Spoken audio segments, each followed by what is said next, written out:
Chapter 841. Spring had arrived. The ice and snow had melted, revealing the green grassland. The grassland was full of life.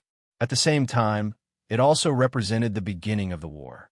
Without the shackles of snow, the grazing season was about to arrive. Resources became the most important thing in everyone's eyes. How to have a better performance and change in the new year became a problem that everyone had to consider. As a commander of the Wanquan Metropolitan Department, Shi Wanshan's days in the Xian Mansion had been very comfortable recently. Unlike Sun Hong, who faced the wall as leader, Yishen, and had a lot of pressure, the Xian Mansion, which bordered the mercenary forces, had good politics and people. The hearts of the soldiers and the people were very stable. Not only that, but the memorials sent to the capital during the new year also indicated that the imperial court had allocated 500,000 taels of silver, allowing them to build 50,000 new soldiers. With money, it was easy to do things. Sure, Wanshan's ambition grew. He only had 20,000 soldiers now. If he could have 50,000 more, his strength would increase by more than one level. Since the imperial court had agreed, he immediately took action. First, he recruited soldiers in the Xian Mansion. Soon, 30,000 new soldiers were in place. However, he was still not satisfied. In his opinion, the best source of soldiers was the Mongols. Not only were their bodies stronger than the Han people, their equestrian skills were better, and the most important advantage was that there was no need to worry about using these people. Even if they died on the battlefield, the compensation given would be very low. Most people could even not give it all. He had sent people to inquire and found that many Mongol soldiers had been recruited in the beginning city. Among them, there were Wala soldiers, Tatar soldiers, Mongol soldiers, and Nuzan soldiers. Moreover, the scouts he sent out to inquire reported that the number of soldiers in the beginning city was unimaginable. Countless people cried and shouted that they wanted to join the mercenary army, but they had no way to do so. This news greatly boosted Shi Wanshan's spirit. He saw an example and decided to follow suit and use the same method of recruitment. The master of the beginning city was just a loyal duke appointed by Baiming. Then, if he recruited soldiers in the name of Baiming, wouldn't he be more popular? Thus, at the beginning of spring, there was an additional recruitment office under the city of Tulu, responsible for welcoming the warriors and men of the grasslands. The idea was beautiful, but the reality was often cruel. The recruitment office had been set up for nearly a month, but the number of Mongolians who had actually signed up for the army was few and far between. All in all, there were no more than 50 people, and most of them were weak men. It was impossible for Shi Wanshan to see the recruitment office filled to the brim with people fighting to enlist. Shi Wanshan was a smart person. He quickly found the reason. Only then did he realize that the reason why the beginning city could easily recruit soldiers was because of the reputation of the war god of loyalty. The mercenaries had relied on their fists to forcefully conquer a piece of the world and become known to the world. After figuring this out, he naturally wouldn't be convinced. He quickly got his two deputies, Ancient River and Ning Wenfeng, to discuss the matter of sending troops to Mount Saihan. As a part of the Tatars, Mount Saihan was placed here by the great Khan Tuachuobuhua to block the path of the great Ming dynasty. However, this huge rock gradually lost its effect after the sudden appearance of the beginning city and the capture of Tulu City. Shi Wanshan didn't know why the Duke of Loyalty didn't take action to remove this nail. However, even if the Duke of Loyalty didn't do it, it didn't mean that he would. Especially now that Tulu City had fallen into the hands of Baiming. The threat of this place was already close at hand. By sending troops to Mount Saihan, they could make a name for themselves and let the warriors of the grasslands know that there was not only the beginning city, but also Baiming's army. In addition, by occupying this place, it was equivalent to having one more front station for Baiming to send troops to intervene in the grasslands in the future. Do we need to report this matter to the beginning city? Ning Wenfeng, who was the commander and was also Shi Wanshan's think tank military advisor, asked. No need. With our strength, we can take down Mount Saihan by ourselves. Shi Wanshan shook his head. In his opinion, perhaps this action wouldn't make the Duke of Loyalty happy. Once he was notified, What if he didn't agree? What should he do then? Seeing that Shi Wanshan had made up his mind, the commander, Ancient River, who was sitting at the side, stood up and said, "All right, since that's the case, I'll lead the troops to fight." 3 days later, 15,000 Biming soldiers set off from Tulu City toward Mount Saihan, which was 400 miles away. Among them, 5,000 were new recruits. On the city wall, as the guarding eunuch Deng Chong watched as Ancient River, who was dressed in armor, led the troops away, he spoke in a hoarse voice, "Commander Shi, I can fill in the memorials for the expedition later, but we must win this battle. Otherwise, I'm afraid that there will be people in the imperial court who will cause trouble for us." "Haha, don't worry, Eunuch Deng. With General Ancient River leading the troops, there will only be 8,000 enemies on Mount Saihan. There won't be any mistakes." Shi Wanshan looked confident. From all the information he had gathered, this battle wasn't going to be difficult. However, after 5 days, a letter requesting reinforcements was sent back to Commander Shi in Tulu City. The letter was personally written by General Ancient River. When he arrived at the foot of the mountain, he prepared to attack the city. However, on the 3rd day, when the army launched their attack, they were blocked at the Blackstone Slope. Relying on the advantageous terrain, the Tatar army continuously counterattacked. After charging again and again, 4,000 soldiers died in battle, but they still didn't achieve any results. Not only that, but the 5,000 new recruits were also heard by the army. No matter what orders were given, they weren't willing to charge together with the old soldiers. Seeing that there were only 6,000 men left, Ancient River had no choice but to ask for reinforcements. In the past, all the information said that the Mongol army was useless. When faced with the attacks of the mercenaries, they were often quickly defeated and showed signs of defeat. This made Shi Wanshan think that the Mongol cavalry had also fallen and that their combat strength was not as good as before. However, now that they had actually fought, he knew that it wasn't that the Mongol army had fallen back, but that the mercenaries were too strong. However, since things had come to this, there was no turning back. At this moment, there was no possibility of stopping and retreating. If he really did that, the morale of the army would definitely be shaken, and the recruitment of new soldiers would naturally be unable to continue. Send the troops. This time, I will personally take action. I will lead 5,000 soldiers. Shi Wanshan decisively made a decision. He ordered Ning Wenfeng and eunuch Deng Chong to stay behind in Tulu City. He personally led 5,000 old soldiers to Mount Saihan. In the beginning city, Yang Qindong had already received the news the moment the army in Tulu City began to mobilize. Shi Wanshan, who thought that he was smart, closed the 4 gates and didn't allow anyone to leave the city. However, he didn't know that there was something called a telegram. People didn't need to leave the city to send the news to very far places. After receiving the news, Yang Qindong quickly saw through Shi Wanshan's motive. To the south was the territory of Datong Prefecture. There was an old rival of Biming, Yeshan. If they begged him not to harass them, they would be very lucky. Then, they would definitely not find trouble with him. The beginning city was very powerful, and it wasn't something that Shi Wanshan could easily touch. After thinking about it, it seemed that there was only Mount Saihan left. Speaking of Mount Saihan, they had also fought with the mercenaries before. They had launched a sneak attack, but they didn't gain any advantage. Yang Qindong originally wanted to get rid of them as soon as possible. However, after the scout reported the terrain there, he stopped this plan. Now was the time to develop the beginning city. It was just a poor mountain. It didn't matter whether they occupied it or not. Even if they occupied it, they still had to send people to guard it. Without that place, it meant that there was no buffer between him and Biming.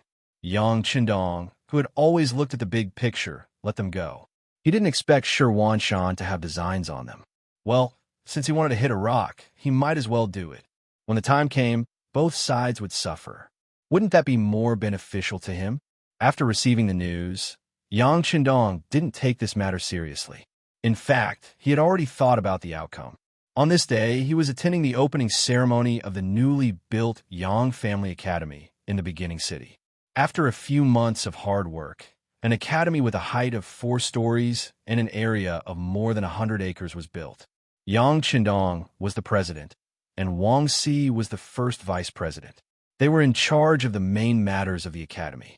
The academy opened up the main subjects such as mathematics, language, physics, science, medicine, and other subjects. There were also other subjects such as sports, music, art, and even foreign language classes.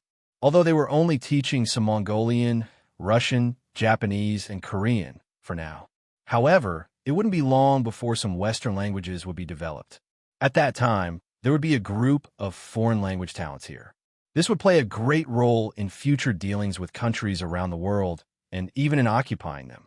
Because of Yang Qindong's participation, the ceremony became very lively. The 500 students of the academy, for the first time, were all present.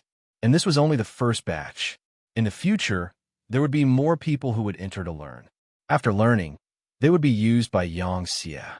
Just after the ceremony was completed, and under the accompaniment of Wang Si, the vice president, he was walking around the academy. The commander of the reconnaissance battalion, Su Yunsheng, appeared and gestured to Beta Persei from afar. Soon after, an urgent report was sent to Yang Qindong. Glancing at the contents of the report, Yang Qindong's eyes paused for a moment. Then he said to Wang Si, who was accompanying him, "Dean Wang, please take care of the matters here. This young master still has something to do, so I'll go first.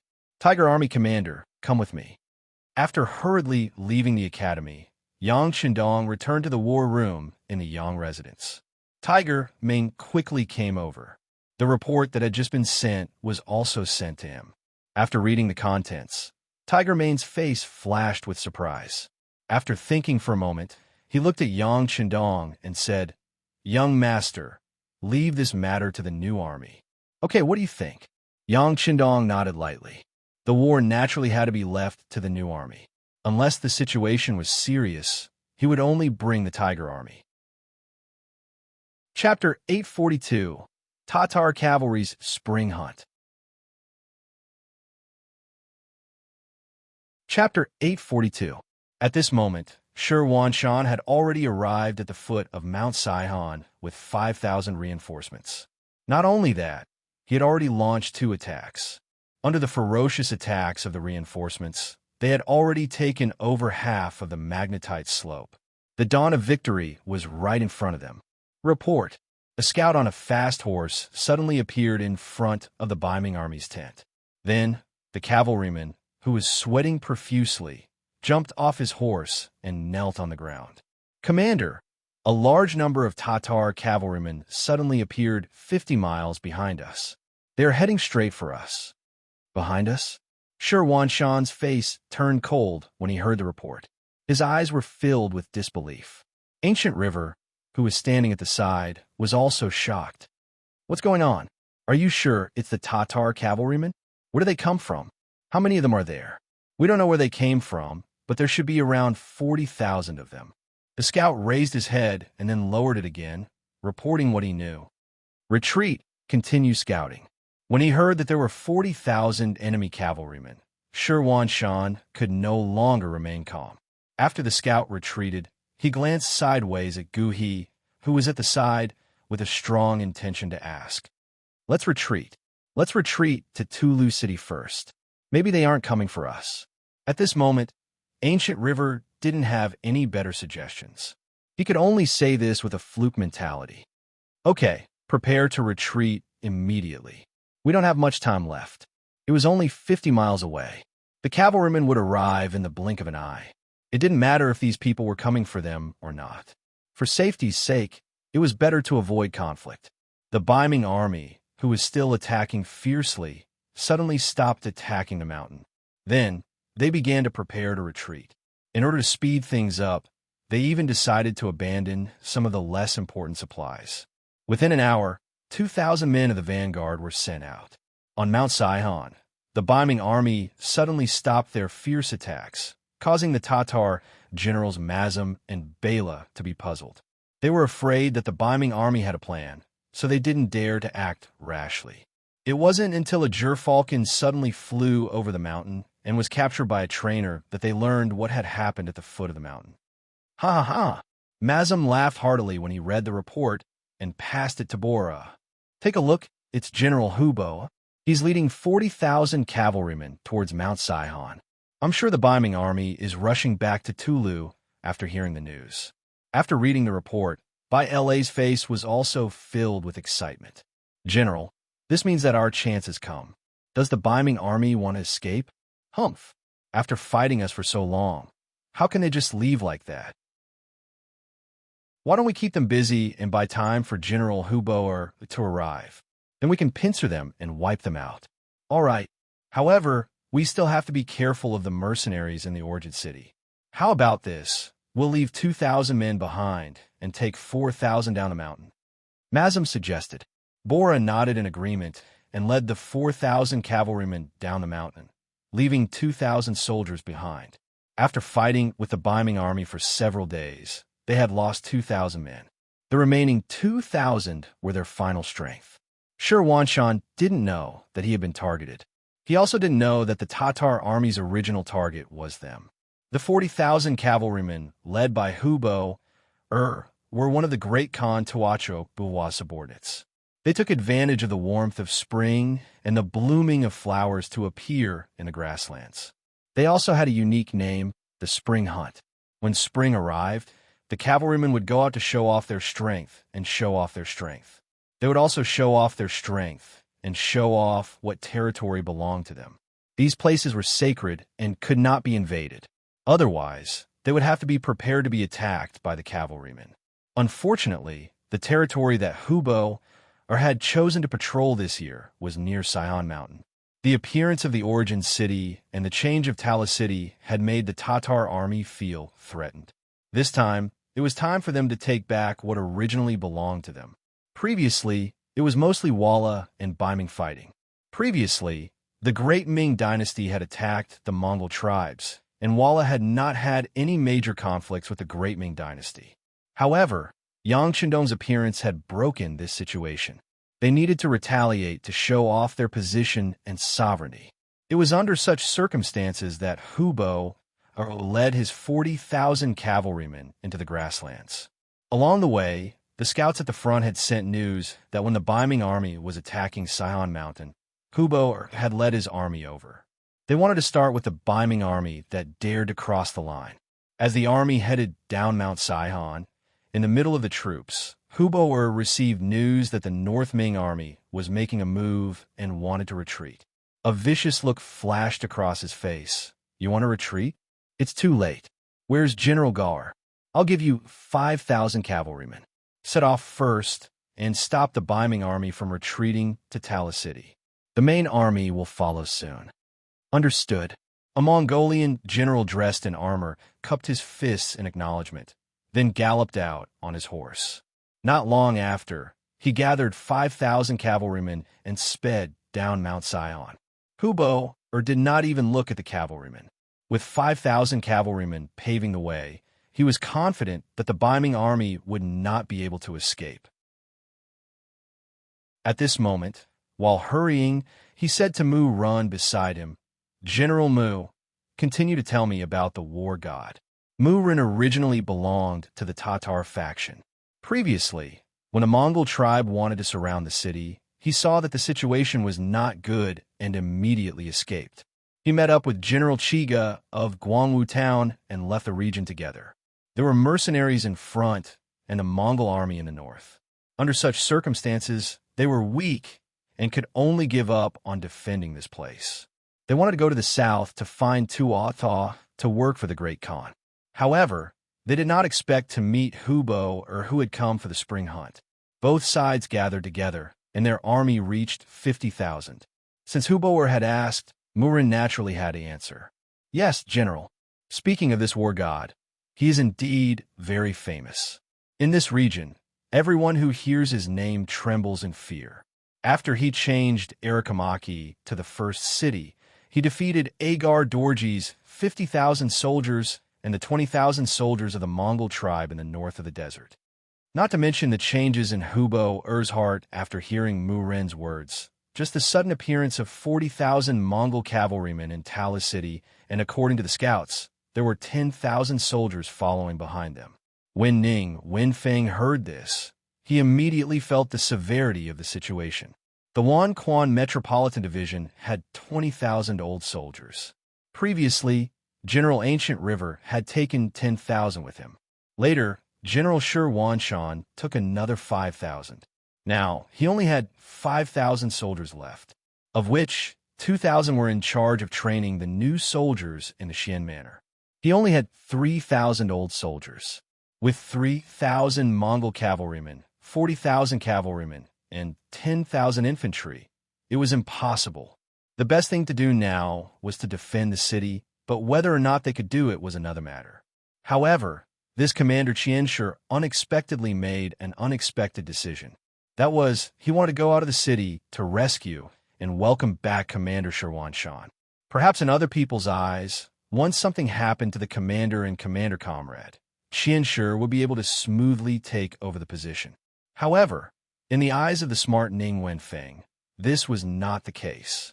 If it was peacetime, he might use his brain.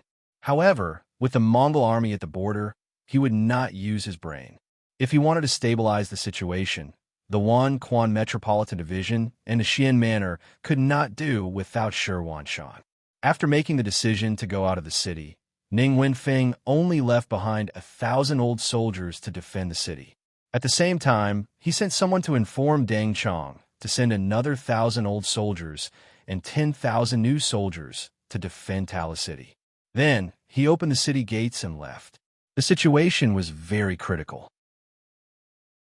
Shi Wanshan, who had left behind a lot of supplies, wanted to immediately retreat to Talis City. At that time, he would still have a chance to defend the city. He moved quickly, but the Mongol army was not slow either.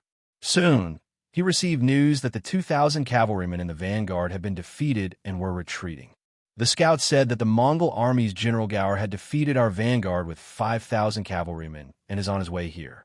There's even worse news. Behind us, General Mazam of Mount Saihan is also chasing us with 4,000 cavalrymen. What should we do? Gui asked Gu Wanshan anxiously. Clearly, the current situation was far worse than they had imagined. Let's go, Gui said anxiously. Kill. Carve out a path of blood. Let's return to Talu City before the enemy completely encircles us. Perhaps at this time, Wenfeng has already brought people over to us. Shi Wanshan replied, after a short moment of silence. General Ning? Ancient River's eyes were filled with doubt. There's no doubt about it. Wenfeng sees the big picture. He knows the importance of the two of us at this time. If something happens to us, he won't be able to defend Talis City alone. He might even lose Xian City. At that time, even if the Mongol army doesn't take his life, the emperor will. Shi Wanshan said firmly.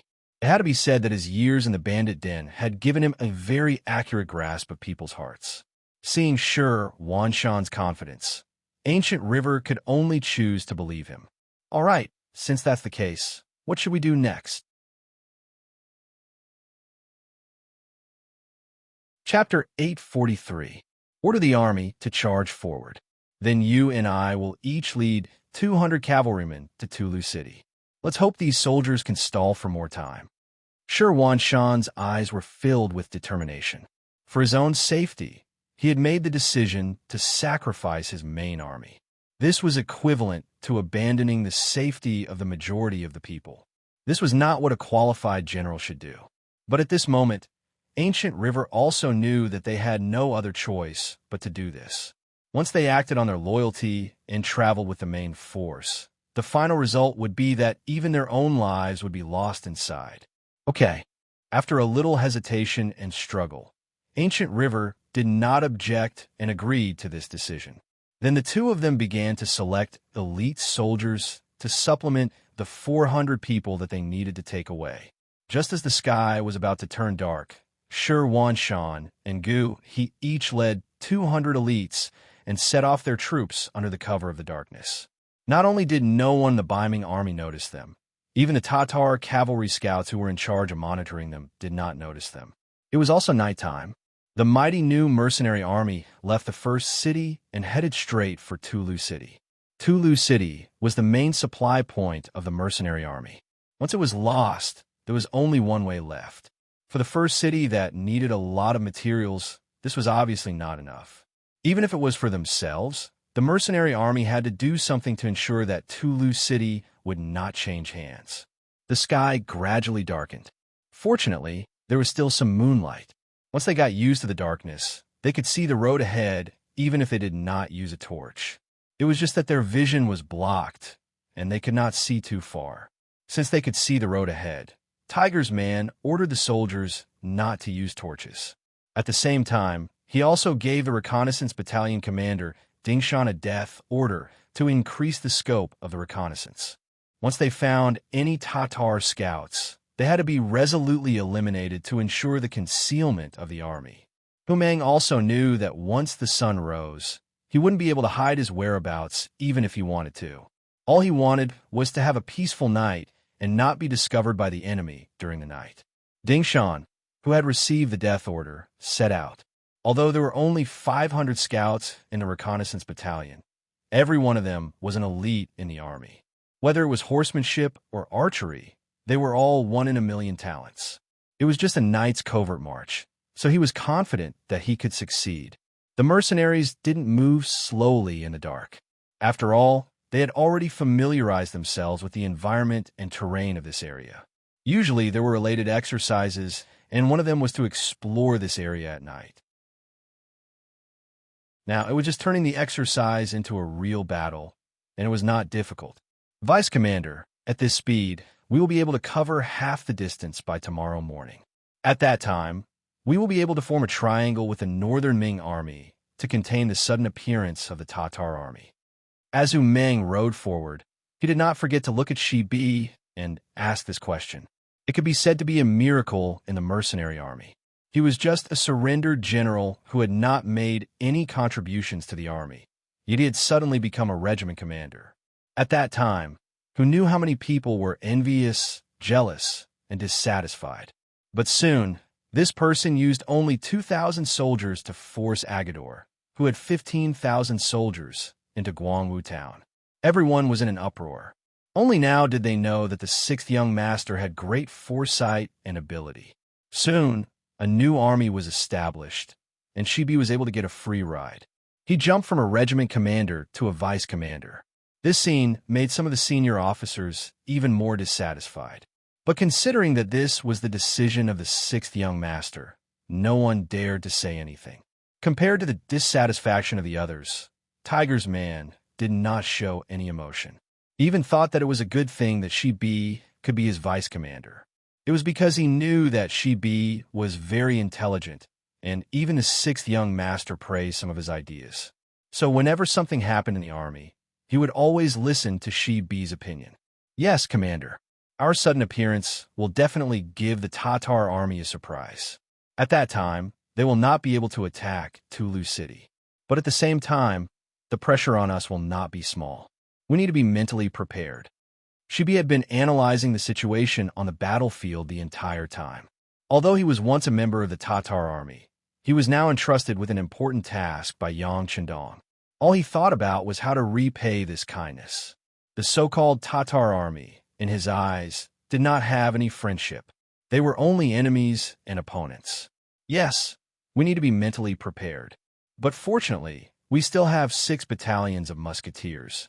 As long as we do not take the initiative to attack, whoever wants to attack us will not be able to gain any advantage. Tiger's man nodded.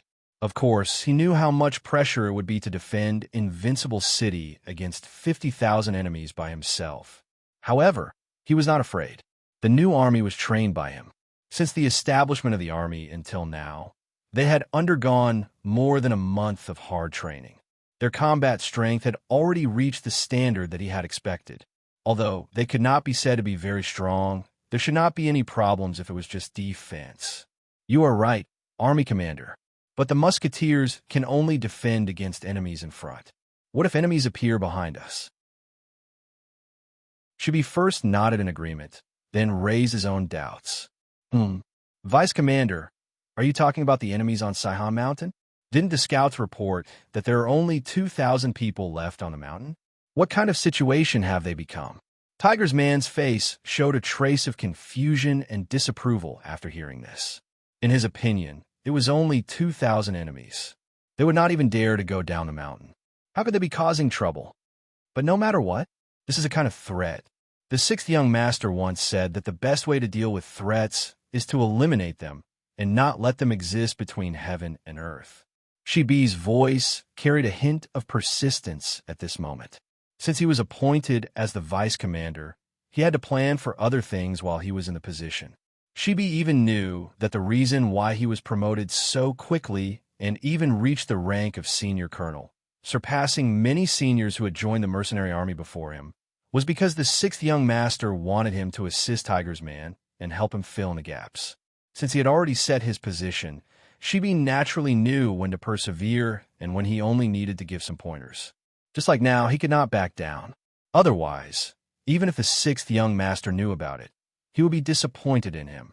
With Shibi's persistence, Tiger's man's expression also became serious.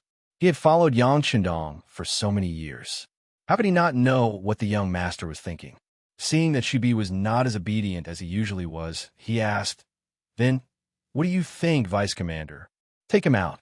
If we do it well, we can even deal a heavy blow to the enemy reinforcements. Although we can't achieve a great victory, every enemy we kill will reduce some of the pressure on us in the future." Shibi immediately revealed his plan.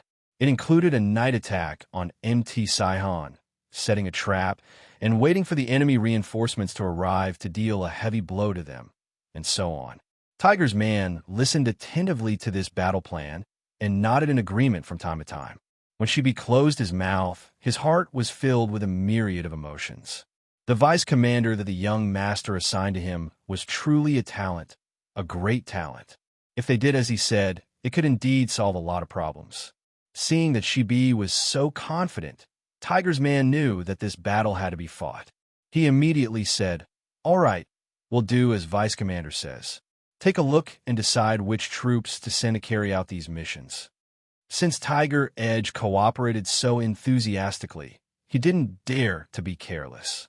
He proposed his own ideas in a suggestion manner. What followed was naturally approved by Tiger's man. Then, the army continued to move forward. However, as they moved forward, groups of soldiers separated from the army and began to move in another direction. The sky was getting darker and darker. It will be midnight in 2 hours. Gaul's 5,000 cavalrymen and Mazam's 4,000 cavalrymen launched a night attack on the Biming army's main force in a pincer attack. The iron hooves of the war horses trampled on the ground. Amidst the rumbling, they charged ferociously again and again. Faced with a pincer attack from two sides, the Biming army, which was mostly made up of new soldiers, fell into chaos. When the Kiliarchs wanted to ask for instructions on what to do next, they realized that the commander-in-chief and the commander-in-chief were nowhere to be found. With the battle on the horizon and the commander missing, the already chaotic Biming army became even more chaotic. Faced with the charge of the Tatar cavalry, they scattered like birds and beasts, unable to put up any resistance. Countless Biming army soldiers were killed by the Tatar army. Countless Biming army soldiers had no choice but to throw down their weapons and kneel down to beg for their lives. Ha! Mazam, who had killed to his heart's content, couldn't help but laugh proudly when he saw tens of thousands of Biming army soldiers being wiped out. He had done a great service in this battle. When he saw Hubo he would probably be rewarded. However, his laughter did not last long. The flames that appeared on Mount Saihan, not far away, attracted his attention. Vice Commander Bella had appeared beside him at some point and said with a panicked expression, "General, someone attacked Mount Saihan. It should be the work of mercenaries." Ayaya. Mazam thought that he had done a great service, but he did not expect his base to be destroyed. At this moment, Mazam was furious. "Men, immediately return to Mount Saihan. No matter what, we can't let the mercenaries succeed in their scheme." Mazam wanted to go back in person, but he was stopped by Plato in the end. "General, you can't do this out of loyalty. We just want a big victory here. You can't leave yet. Otherwise, won't all the credit be taken by General Gore? How about this? I'll bring reinforcements. I'll only bring 2,000 cavalry. I believe that with the terrain of our mountain, it's easy to defend and hard to attack. The mercenaries won't succeed so quickly. Wait until you see Lord Hubo and ask for reinforcements. At that time, we'll attack from one side of the mountain and the other side of the mountain. Wouldn't it be better to achieve a great victory?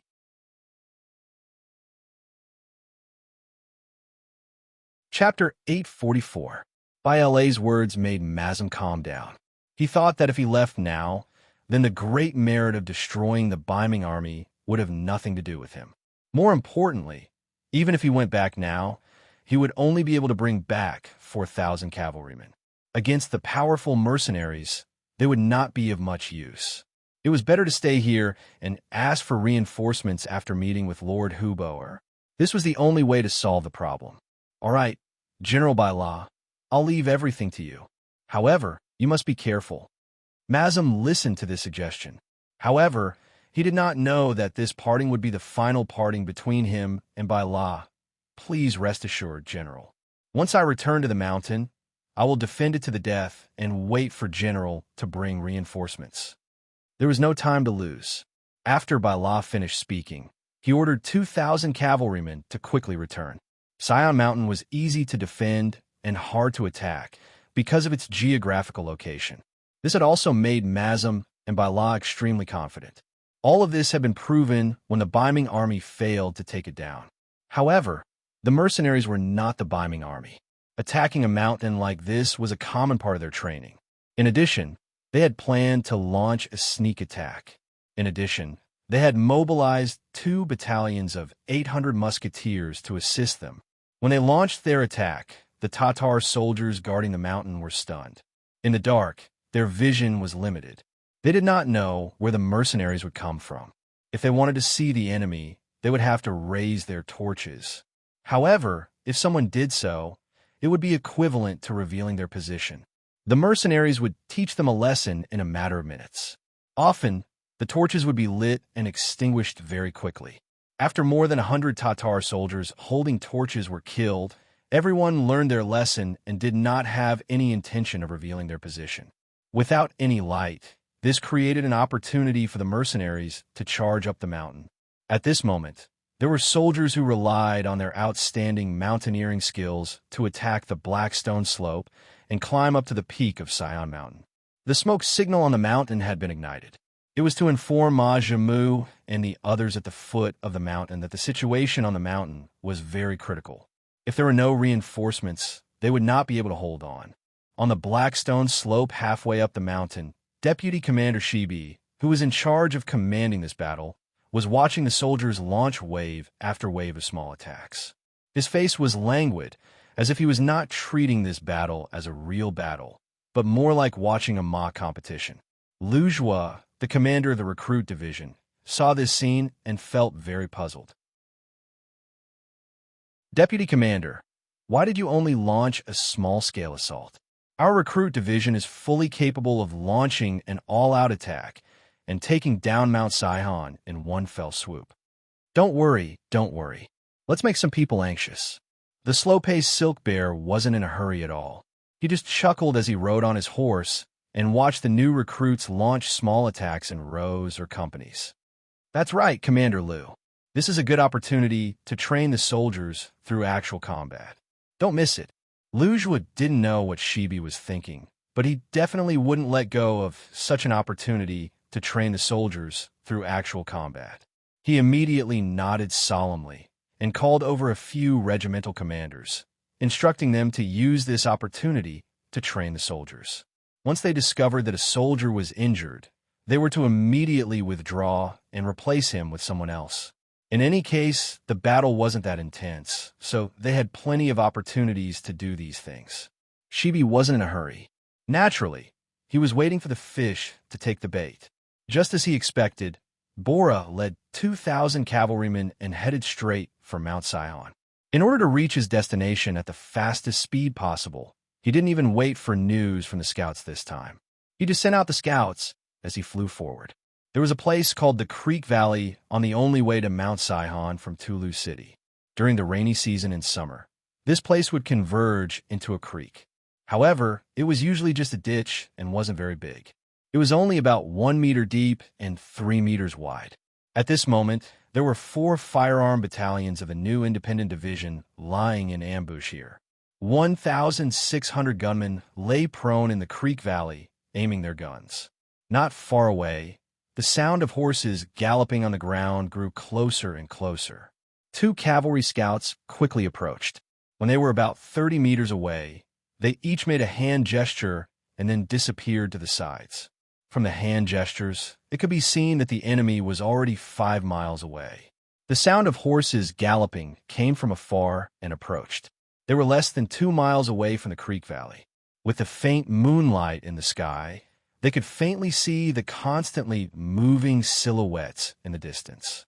All the firearm soldiers couldn't help but slow down their breathing and relax their bodies. Bang! A flare that was as bright as day suddenly flickered in the air, instantly illuminating the land as if it was daytime. The 2,000 Tatar reinforcements also entered everyone's sight at this moment. Then, a roar of fire rang out. Under the sound of gunfire, the land that had returned to night was filled with flowing light. Following that, one after another, the Tatar cavalrymen fell from their horses. Occasionally, they would even let out miserable cries. Kill! Right after the sound of gunfire rang out, countless cavalrymen suddenly appeared on both sides of the creek valley. The torches in their hands were lit one after another as they charged towards the location of the 2,000 Tatar reinforcements. After 2 rounds of shooting, the Tatar reinforcements threw down at least 500 corpses. When the gunfire finally stopped, the surrounding torches illuminated their faces. Then, waves of arrows pierced through the air and landed within the army, causing several hundred people to fall from their horses. The 3,700 cavalrymen of the 9 battalions were lying in ambush nearby. Under the lead of Division Commander Exian Honghai, they were like fierce tigers descending from a mountain as they surrounded the already stunned Tatar cavalrymen. There were bullets from afar, bows and arrows from close range, and sharp sabers from close range. Under wave after wave of continuous attacks, the Tatar cavalrymen's formation was thrown into chaos. Under the illumination of the firearms, every cavalryman's face revealed a frightened expression. Under the protection of a few personal guards, LA's face was ghastly pale. At this moment, he knew that he had fallen into a trap. Moreover, from the looks of it, the mercenaries should have been prepared for this and sent a large number of troops. He was impressed by the mercenaries' quick reaction. At the same time, he cursed the uselessness of his own scouts in his heart. The enemy was already right in front of his eyes. Why didn't he receive any news at all? The lack of timely information ultimately led to the defeat of this battle. The 2,000 reinforcements only resisted for less than an hour. All of them, including General Baila, died in battle. In the end, there were only about 500 injured soldiers. Quickly clean up the battlefield. Send a battalion of people to send these injured soldiers back to Chechen City. At the same time, send someone to inform the deputy commander on the mountain that this is a great victory. They could take down Mount Saihan. Division Commander Exian Honghai rode on his warhorse and constantly gave out orders. After an hour, the general attack on Mount Saihan began. In less than an hour, the enemy was completely annihilated. Mount Saihan became one of the areas that first city expanded to the south.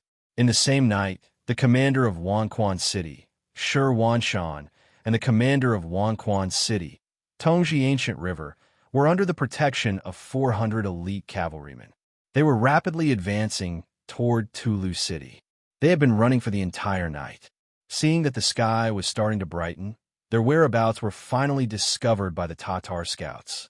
Following that, they were pursued and intercepted all the way. At this moment, it could be said that time was life. In order to break out of the encirclement and escape before the main Tatar army appeared, the 2 generals went through several attacks. The number of soldiers under their command was decreasing. After going through the 5th encirclement, there were less than 50 cavalrymen around them. Even so, the two generals did not intend to give up resisting. They were still fighting with all their might just to be able to return to Tulu City alive. They are over there. Surround them. Don't let them escape. Not far away, another team of 200 Tatar patrols came. When they saw the Biming army being surrounded, they immediately rushed over with all kinds of strange cries. There were still more than 100 enemies around them. Now that another 200 enemy cavalrymen came, Shi Wanshan immediately felt the pressure increase. He waved his saber and slashed continuously. After killing another Tatar cavalryman, he wiped the blood off his face and forced a smile at Ancient River, who was not far away. "Brother Ancient, it seems that we won't be able to escape. If we can't get out, then we'll just die in battle. Killing one is enough.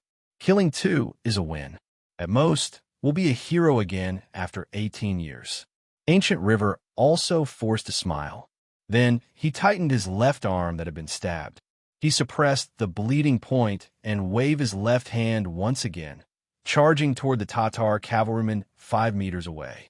At this moment, it was impossible to distinguish between generals and warriors. The heavens were very fair. They only gave each person 1 life. At this moment, if they didn't kill the enemy, they would be killed by the enemy. All schemes and strategies were useless. The saber and the curved horse kept colliding in the air, causing bursts of sparks. After a quarter of an hour, the Biming cavalry had lost another 40 cavalrymen. Now, there were only 10 people left standing, including the 2 generals. Fortunately, after a lot of hard work, they finally managed to bleed out.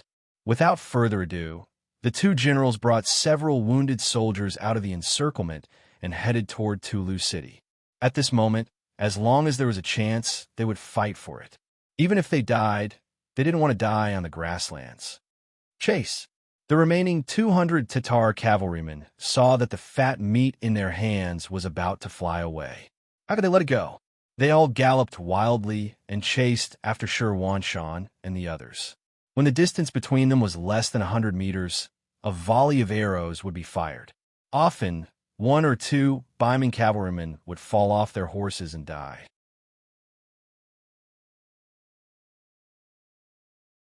Chapter 845. In the blink of an eye, Biming's cavalrymen, including the 2 generals, were left with only 4 people. At this moment, their war horses also showed signs of exhaustion after a night of running. They were no longer as fast as before and became slower and slower. As a result, the relationship between the 2 sides became closer and closer. The Tatar cavalrymen were not in a hurry to shoot arrows. With such a good opportunity, they wanted to capture the enemy alive and make a great contribution. The distance between them grew closer and closer. From 100 meters to 80 meters, 50 meters, 30 meters, 20 meters. When they could even see the enemy's back clearly, a large group of cavalrymen suddenly appeared in front of them. Looking from afar, smoke and dust billowed. Seeing that the pursuers were about to arrive and the road ahead was blocked, Shi Wanshan's face revealed a pained expression. "Is this my death?" Who would have thought that he would lose his life just because he wanted to expand his strength and take down Mount Sion? Shi Wanshan unconsciously raised the saber in his hand. At this moment, he thought of cutting his own throat. Perhaps this would be a better way to die. Otherwise, if he fell into the hands of the Tatar army, he didn't know what kind of torture he would suffer. "Commander, please wait. It seems to be our own army." Ancient River's eyes were sharp. He saw that the approaching cavalrymen were carrying Biming's flag and wearing the same battle armor as them. He immediately shouted excitedly. This shout pulled Shi Wanshan back from the brink of death. When he raised his head to look at the source of the shout, there was a glimmer of hope in his eyes. "That's right. It's our cavalrymen. Wenfeng must have come to save us. Quick, charge over. We'll be safe once we charge over." Sometimes, a person's potential was limitless. After seeing hope, the speed of the war horses seemed to have increased unknowingly. The distance between the 2 sides was also getting closer and closer. The pursuing Tatar cavalrymen also noticed this. Immediately, they took out the longbows that were originally on their backs and shot a volley of arrows. Gui's luck was very bad as he was shot once again. His entire body spat out a mouthful of blood as he lay prone on the back of his horse. Fortunately, Baiming's reinforcements arrived at this moment. Ning Wenfeng, who was leading 2,000 cavalry, commanded the cavalry to return arrows to the pursuing Tatar cavalry. At the same time, he ordered people to rescue the injured General Ancient River. Then he looked at Shi Wanshan, who was in a rather sorry state, and asked, "Commander, are you all right?" "I'm fine. I'm not hurt. Let's return to the city as soon as possible." Shi Wanshan let out a soft sigh. He didn't have any energy left in him as he lay down on the horse's back. Men, change the commander's horse and return to the city. Ning Wenfeng knew very well that this was not the time to reminisce about the past. Ning Wenfeng's arrival saved the lives of the two generals. On the way back to Tulu City, they encountered several more interceptions. Every time, he would take the initiative to send his men to meet the enemy. After losing about 500 cavalrymen several times, he finally made it to Tulu City safely. More than 2 hours after Ning Wenfeng and the others returned to the city, the main force of the Tatar cavalry had already been defeated at the foot of the city. They began to set up camp and assumed a posture of attacking the city at any time. At this moment, there were only 2,500 soldiers in Tulu City. It would be very difficult to rely on these men to defend the city. Just as Ning Wenfeng was considering whether or not to abandon the city, a scout reported that a large number of mercenaries had suddenly appeared at the northwest side of the city. They had set up camp at the side of the Tatar army, looking as if they would rush up and take a bite out of the city at any time. There's such a thing? Thinking that the mercenaries had arrived quite quickly, Ning Wenfeng immediately climbed up the city gate tower. Sure enough, he saw the 5-starred flag of the mercenaries 5 kilometers away from the city. While sighing at the mercenaries' quick reaction, he also let out a sigh of relief. Now it seemed that defending the city wasn't necessarily impossible. The Tatar army that had originally been prepared to attack the city had no choice but to rearrange their troops out of fear of the mercenaries. This gave Tulu City a chance to catch its breath. After noon, the Xian Mansion's reinforcements arrived after receiving the news. Eunuch Deng Chong led 1,000 old soldiers and 10,000 new recruits. At this moment, there were only 1,000 old soldiers left in the Xian Mansion, which was the minimum number they could send. But no matter what, with their arrival, Ning Wenfeng had gained some confidence. He was even more confident in defending Tulu City. In the Tatar army's tent, Hubo listened to the report of last night's battle with a terrifyingly gloomy expression. To be specific, they hadn't suffered any losses. It was true that they had lost Mount Saihan and had lost 4,000 cavalrymen, but they had also wiped out 10,000 of the Baiming army's main force. In other words, they had come out on top. However, Hubo sudden appearance should have been able to catch the Baiming army and the mercenaries off guard. Now, it seemed that while it had some effect, it wasn't enough. In the end, it was all because the mercenaries had interfered. This made Hubo even angrier at the mercenaries than at the Baiming army. Mazum, Gore, I'll give you 3,000 cavalrymen to attack the mercenaries. I want to see how strong they are. General Chiga, I'll give you 5,000 infantrymen. Prepare to take down Tulu City. I want to massacre the city and bury the 4,000 soldiers from last night.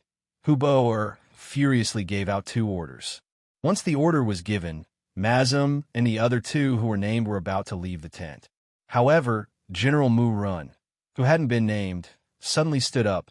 "General, you can't do this. With a mercenary strength, 6,000 cavalrymen won't be able to break through. If we send them out, we'll suffer even greater losses." Murin had told Hubo about the mercenaries' strength on the way here. He had thought that both sides would listen to his advice and be more careful when facing the mercenaries in the future. However, it seemed that they hadn't taken his advice seriously. Do not shake the soldiers' morale. Generals, why aren't you going to do as I say? Hubo was clearly furious. He glared at Mu Run, as if saying that he would kill him if he dared to shake the soldiers' morale. In the end, Murin didn't dare to say anything and stepped back.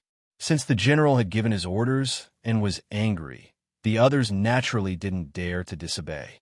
6,000 cavalrymen and 5,000 infantrymen left the camp and charged towards the north and west. CB had already arrived outside Tulu City from Sihon Mountain and was warmly welcomed by Tiger's Mane. "Haha, Deputy Commander, you've worked hard." The travel-worn CB hurriedly took a few steps forward and arrived in front of Umang. He respectfully saluted. "Commander, you're the one who's working hard. I'm just following your orders." Speaking of which, if they won the battle, most of the credit should go to the commander. CB's attitude was very good. Since he knew that he couldn't win, he might as well take a step back and keep a low profile. Whether it was Tiger's Mane or the sixth young master, they all knew what he was doing. As expected, Tiger's Mane chuckled when he heard CB's words. In truth, with his position, he didn't care about military merits. The sixth young master trusted him more than anything else. However, CB's actions were also to show his authority, so he naturally wouldn't refuse. In return, he enthusiastically pulled CB's hand and led him to the central tent. The other captains of the other teams followed closely behind him. Previously, it was the battle at Guangwu Town. Now, it was the battle at Sihon Mountain. They no longer felt jealous of this newly promoted deputy commander. After all, people would only compare themselves to people of similar strength. However, for someone who was already far ahead of them, it was better to put away such thoughts. The officers of the new army strode into the tent. The moment they entered, they saw a sand table that had been set up at the last minute. It recorded the comparison of the military strength of both sides and the way they were arranged. Tiger's Mane learned this from Yang Chendong. He wasn't the only one who had such a simple sand table in every regiment commander's tent. It was to help them understand the situation on the battlefield better. Everyone followed Tiger's Mane to the sand table. After looking at it, they started to think seriously. About 7 minutes later, he smiled and nodded. The commander's arrangement is already the best. Saying these words proved that he had no other opinions. Tiger's Mane chuckled and said, "Deputy Commander, you must have had a hard journey. Why don't you go back to the tent and have a good rest?" "There's no need. I've already rested on my horse on the way here." CB shook his head and refused. It was true that he had made a military contribution, but this didn't mean that he had any special privileges. Especially in front of Tiger's Mane, he was a junior. "Fine. Since Deputy Commander is concerned about military affairs, then let's discuss how to attack the Tatar army." Tiger's Mane nodded. He was just being polite. Now that the small talk was over, it was time to talk about business. Without waiting for the officers to express their opinions on the current situation, the Scout Battalion Commander Ding Shan had already entered the tent. He saluted Tiger's Mane and said, "Commander, the Tatar army has moved. There are 3,000 cavalry coming towards our camp from the left and right." "You're so petty." When he heard that there were only 6,000 cavalry coming, Tiger's Mane didn't panic at all. Instead, he was somewhat dissatisfied. It was clear that he felt that the Tatar army didn't send enough cavalry. Hearing this, the other officers also burst into laughter. After laughing, Tiger's Mane put away his casual attitude, and his expression became more serious. The sixth young master once said that we have to pay attention to the enemy in terms of tactics and look down on the enemy in terms of strategy. Therefore, even if we have the confidence that we will win, we can't be arrogant and we can't be careless. Yes. When the officers heard that it was the sixth young master's order, they all replied seriously. "Good. Since the enemy is coming, of course we have to beat them back." "Deputy Commander, do you have any thoughts?" Tiger's Mane asked out of respect. "No. We will listen to Commander's orders." Other than that, there was nothing else to say. Last night when they were marching, he had said all his thoughts, and Tiger's Mane had also agreed. Now, they just had to follow the plan.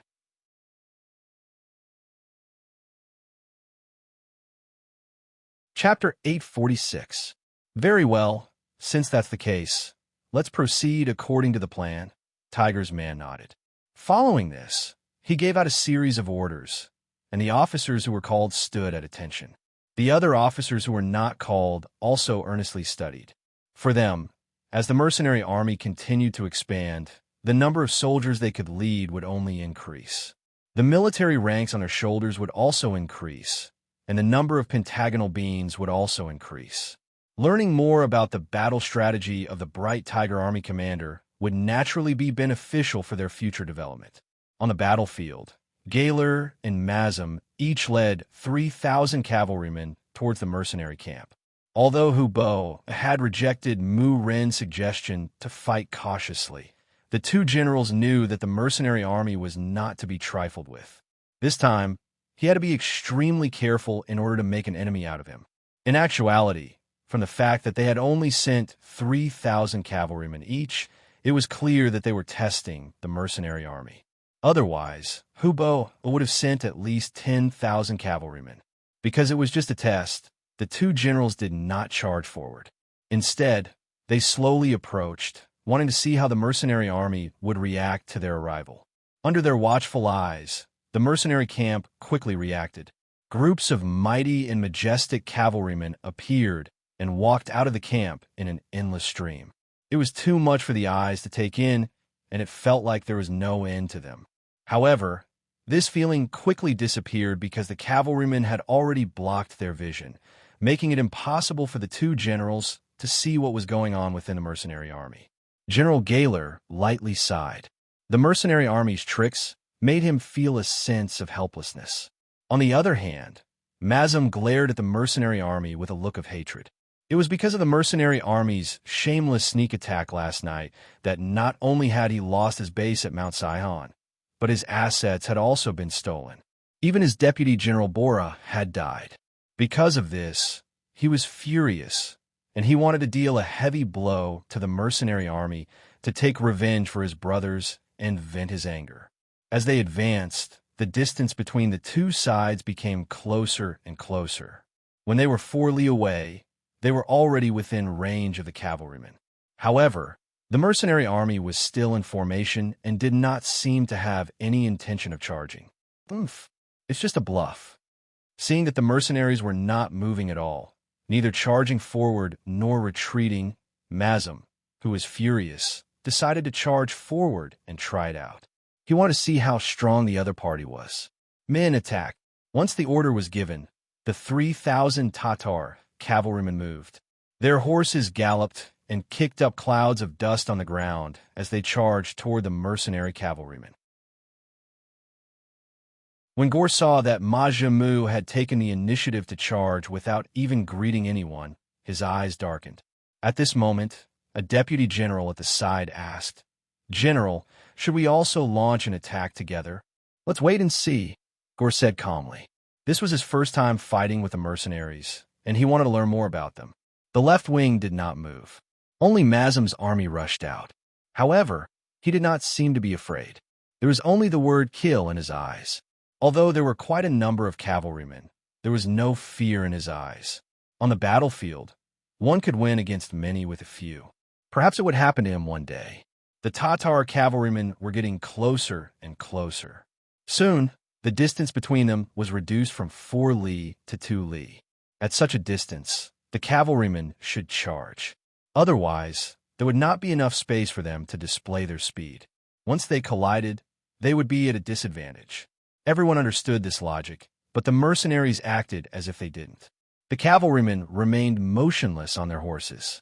It was as if they weren't facing 3,000 enemy cavalrymen who could kill, or 3,000 sheep who posed no threat at all. Kill. Seeing that the distance between them was close to 2 li and was still shrinking, Mazam's eyes flashed with joy. The mercenaries were so arrogant that they did not intend to charge. In this way, the advantage would be in his hands.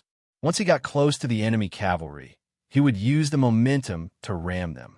At that time, his 3,000 cavalrymen would be able to unleash several times their strength. It was not impossible for them to win. Are they crazy? Men, charge with me. On the other side, Gower saw everything clearly with his eyes. Seeing that the mercenaries were still not moving at such a distance, he was truly shocked. At such a distance, if they did not charge, they would not have a chance to charge. Could it be that the powerful mercenaries were just legends? In reality, they were just infantrymen riding war horses? Unable to understand, Gower decided not to think about it anymore. After all, facing an enemy cavalry that did not know how to charge, this was a heaven-sent opportunity. He could even imagine how Mazam would go on a killing spree once he joined the mercenary army. And such a great merit could not be claimed by him alone. He was bound to take a share of the pie. Gower also moved. The 3,000 cavalrymen charged, but they were only 2 li late. The moment he led his troops to charge, Lujua, who was standing in the front row of the mercenaries, smiled. With a smile, he suddenly ordered the army to move to the left and right, leaving the center. Although he was leading recruits, there was no problem in following orders. Immediately, the army began to retreat to the left and right. As they left, the 6 brigades of musketeers behind them were exposed. Beside the musketeers was the independent division commander Exine Hong Hai on horseback. Seeing that his field of vision had become very wide, his originally raised saber also dropped. He shouted, "Fire!" At the front of the battlefield, Mazam was already less than a li away from the mercenaries. He could even see the pale and frightened faces of the mercenaries. At this moment, his heart was extremely carefree. He urged his horse to speed up. His saber could not help but taste blood. Right at this time, the situation on the battlefield suddenly changed.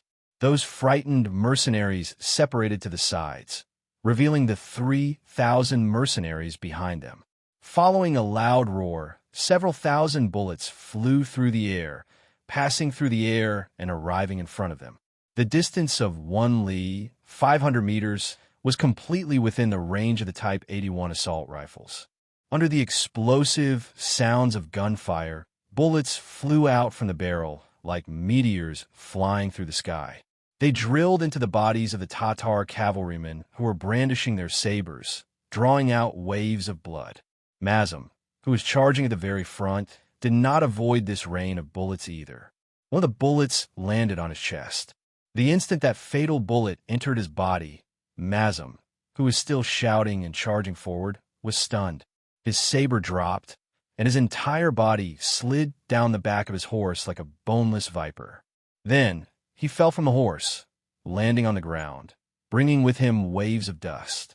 Even when he died, his body still charged towards the mercenaries' camp, showing his determination to avenge his humiliation with blood.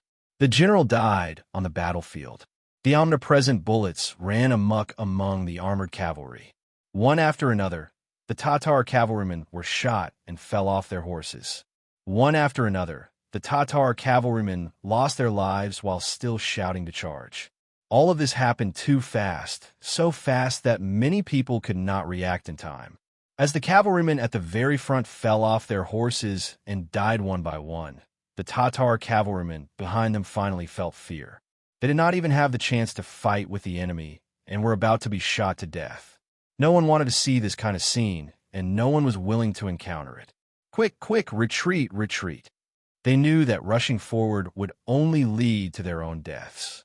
More and more Tatar cavalrymen reined in their horses, turned their horses around, and began to run back the way they came. There were some brave warriors among these Tatar cavalrymen. They were not as afraid of death as ordinary people, but this kind of unequal slaughter, this kind of aggrieved death, was definitely not what they wanted in their hearts. So at this moment, they would rather be a coward and turn around to escape than to show their courage and charge forward half a step. As if they had expected them to do this, the cavalry of the recruit division at the front once again opened up a path. The head of the light cavalry regiment, Ma Xiangshan, shouted, "Comrades, charge with me." The light cavalry regiment moved. The biggest change in the new army was that they had a heavy cavalry regiment and a light cavalry regiment. Like the name, heavy cavalry was a full body armor and focused on the art of opening and closing. They were like a flood of steel rushing into the enemy formation to kill the enemy. The light cavalry was a light military uniform, focused on flexibility and speed. They did not have much other equipment on them, except for the necessary sabers and crossbows. What they wanted was to use the lightest equipment to chase down the enemy cavalry with the fastest speed. When a light cavalry regiment moved, it represented the start of the chase. After Ma Xiangshan's shout, countless light cavalry flew out like arrows, heading straight into the distance. As they galloped, the crossbows in their hands were not idle. Arrow after arrow shot out into the air, chasing and killing the defeated enemy cavalry at the same time.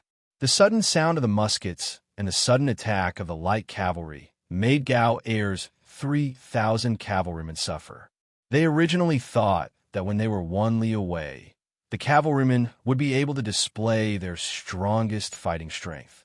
They never thought that there would be so many dangers behind the mercenary cavalrymen. Time after time, they had to move aside, giving them different experiences. First, he was struck dumb by the muskets. By the time he managed to turn his horse around in time, the enemy cavalry behind him quickly caught up with him. When the arrows got close to him, he could only watch as the soldiers he brought with him were shot by the arrows and fell to the ground. His heart was bleeding, but there was nothing he could do.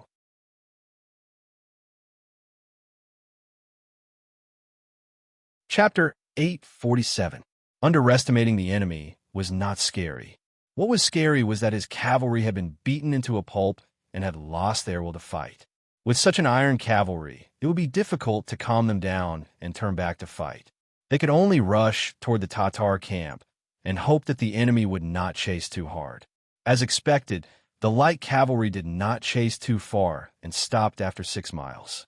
Ahead of them was the Tatar camp, and the enemy could send their cavalry to counterattack at any moment.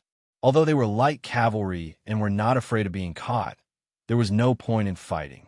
The light cavalry retreated and kept their guns. This probing mission ended in a huge victory for the mercenaries.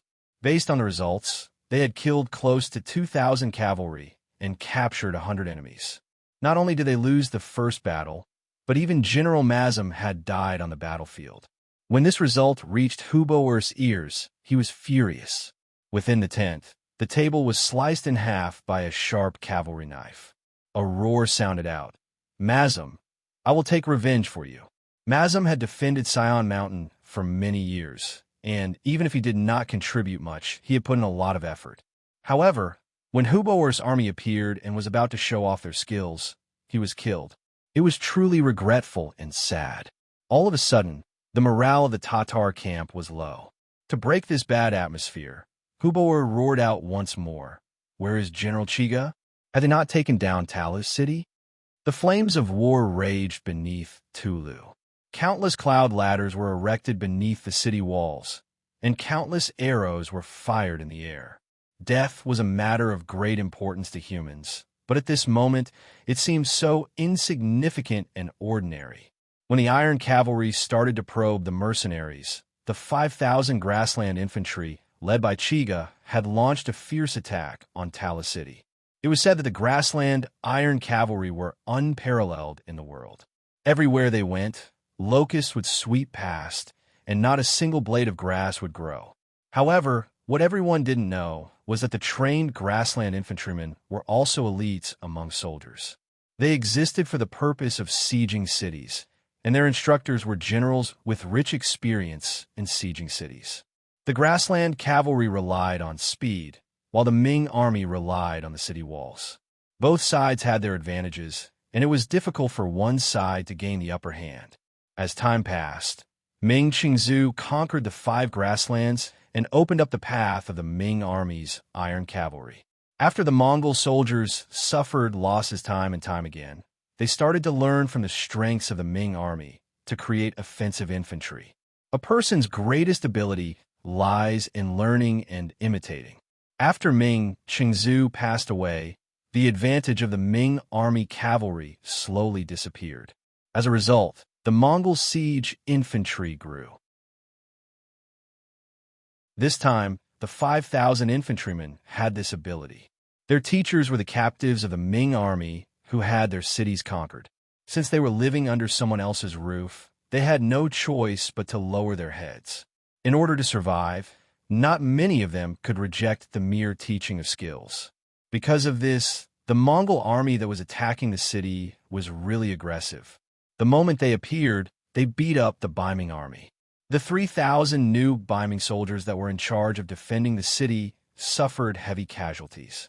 Cries of emergency continuously entered the ears of General Ning Wenfeng, who was in charge of the formation.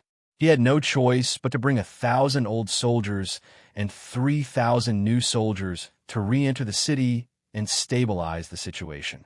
On the battlefield, the biggest difference between the new soldiers and the old soldiers was the amount of battle experience. Usually, the experienced old soldiers knew what to do without orders. They could freely counterattack and attack when they should and dodge when they shouldn't. The new soldiers were different.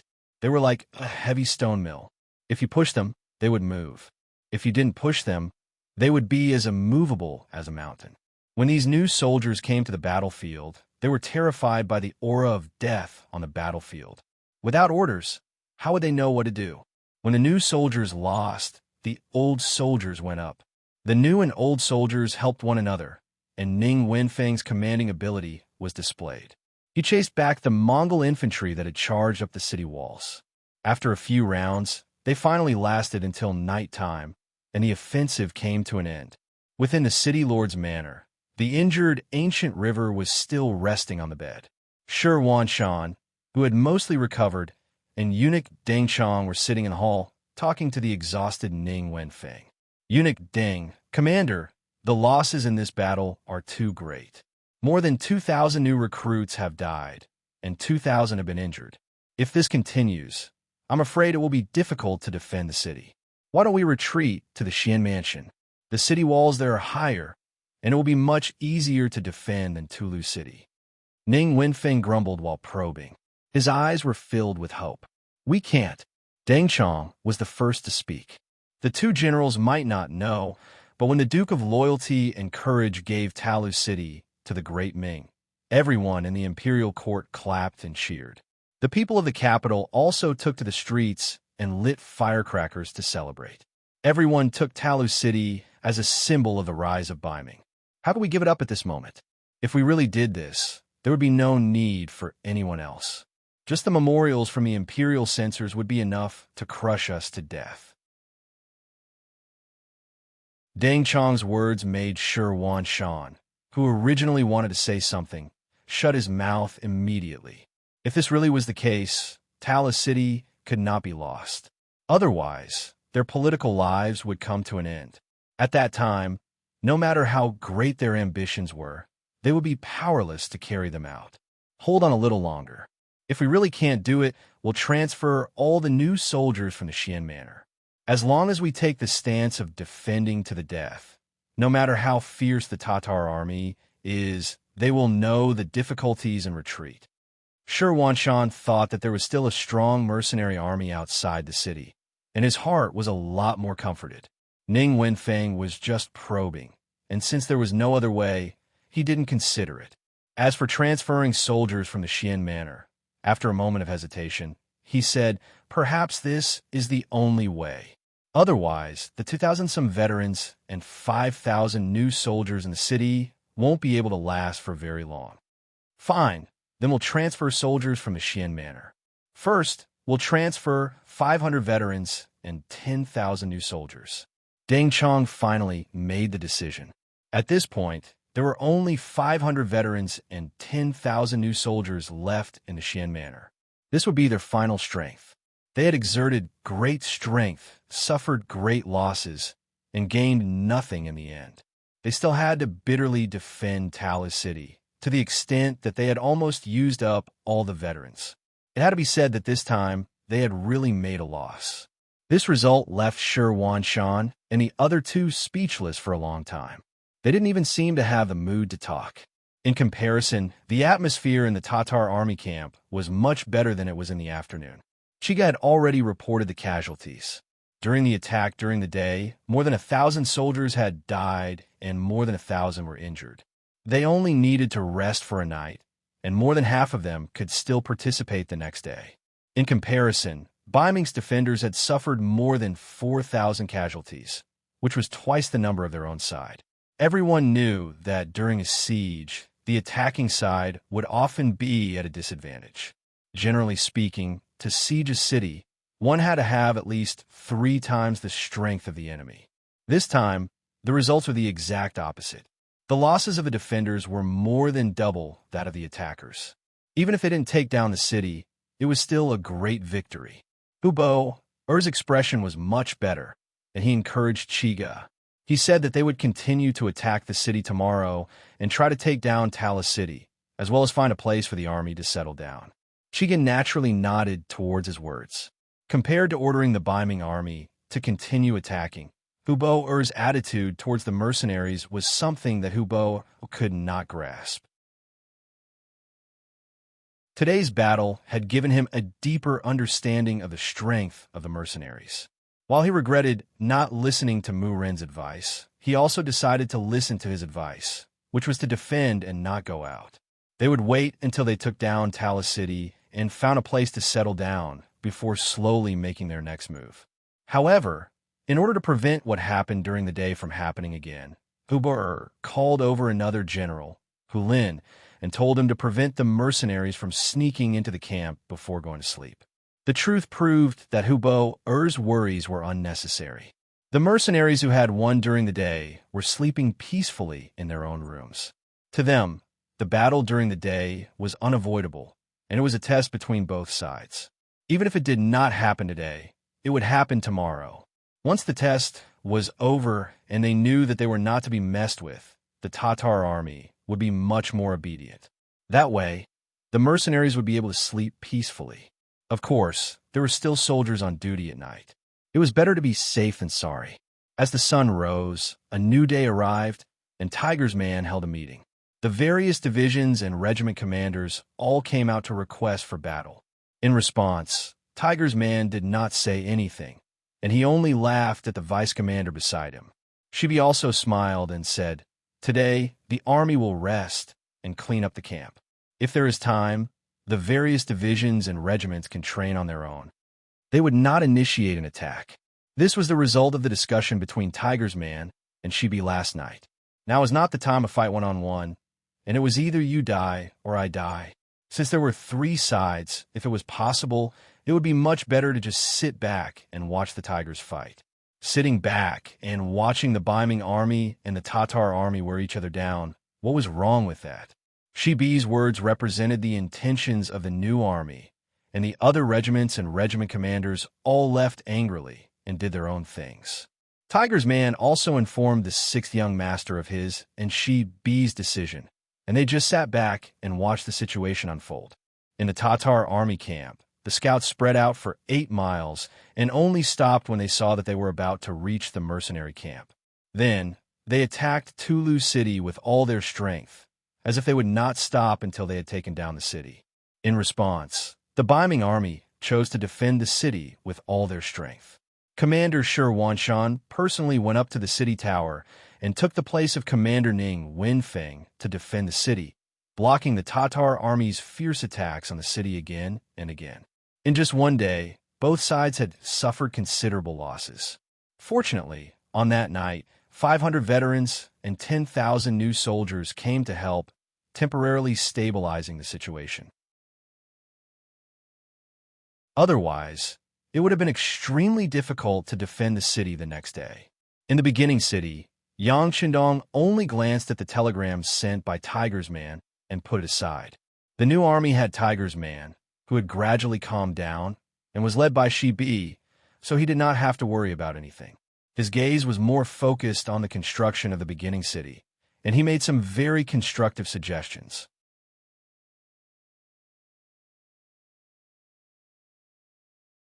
Chapter 848. First City was the first city he built on the grasslands, but it would not be the last. According to Yang Shindong's plan, he wanted to build a model here. In the future, when he built a city here, everyone could follow suit. In order to make this model as perfect as possible, he had to put in a lot of effort. Apart from the construction of First City, Yang Shindong was also fearlessly asking about the Mongol tribe in the Gobi Desert. The Mongol tribes were the biggest threat to the northwest of the beginning city.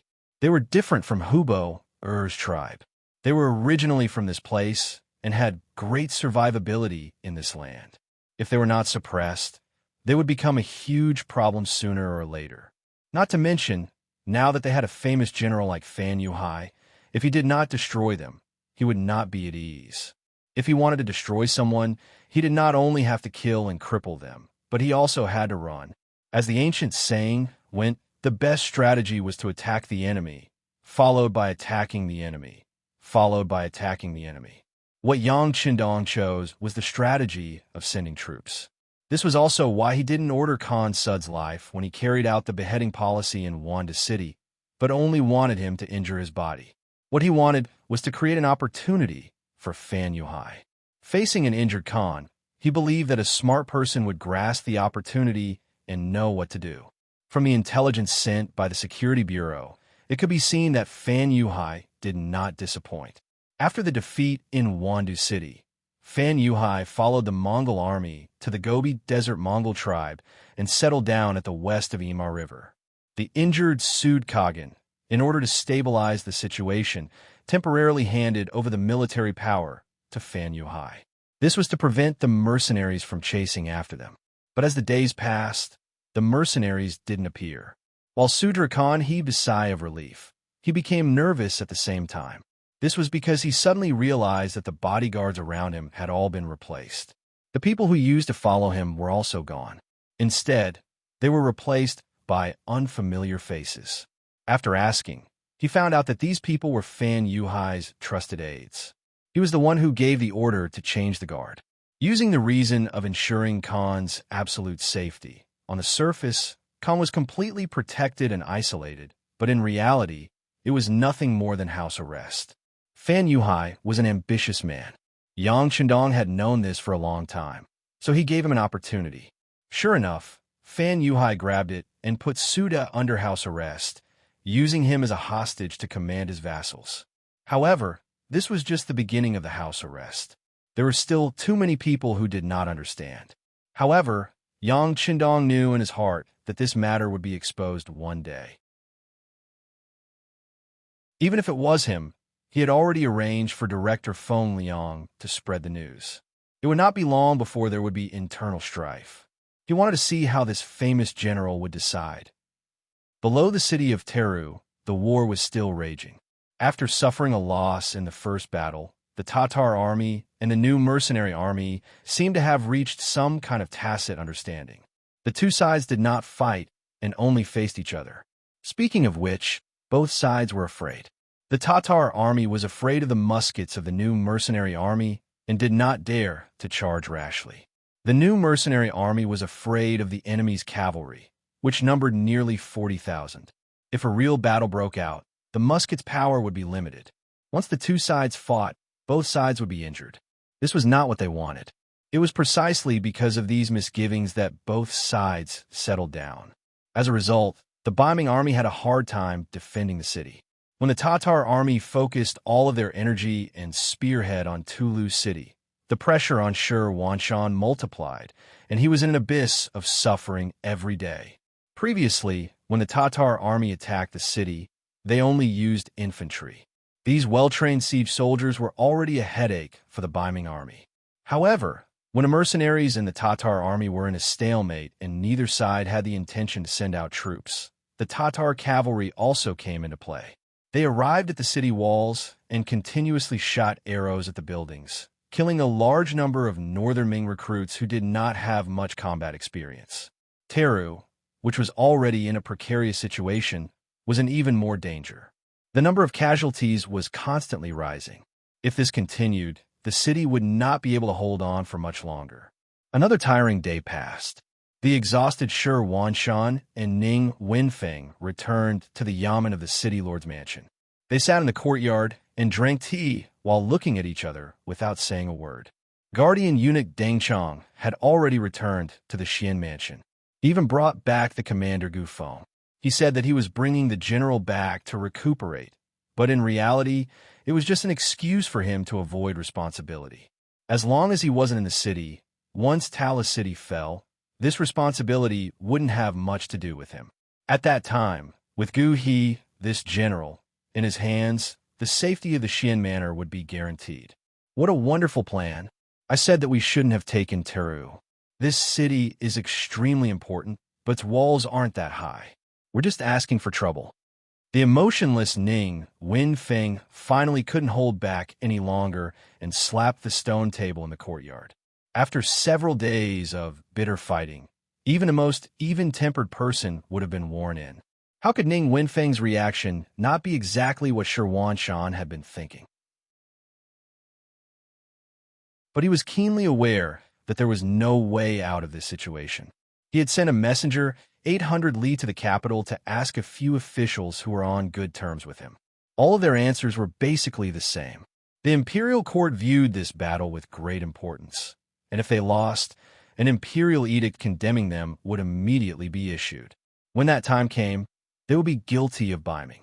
Shi Wanshan, who had worked so hard to get to this day and had even been a bandit, naturally didn't want to lose everything. What he needed to do was think of a way to protect Teru. Suppressing his anger, Shi Wanshan asked, "Wenfeng, what do you think if we kill our way out and send someone to ask for reinforcement from the mercenaries?"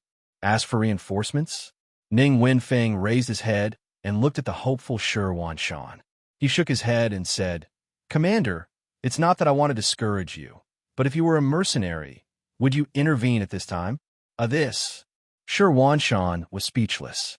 He knew that his suggestion just now was somewhat idiotic, but he really couldn't think of a better idea. Behind them was the Xian residence, which also lacked soldiers. They might have the strength to defend the city, but they definitely didn't have the strength to send reinforcements. As for the imperial court, although he had sent several emergency letters, they had all been like stones sinking into the sea. It was obvious that the imperial court wouldn't send any reinforcements for the time being. After thinking about it, there seemed to be no other option besides the mercenaries before him. This was a method that couldn't be helped, but he hadn't expected Ning Wenfeng to reject it so quickly. Sitting across from him, Ning Wenfeng understood Shi Wanshan's thoughts, but he still couldn't help but say, "Commander, there's no need for this idea. Right now, the mercenaries are probably looking forward to us and the Tatar army fighting until both sides are heavily wounded. Why would they intervene at this time? But once Talus City changes hands, one of their supply routes will be cut off. Will the loyal guild allow this to happen?" Shi Wanshan still wanted to argue. So what if the supply route is cut off? Isn't there still the new Gondusi region? That was originally the loyal guild's backup plan. At least for this reason alone, we have to go against 40,000 elite cavalry. This is not a good deal. Ning Wenfeng shook his head.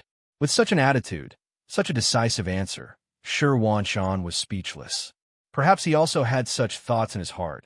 Otherwise, he would have sent someone to deliver a letter to the mercenaries. However, at the moment, he really couldn't find a solution other than this method. With a sigh, Shi Wanshan closed his mouth again. Only when he was drinking tea would he suddenly open his mouth, as if he had a grudge against the teacup and the tea leaves. Silence. Another silence, representing the bitterness and helplessness in the hearts of the two generals. At this moment, a guard outside the door walked in and half-knelt on the ground. "Sir, there's a person outside the residence who calls himself the Loyal Guild's messenger asking for an audience." The Loyal Guild's messenger? When they heard the voice, the eyes of the two men who were originally dispirited lit up. Shi Wanshan even opened his mouth abruptly after a breath of time. "Please, please." If it weren't for his own status, Shi Wanshan would have already stood up to greet him. But even if he didn't do so, the two words "please" from his mouth were enough to express his excitement. The bodyguard retreated. Less than half a cup of tea's time had passed, but from Shi Wanshan's point of view, it seemed like a long time had passed. Finally, a man dressed in plain clothes walked into the backyard. The bodyguard beside him had already proved his identity. "This commoner you can greets the two generals." The man cupped his fists and bowed slightly, then stood up straight again. He had an expression that was neither servile nor overbearing. Although he was a commoner, how many commoners could still act so naturally in front of the commander-in-chief? Just from this aspect alone, this person was different from ordinary people in many ways. "So it's Mr. Yu. Please take a seat," Ning Wenfeng said with a spring breeze smile on his face. Before the identity of this person was clear, this kind of reception was naturally done by him as a subordinate official. As he spoke, he waved his hand at the guard at the side, indicating for him to withdraw. Soon, only the three of them were left in the small courtyard. You can taste the fragrant tea in front of him under Ning Wenfeng's indication. After a light sip, he nodded slightly. Not bad, good tea. Now that the war is imminent, we didn't know you were coming, so we didn't prepare well. However, the Duke of Loyalty and Courage must have some exceptional tea. Ning Wenfeng laughed mischievously, not forgetting to point the spearhead at the topic he wanted to discuss. Even now, he was still very suspicious of Yukan's identity.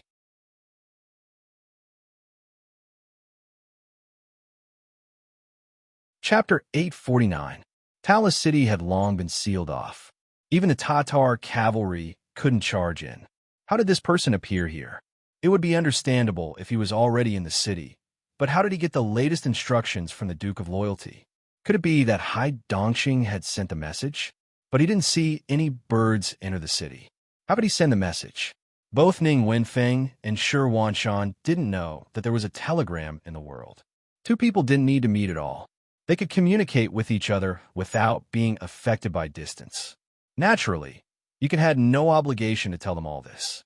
He could even think of their doubts, but his duty wasn't to explain these things. He was just passing on a message.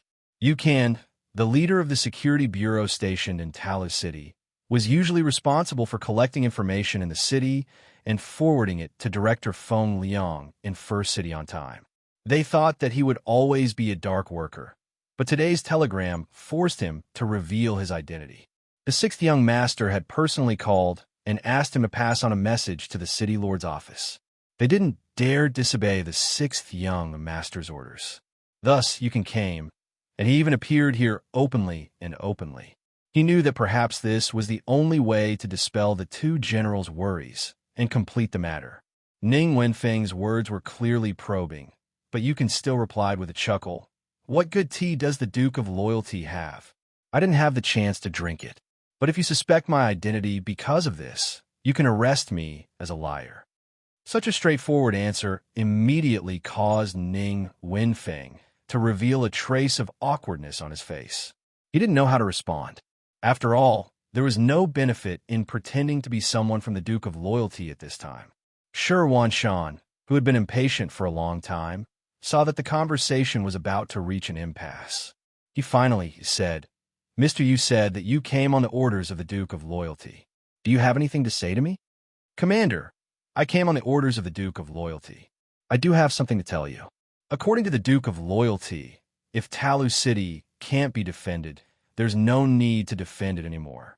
We can just retreat to Xuanfu City. At that time, we can accumulate strength to defend it. Yukan was only halfway through his sentence when Ning Wenfeng interrupted him. How can Talis City not be able to defend itself?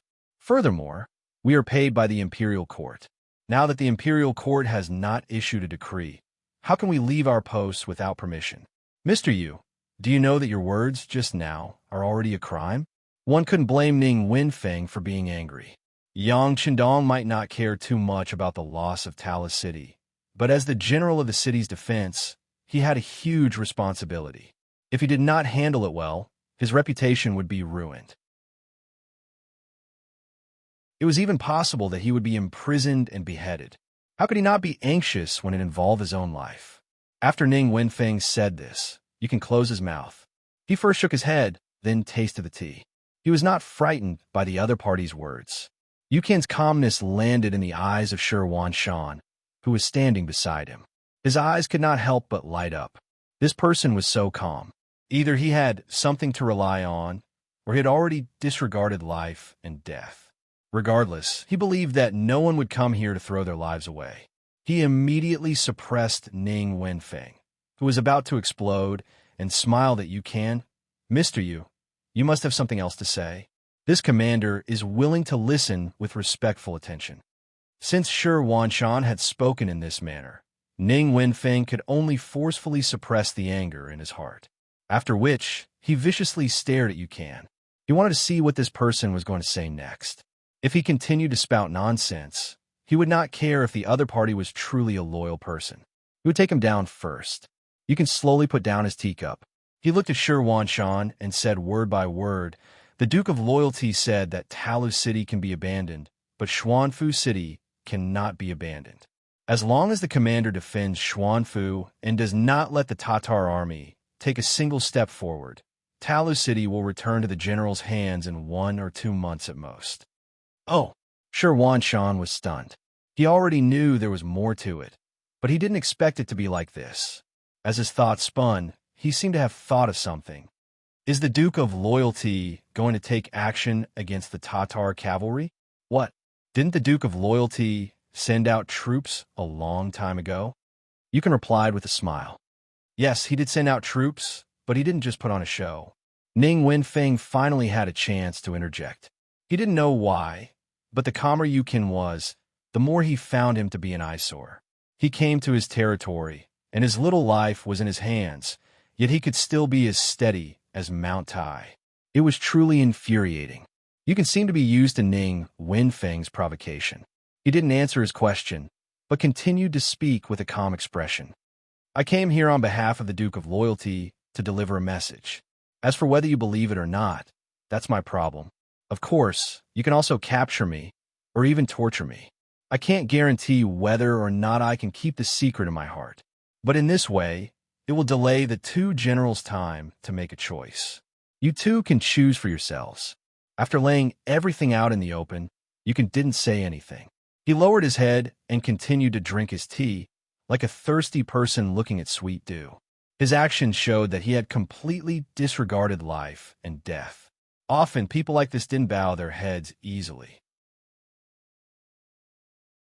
Even if they were captured and tortured, there wouldn't be a result in a short time. And it just so happened that Shi Wanshan didn't have much time left. If he made a single mistake, he wouldn't have the chance to turn things around. Mr. Yu, do you have any keepsake to prove your identity? Shi Wanshan still didn't give up. No, Yukon answered very straightforwardly. Then he added, Tulu City has already been sealed. Where would I get keepsake? Without a keepsake, where did you get the news? Ning Wenfeng interrupted again, feeling that he had caught the other party's loophole. You don't have to worry about this. In short, I'm telling the truth. Whether you believe me or not, you 2 generals can consider it yourselves. You definitely wouldn't tell them about the telegram. This was still a secret to the other forces. Of course, the longer it was hidden, the more advantageous it would be. The stubborn Yukon immediately made Ning Wenfeng give birth to a kind of feeling of not knowing where to cut. At that moment, he shifted his gaze to Shi Wanshan. It was obvious that he wanted the commander to make the decision. Shi Wanshan frowned. Yukon's appearance was too unexpected. He couldn't make a decision in a short time. He still needed more time to consider. He slowly raised his head. Mr. Yu, thank you for your information. How about this? I'll think about it before making a decision. Now, please go back and rest. All right. There's no need to inform this commoner of your decision. It won't take long for the whole world to know of your decision. Yukon knew that his mission was completed. There was no point in staying any longer. He stood up, nodded to the 2 generals, and turned to leave. Outside the door, when the bodyguard escorted Yukon out, he saw the signal in Shi Wanshan's eyes. He lightly nodded his head to show that he understood. Once Yukon left, Ning Wenfeng didn't care about anything else and said anxiously, Commander, you don't really believe that he was sent by the Duke of Loyalty and Courage, do you? He doesn't have anything on him to prove himself. If we can't get out, how can we prove it? Shi Wanshan asked back and said, At this moment, do we have any other choice? But why did the Duke of Loyalty and Courage do this?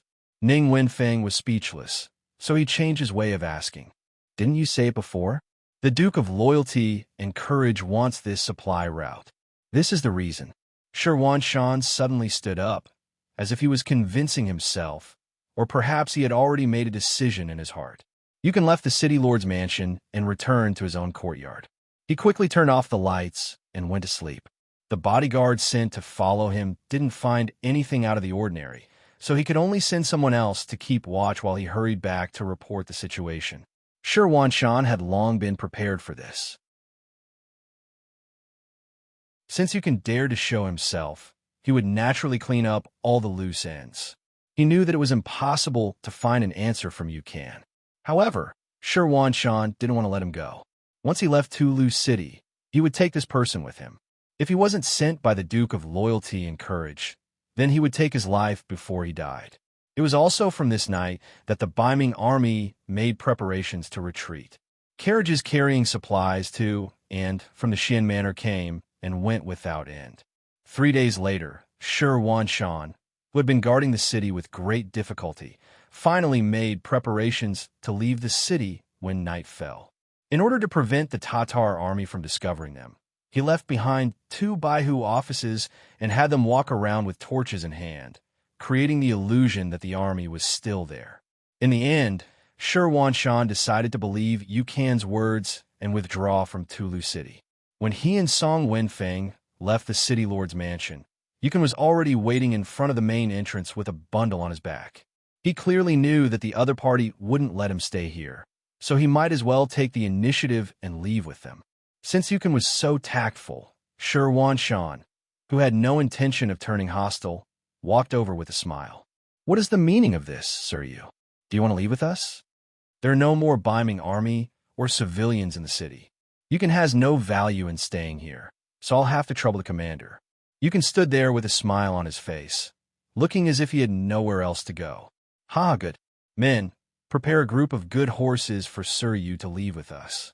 Shi Wanshan laughed heartily. Regardless of whether or not this Yukon was a loyal and courageous man, his courage and insight were enough to make him admire him greatly. In the dark night, torches stretched out in all directions. The Biming army retreated from Tulu City, leaving behind an empty and resourceless ancient city.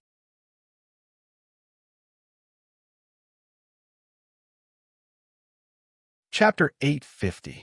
The next day, when the sun rose, the 200 Biming army quickly left. After breakfast, the Tatar army continued to attack the city. Only then did they discover that there was no resistance, and they were able to easily enter the city. News of the Biming army's departure quickly reached Huboer's ears. "Biming army has retreated. Ha, good news. Let's enter the city." Huboer was overjoyed. Although the northern Ming army suffered the most losses during the siege, it was still very uncomfortable for him. He suffered losses every day, and he still had to defend against the attacks of the mercenaries from 10 miles away. This kind of feeling was really uncomfortable. Now that he had a city to defend, he had something to rely on. Moreover, Tulu City was originally a city that was easy to defend and hard to attack. It was connected to a nearby mountain range, so he only needed to defend the Xuanfu Gate to the east and the Grassland Gate to the west. This allowed him to divert his forces to do what he wanted to do. The Tatar army smoothly entered the city and was prepared for a sneak attack from the mercenaries. However, the enemy did not seem to see them and allowed them to do as they pleased. When all of the Tatar soldiers entered the city, the mercenaries suddenly moved and set up camp 8 miles away from the western city gate. At this point, the situation of closing the door and beating the dogs had already taken shape. Not only that, they also cut off all communication between the Tatar army and the outside world. Only when the mercenaries set up their tents did Hubo, who was standing on top of the tower, feel that something was wrong. Previously, when he was outside the city, he could send troops to search for food and water. However, now that he was in the city, he had a place to stay, but everything else seemed to be a problem. When he thought of the Biming army's sudden retreat, especially when they did not see a single person or food after entering the city, he suddenly felt like he had been deceived. "No, we can't be trapped in the city. We need a way out. Where is General Gar? I'll give you 5,000 cavalry. Kill your way out before the enemy has a stable footing. The other generals are on standby. Once the opportunity arises, we'll destroy the mercenaries." Hubo stood on the city wall and suddenly gave the order to attack. General Gower, who had just entered the city, had no choice but to get back on his horse after receiving his orders. He led the 5,000 cavalrymen straight to the mercenary camp outside the city. In the new army's barracks, as soon as the west gate of Tulu City opened, the scout immediately reported to Tiger's Mane, commander, who laughed and looked at Deputy Commander Shibi. The enemy is here to die. Aha, that's right. Shibi also laughed loudly. Although he used to be a member of the Tatar army, he was just a pawn that could be sacrificed at any time. Now that he had received Yang Qindong's great kindness, he saw himself as a member of the mercenary army. When it was time to be ruthless, he would definitely not be careless. Outside Tulu, General Gar led 5,000 cavalrymen and rushed over with great momentum. But what awaited them was still a new division of recruits. In the previous battle, they didn't do anything. They only stood at the front as human shields. According to their commander, Hu Meng, the new army should first train their courage so that they wouldn't be weak in the knees when they went on the battlefield to kill. Reality had already proven that many of the new soldiers showed expressions of fear when facing the charge of the Tatar cavalry last time. Even though they knew they had the support of the army behind them, they still couldn't help but be afraid. Fortunately, no one wet their pants in fear, so they passed the test. Now, another test was about to begin. With the experience from last time, it could be seen that the quality of the new soldiers had improved quite a bit. At the very least, the fear on their faces had lessened a lot. Many of the new soldiers even showed signs of eagerness to fight. Gore, who was charging forward, saw that the mercenaries were still using the same trick as the last time. For some reason, his heart started to pound as he rode on his horse. He had a premonition that he wouldn't be able to gain any benefits this time. But when he thought about how General Hubo was looking at him from the city wall tower behind him, he couldn't turn back. He could only lead the army forward. But in the process of charging, he intentionally slowed down and stayed at the back. Last time, General Mazum had been killed by a musket. With this experience, he wouldn't be so easily fooled. Gaur's premonition was very accurate. When the Tatar cavalry was 1 li away from the mercenaries, the new division's cavalry once again retreated to the sides, revealing the musket-wielding soldiers of the 6th Battalion behind them. Then, the sound of gunfire rang out. One after another, the charging Tatar cavalry were shot off their horses. The smell of blood had already filled the air before the two sides had even come into contact. This scene greatly slowed the charging Tatar cavalry. Kill! Ma Xiangshan, the commander of the light cavalry regiment, shouted again. A regiment of 2,000 light cavalry poured out in full force, heading straight for the Tatar army that had already been frightened by the muskets. Retreat! Gar, who was already at the rear, hurriedly shouted when he saw the same scene. He quickly reined in his horse and turned around, leading the army to retreat in a sorry state. In this battle, they had lost around 600 cavalry and had killed 0 enemies. On the tower of Talu City, Hubo saw everything with his eyes. He angrily turned around and left without saying a word. He couldn't blame Gar.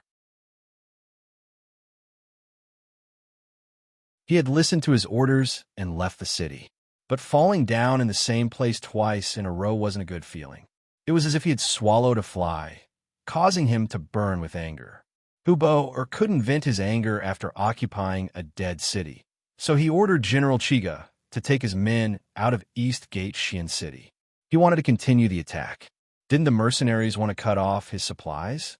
All right then, I won't walk past you. I'll head towards the hinterland of northern Ming. After several days of siege, the Baiming army had suffered heavy losses. Chiga's infantry had also been wiped out. Of the original 10,000 infantry, only 2,000 were left. They couldn't take down a city like Xian City with just them. After receiving the order, he could only tell Hubo the whole story. Afterwards, he gained the authority to command 10,000 cavalry and confidently left the city. However, what Chiga did not know was that within the Xian mansion, Shi Wanshan had already set up his stance. Relying on the sturdiness of the city walls and the fact that he had joined up with the troops guarding the Xian mansion, he was confident that he would not allow the Tatar army to take advantage of him. Talis City quieted down once more. Knowing that he couldn't do anything to the mercenaries, Hubo gave up on the idea. He only needed to wait for good news from General Chiga. At that time, he only needed to leave a portion of his men to defend Talis City. The mercenaries would be blocked outside, and he would be able to lead his army to do whatever he wanted in the hinterland of northern Ming. The mercenaries below the city tower were as calm as ever. The soldiers woke up on time and went out for exercises. They were as free as if they were in their own city. They were waiting for the sixth young master to give the order to attack. In the first city, Yang Qindong didn't give the order to attack. He was also waiting for Shi Wanshan and the Tatar army to both sides to suffer heavy losses. At that time, it would be time for him to send out his troops. While waiting, the Mongol tribes in the north of Imo Bay finally sent out good news. Fan Yuhai finally stopped waiting and revealed his devil's fangs. He used the excuse of marrying Tuoya as an excuse to replace Sud Khan. The Mongol camp in the north of Mo Bay was 100 miles west of the Imar River. It was the end of spring and the beginning of summer. The grasslands were no longer covered in snow and desolation.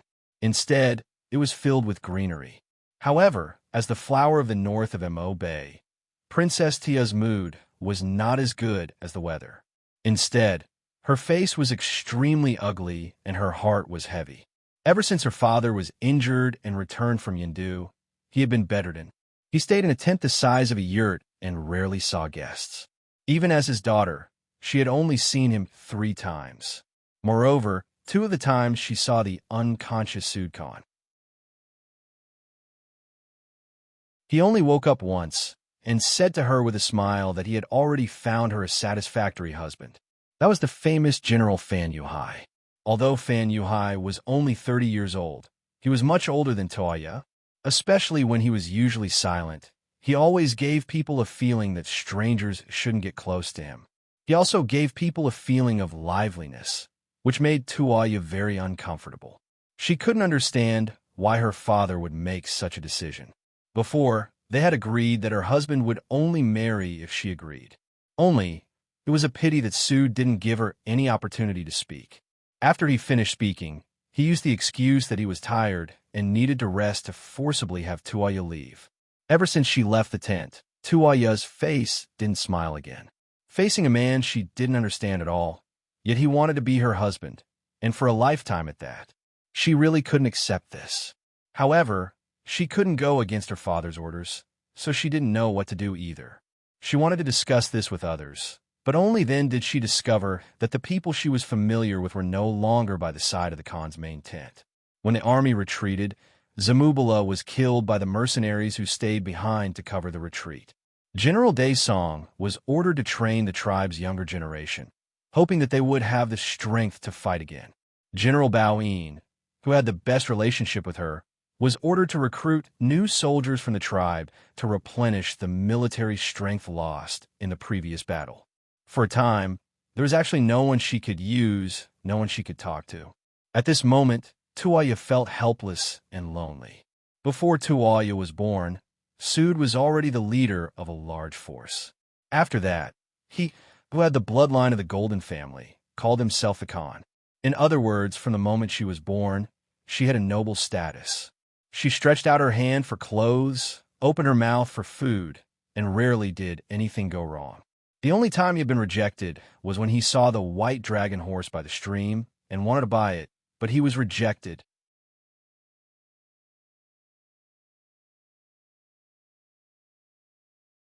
Chapter 851.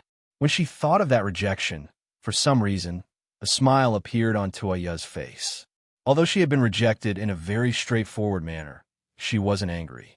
On the contrary, she had seen the scene of the god of war slaughtering in all directions. Which young man didn't have feelings? Which young woman didn't yearn for love? It was from that time that a shadow appeared in the depths of her heart. However, she was smart enough not to mention it to anyone. In particular, her father's following actions had reduced the possibility of this existence to the lowest. This time, her father had been injured by a flintlock. Tuoya knew even more clearly that the distance between her and that man would only grow further and further. After all, no woman of the grasslands would choose to marry an enemy. She turned her mind back and thought about the problem in front of her. Tuoya became troubled again. She didn't like Fan Yuhai and always felt that she couldn't see through this man. She didn't want to live in this kind of unhappiness for the rest of her life, so she secretly made a decision. She would find an opportunity to enter the king's tent. She wanted to see her father and explain things clearly. Although she wasn't good at fighting, women seemed to be born good at acting. After Toya secretly made a decision, her performance was no different from normal. Even when some of the maids began to prepare clothes for her before marriage, she still greeted them with a smile. There wasn't the slightest hint of disobedience. Involuntarily, the expressions of the guards responsible for watching her became relaxed. Once Toya really married General Fan, she would become their mistress. Of course, it was best not to offend such a woman if possible. This day, as usual, Toya walked out of the yurt after eating dinner and went to the nearby grasslands to enjoy the night scenery. This had become a habit for the past few days. This was also her preparation for the following actions. In the past few days, it had been like this time and time again. The guards who were watching her were used to it. As long as she didn't disappear from their sight, they would let her do whatever she wanted. This was originally an order from General Fan.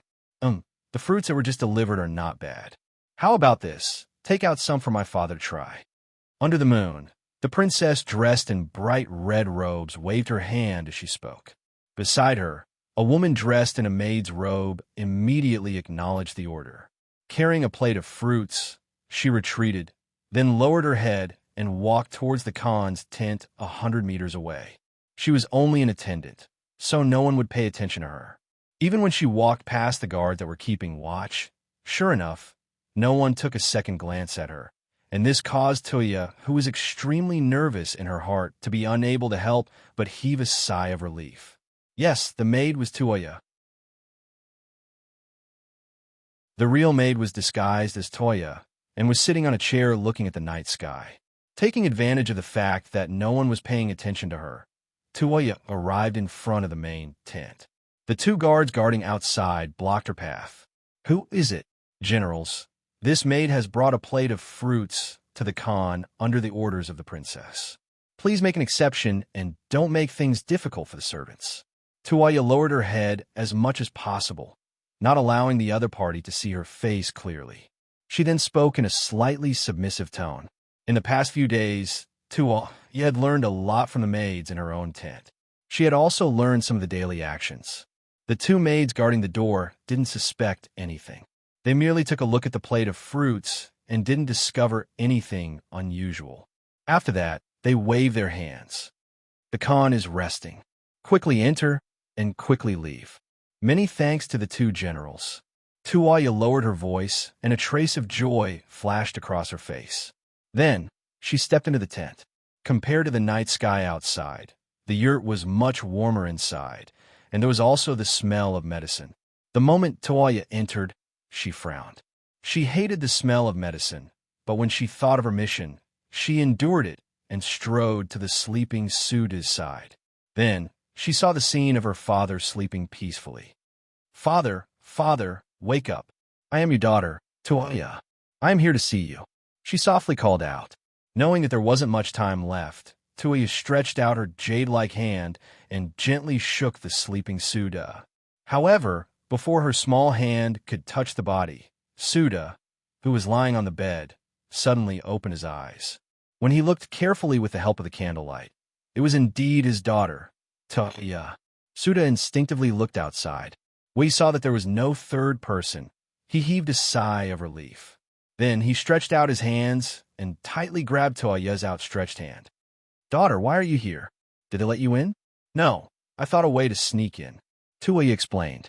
Seeing that his daughter, who had always been noble, was actually wearing a maid's uniform, Suda immediately understood. Then, his gaze tightened and he said, Good, daughter, you are very smart. Father is very pleased. But time is limited, so I'll tell you what I'm going to say next. Right now, I'm under house arrest, and my injuries are acting up again and again. It's not that they can't treat me, but they don't want to treat me at all. Don't blame Dali Zhonggong for this. On the battlefield, swords have no eyes, and this is not a personal grudge. Father knows what you're thinking, and if you really like him, then go find him. Suda was obviously out of breath when he said these words. It was obvious that his physical condition was not very good. After taking 2 deep breaths, he said, On the other hand, Fan Yufan wants to marry you. He just wants to seize the power of our Mongol tribe. Now I will tell everyone everything. You have to find a chance to leave here and then find Narisong and Baoyin. They have been Fu Khan's old subordinates for many years. They are trustworthy. When the time comes, they will lead the army to save Fu Khan. In a hurry, Suda said a lot of things in one breath, and then he couldn't stop coughing, perhaps because his body couldn't take it. After he finished speaking, he lay back on the bed and waved his hand. You should leave quickly. If you stay for a long time, it will inevitably arouse suspicion. Go. She just wanted to discuss her marriage with Fu Khan and give her opinion. She didn't expect to learn such a truth. Tuoya couldn't believe it. But after a moment of confusion, she calmed down. She also knew that this was not the time to talk. She looked at Suda, who was lying on the bed, and said, Father Khan, take care of yourself. Then she turned around and left the tent. Outside the tent, the two guards waited for a while. When they didn't see anyone coming out, they were about to enter the tent when Tuoya, dressed as a maid, came out. What happened? It's been so long. Did Khan wake up? One of the guards asked with a puzzled expression. No, Khan has been sleeping all this time. The servants saw that the bedside was too messy and casually tidied it up. Tuoya lowered her head and said in a quick-witted manner, Oh, this explanation made the guard feel relieved. Then he nodded. All right, there's nothing for you to do here. Quickly leave. It was no wonder that the two guards were so relieved. They knew that the medicine Suda took was originally a sleeping drug. After ordinary people took it, it would be difficult for them to wake up. But they didn't know that the medicine had already been discovered by Suda. How could a person who could become the Khan of a tribe be compared to ordinary people? Not only that, he also vomited it. This was also the reason why the yurt had a strong smell of medicine. Tuoya left. Not long after returning to the side of the princess, she followed her master back to the tent. But compared to before, Tuoya's eyes were more resolute. Previously, she felt that there was something wrong with her father. Logically speaking, when her father was sick, he should let his daughter take care of him. But not only did he not tell her once, he didn't even say a word of concern to her 3 times. Now that she knew the truth, Tuoya finally understood that it wasn't that her father didn't want her to say it, but that he couldn't. After knowing the truth, Tuoya was ready to leave. She first looked at the maid beside her. Guna, how does the mist treat you? The princess's kindness is as great as a mountain. I'm willing to do anything for the princess. The maid who acted as Tuoya's maid felt touched. She immediately blurted out what was in her heart. In fact, Tuoya had given her a new life. When her parents died, it was the princess who arranged for them to be buried. Because of this, her life was already Tuoya's. All right, then today is the day you repay me. Tuoya's heart was filled with a trace of reluctance. She knew that if she did this, Guna might not be able to survive. But for the sake of the Mongolian tribe in the Gobi Desert, she had to sacrifice her. The night was getting darker. The big tent was already dark. Even the guards who were watching the princess were closing their eyes to rest. For the past few days, nothing had happened. Under the influence of inertia, their vigilance began to become careless. However, just when everything was quiet, there was a sudden movement in the princess's tent. First, a black shadow rushed out of the tent and went straight into the distance. This sudden change immediately attracted a few guards to follow him out. They did not understand what was going on. What they needed to do was to stop the princess who rushed out of the tent. The guards moved very quickly. In less than half a cup of tea's time, they had stopped the woman who was running away with all her might.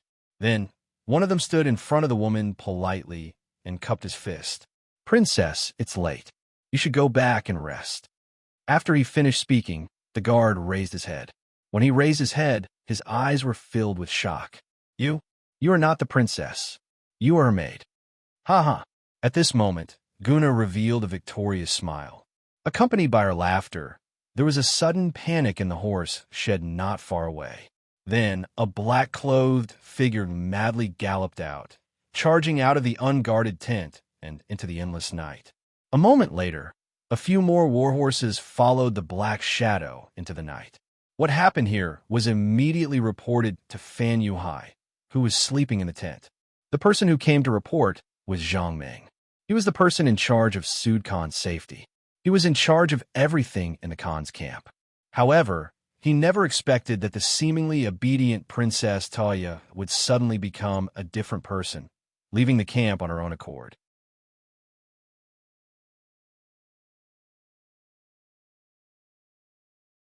Chapter 852. Fan Yuhai sat up from the bed, his gaze incomparably deep. His first feeling was that his crime had been exposed, and Tua Yi definitely knew something. Although he still couldn't figure out what went wrong, Tua Yi leaving for no reason already explained a lot of things.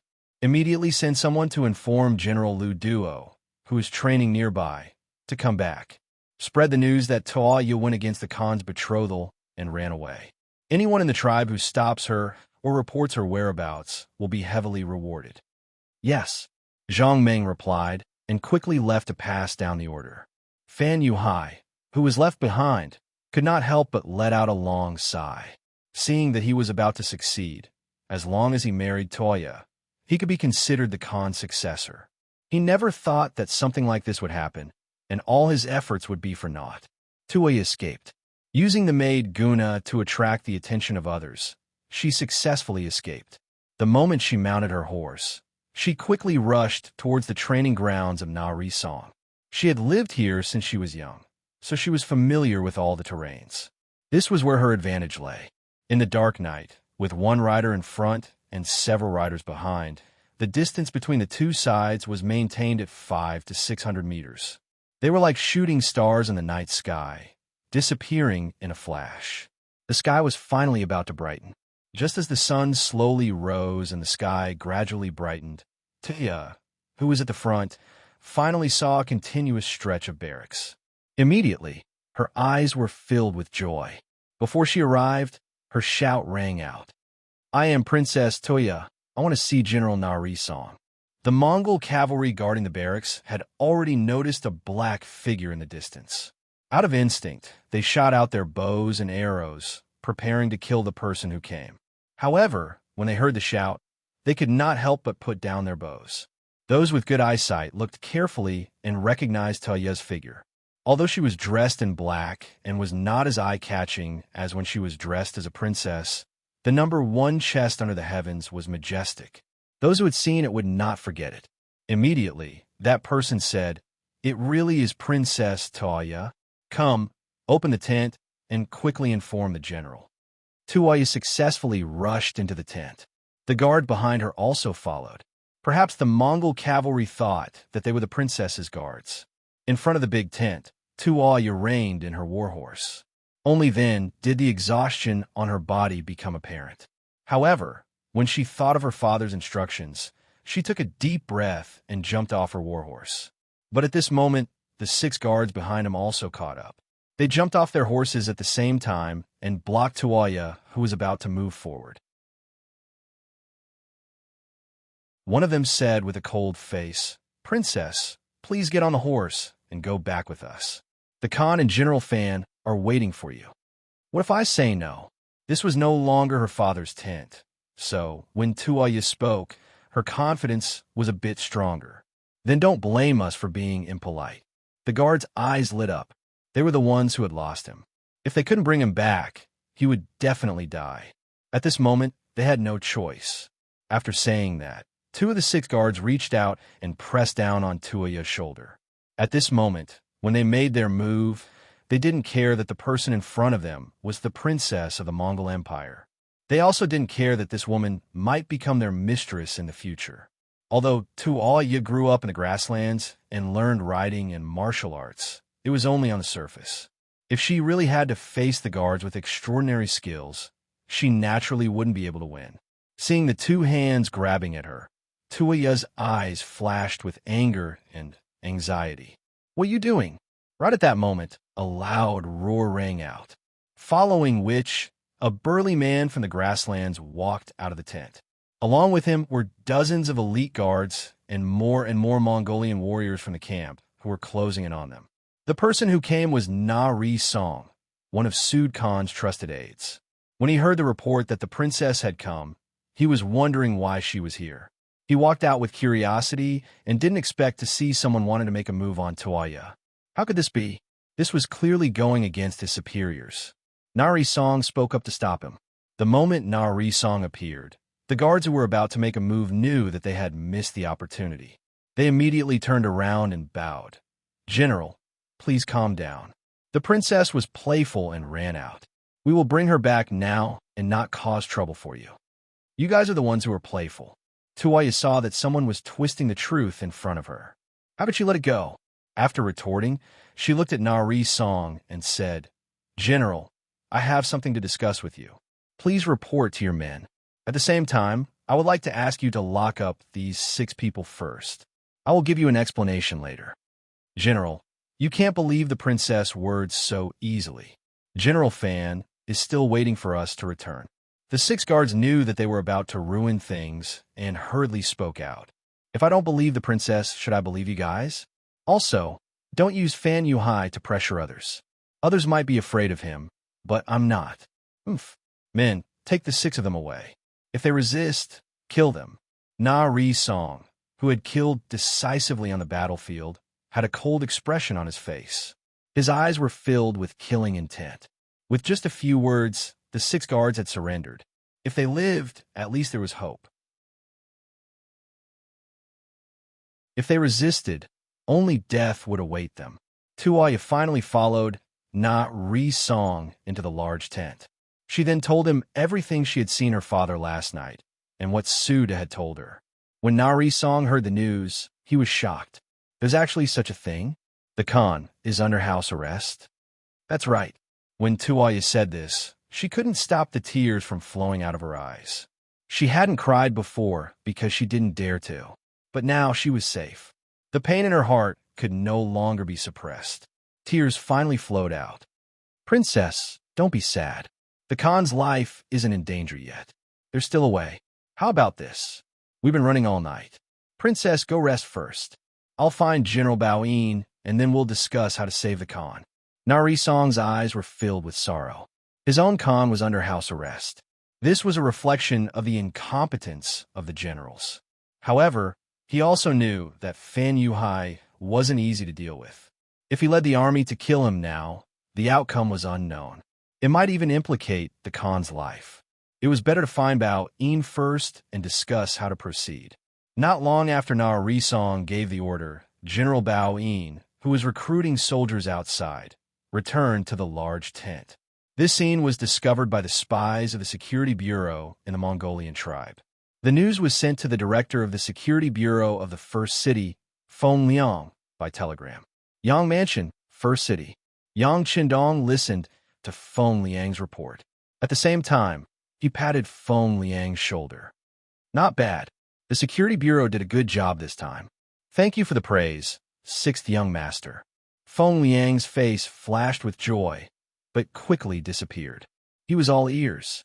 "Continue to watch their every move. Report to me immediately if there's any situation." While Yang Qindong digested the news, he couldn't help but sigh. There were still too few troops. Seeing that the Mongolian tribe in Ma Bay was about to have internal strife, he couldn't send troops to quell the chaos. It was a pity. Feng Liang took the order and left. Looking at his back, Yang Qindong thought that this person's temperament was good. He was calm and capable. If he kept it up, he would be a promising talent. But this thought was just a fleeting thought. For Yang Qindong, it was still a problem of how to mobilize troops. Otherwise, no matter how big the opportunity was in front of him, he wouldn't have the power to intervene without enough troops. "Yang Si, find Beta Persei." After nodding to Yang Si beside him, Yang Qindong sat back on the chair. Wu Sheng's 3rd Division had been sent to the north.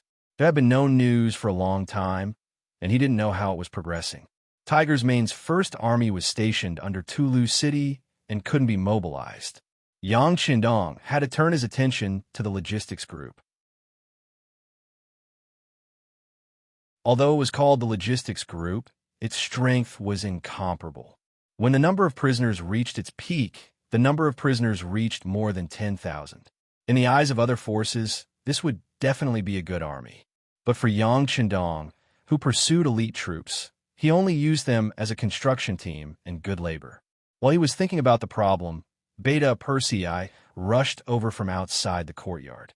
Since Yang Si and Yang Lu arrived at the beginning city, his work pressure had decreased a lot, and he had put more energy into the logistics group. As soon as he entered the courtyard, he first saluted Yang Chendong and then said, "Young master, Beta Persei is here to report." Oomph, clever boy. Looking at Beta Persei's businesslike appearance, Yang Chendong said with a smile in his eyes, which immediately attracted Yang Si's laughter. The atmosphere was very relaxed when they were together. Yang Chendong casually pointed to the table in front of him, where there was an open box of God of War cigarettes. Beta Persei didn't stand on ceremony and reached out to take it. He first gave one to the sixth young master, then casually lit one for himself. As for Yang Si, he didn't like this kind of thing, so he just let it go. When the smoke lingered, Yang Chendong slowly said, "If the logistics group is pulled up, how many people can they fight?" When it came to business, Beta Persei's expression became much more serious. Faced with this question, he didn't answer immediately. Instead, after a little hesitation and thought, he nodded and said, "About 5,000 people. They can probably reach the combat strength of a C-rank army." In Yangxia, the combat strength of a team would be at different levels according to different grades. For example, the Cold Front naturally had the highest combat strength, which was A rank. For example, the veterans of a new army could basically reach B rank. The D rank was generally the so-called militia and reserve. They had only undergone simple military training and might be able to win by relying on their numbers. Once they gnawed on a hard bone, it was basically impossible to point at them. There were also the Black Knights of the Guards. With their strong individual combat quality and elite equipment combination, their combat strength could reach the terrifying S rank. Unfortunately, there were too few such troops, and it would take too much effort to train them. It was not desirable.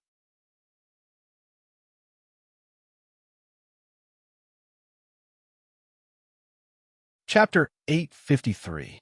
Beta Persei said that the logistics team could reach C rank. That was already good enough. With a little training, they would have no problem dealing with normal enemies. Yang Shandong was quite satisfied with this answer. At least he nodded. "All right, I'll work hard for a while. Train these 5,000 people well and strive to take a step forward. Young master has great use for them." Understood. Beta Persei nodded. He rubbed his palms together and leaned forward. "Young master, how long will it take?" "Half a month to 20 days. Yang Chendong answered without hesitation. Obviously, in his eyes, the internal conflict of the Mongol tribes in the north of the Gobi Desert would begin within this time frame. He wanted these people to be reinforcements and help out. Yes, Beta Persei received the order and hurried out of the Yang mansion. Yang Shandong stayed behind and said to Yang Si, "Send a telegram to Tiger's Mane. We can make our move at Talu. If we can't take it in time, the young master won't blame him. But if we leave Ma Bei, it has nothing to do with him." Yang Chendong didn't put his hopes on these 5,000 soldiers. They were just there to replenish the losses of the new army. His focus was still on Tiger's Mane. Okay, Yang Si nodded and left. Half an hour later, the commander of the Tiger Radiance Army, who was stationed outside Tulu City, received the telegram. His eyes widened in shock. "Men, call the deputy commander, division commander, and commander over. We're having a war meeting." In Talu, Uboer, who didn't know that the war was about to begin, was having a meeting with a few generals. The army had taken Talu as they wished. They finally had a place to rest. But as the general, Uboer didn't relax at all. After attacking Xia Manor for a long time without success, they had lost soldiers and generals, and their rations were dwindling. All of these were problems that had to be resolved immediately, and they were also heavy burdens that pressed down on his heart. "No, we have to think of a way to get out of the city. At the very least, we have to open a passage that belongs to us. Otherwise, as time passes, we will fall into chaos before anyone else attacks us.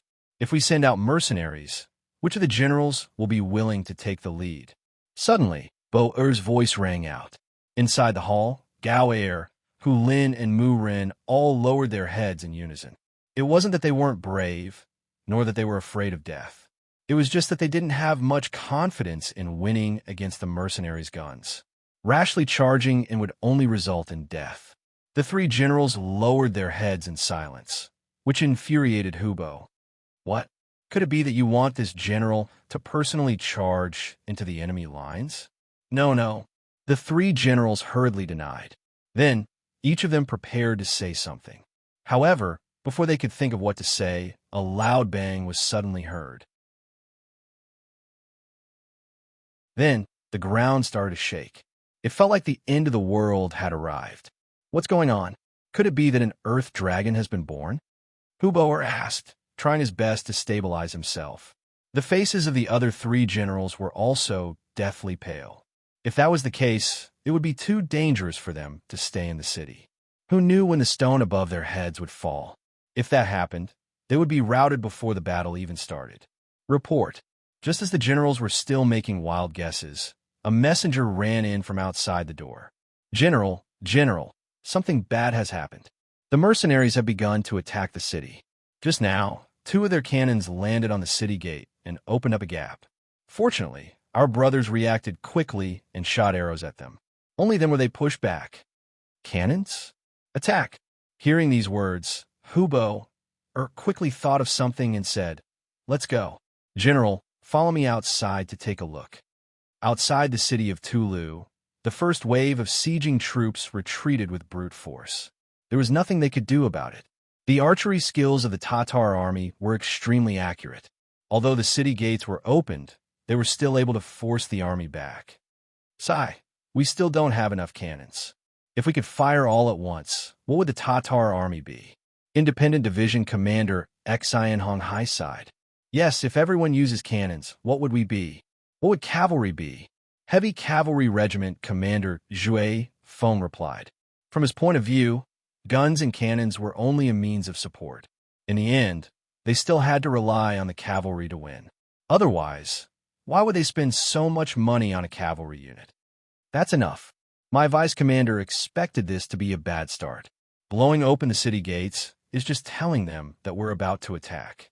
Tiger's Mane stood up and looked coldly at the officers below. He then said, "Everyone go back and rest. Tomorrow, we'll set up the formation. Since everyone is talking about the importance of cavalry, we'll give you a chance to show off tomorrow. But remember, if anyone drops the ball, don't blame me for coming back to teach him a lesson." "Don't worry, Commander. Let's see how we perform tomorrow." The officers finally heard the news of the battle, and they all said excitedly. Then, they went to prepare. When only the commander and vice commander were left in the tent, Shibi asked, "Commander, are we really running out of cannons?" "Not much. At most, there are only 10 cannons left. In the future, don't use them unless it's absolutely necessary." Tiger's Mane nodded and answered seriously. "Are there no more cannons in the beginning city?" Shibi couldn't help but ask curiously. "No more. The cannons are all transported from Chichen City, and the cost is too high. Because of the danger, we won't transport too many cannons at once." With the conditions of the beginning city, it's impossible to make cannons. The 6th young master told us all this when we came. Tiger's Mane explained patiently. However, he had a feeling that the logistics team of the beginning city should still have cannons in stock. It was just that Beta Persei didn't give them to him. Speaking of which, it shouldn't be Beta Persei's idea, but the 6th young master's idea. This should be because he was afraid that they would rely too much on the cannons and break the training of the cavalry. He agreed with this point. After all, there was a cost calculation in war. A cannon shell required too much manpower and material resources. If it was only used in this kind of war, hundreds of cannons might not be enough. If this war continued, even if Chichen City's business was developed, there would be a time when it couldn't hold on. Shibi didn't know so many confidential things. However, he still understood one principle. In the following war, they couldn't rely too much on cannons. It was best to use firearms sparingly unless it was absolutely necessary. Their new army could win not only because of these external forces, but also because they had the strength to do so. It's fine. Then let the cavalry charge. Our soldiers eat well, wear good clothes, have good weapons, and are full of spirit. The rewards for fighting are also high. As long as the soldiers fight with their lives, there's no enemy we can't defeat. Shibi encouraged himself. That's right. Tiger's mane nodded. So what if they didn't use cannons this time? They could still use their cavalry to defeat the Tatar army. Then, they would let the people of the grasslands know that the sky had changed. A declaration of war was shot into the tower of Tulu City. Soon, the letter appeared in front of Hubo. After reading the letter, Hubo suddenly raised his head and laughed. Haha, you really overestimate yourselves. If you use cannons and firearms, we might be afraid of you. But if it's just a competition of cavalry, then I'll show you who's the real hero of the grasslands. Men, give the order. The army will rest well tonight and set off tomorrow. The letter was naturally the letter of challenge. The letter clearly stated that a mountain cannot accommodate two tigers. In order to prove who was the real ruler of the grasslands, the mercenaries were willing to put away their cannons and firearms. They hoped that the Tatar army would not be a coward. Otherwise, the cannons would fall on Tulu City at any time. At that time, they wouldn't be able to say that they didn't give them a chance to bully them. The Tatar army was afraid of the mercenaries, but they were afraid of their firearms. If they didn't use them, what was there to be afraid of? After reading the letter, the other generals also asked to fight. From the looks of it, they obviously wanted to show off their skills. Good. Tomorrow General Gore will lead the charge. I'll give you 10,000 cavalry. You must perform well and let the mercenaries know the power of our Tatar cavalry. Ha ha! Hubo was in a good mood, and his laughter rang out like thunder in the hall. On this night, both armies entered a state of rest early in the morning. Even the mercenaries did not train at night. Everyone was holding back their energy and waiting for tomorrow's performance. The next morning, the weather was beautiful. There were no clouds in the sky for thousands of miles. Under the clear sky, the two sides began to set up their formations on the battlefield. 10,000 Tatar cavalrymen marched out of Tulu City. With 1,000 men as a unit, they formed 10 different formations and stood in front of the mercenaries who had formed their formations first. The mercenaries were still in a long snake formation. From afar, they looked like a sea of military green, giving people the feeling that they could topple mountains and overturn seas. Compared to the previous two times, the first line was no longer the cavalry of the new division. Instead, it was the soldiers of the Tatar division. The commander of the Tiger Mang army wanted to use the Tatars to fight the Tatars. In his words to Commander Su He, this battle was their chance to prove themselves. Although they were both Tatar cavalry, they didn't belong to the same faction. Su He was originally Agar Dorji's subordinate, while Hubo belonged to the Khan's faction. Normally, there would be animosity between them, and it was only a matter of time before they clashed.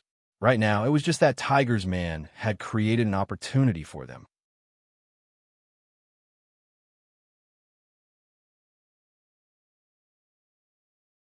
Chapter 854.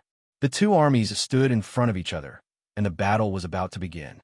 Before that, Tiger's man said to the Tatar division commander, Su He, today's battle will depend on your performance. You have 6,100 men, while the enemy has 10,000.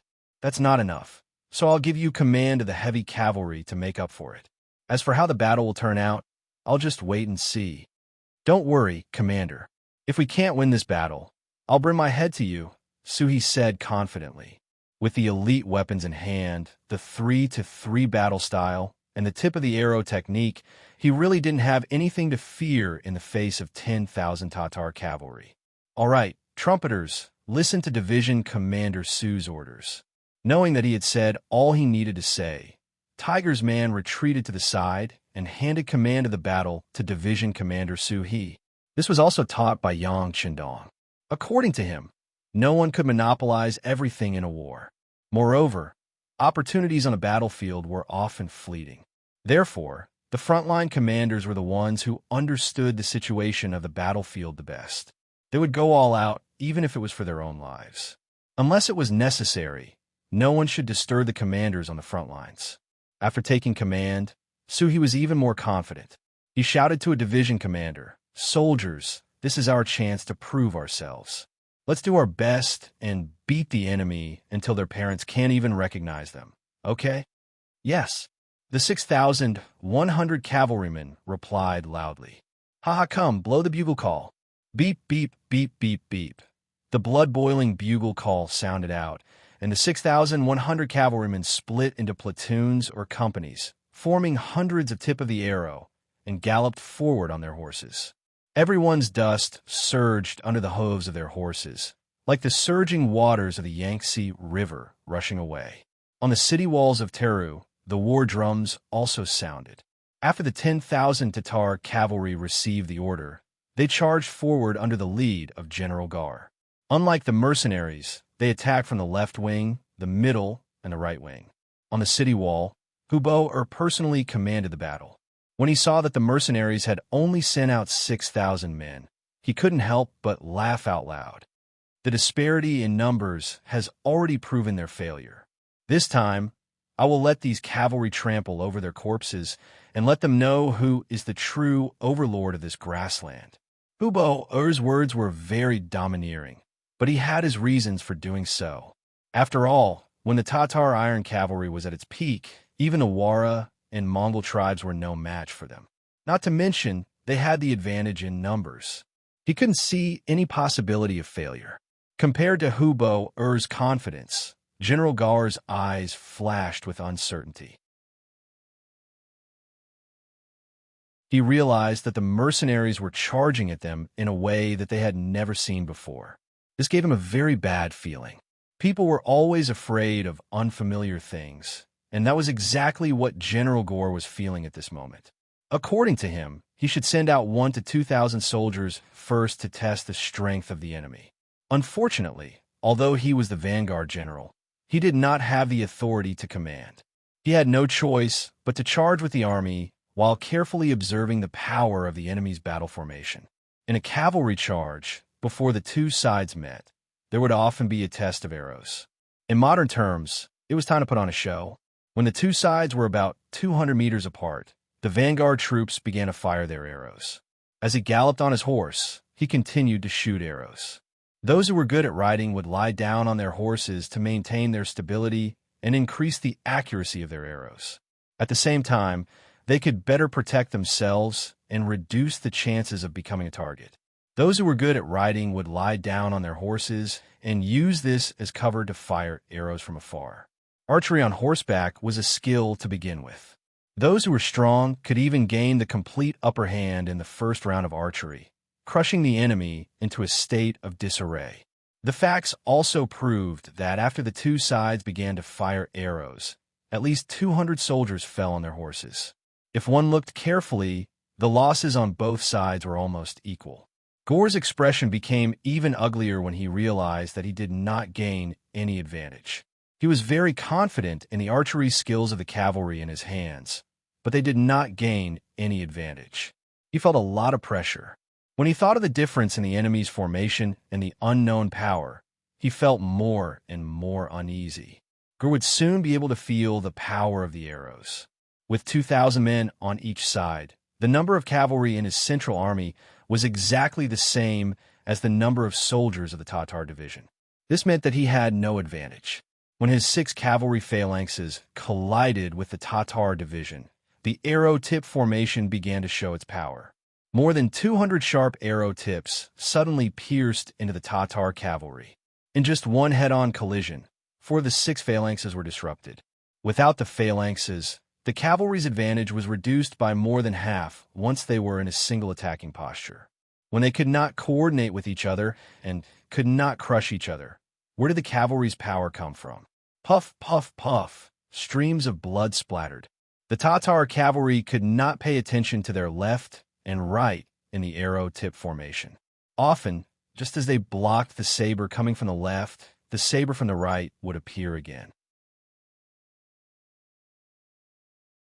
In the clashing of weapons, a moment of carelessness would cause them to be injured or even killed. With the help of the battle formation, the Tatar division immediately made their opponents feel that there were enemies everywhere, opponents everywhere, and danger everywhere. Break through their battle formation. especially the leader. Surround and kill him. Feeling the power of the tip of the arrow, even Gore was accidentally scratched on his chest. Fortunately, he dodged quickly enough, and the saber did not pierce through his armor. Even so, he was still given a fright. Only after entering the formation did he realize how terrifying it was. He immediately shouted and thought that he had found a loophole in the battle formation. He gathered his troops and attacked the first person in the formation. The formation had a strong side and a weak side. It was like how there were many death gates in the formation, but there were also life gates. There was no doubt that the strength of the arrow tip formation lay in the leader. He was like the sharp tip of a saber.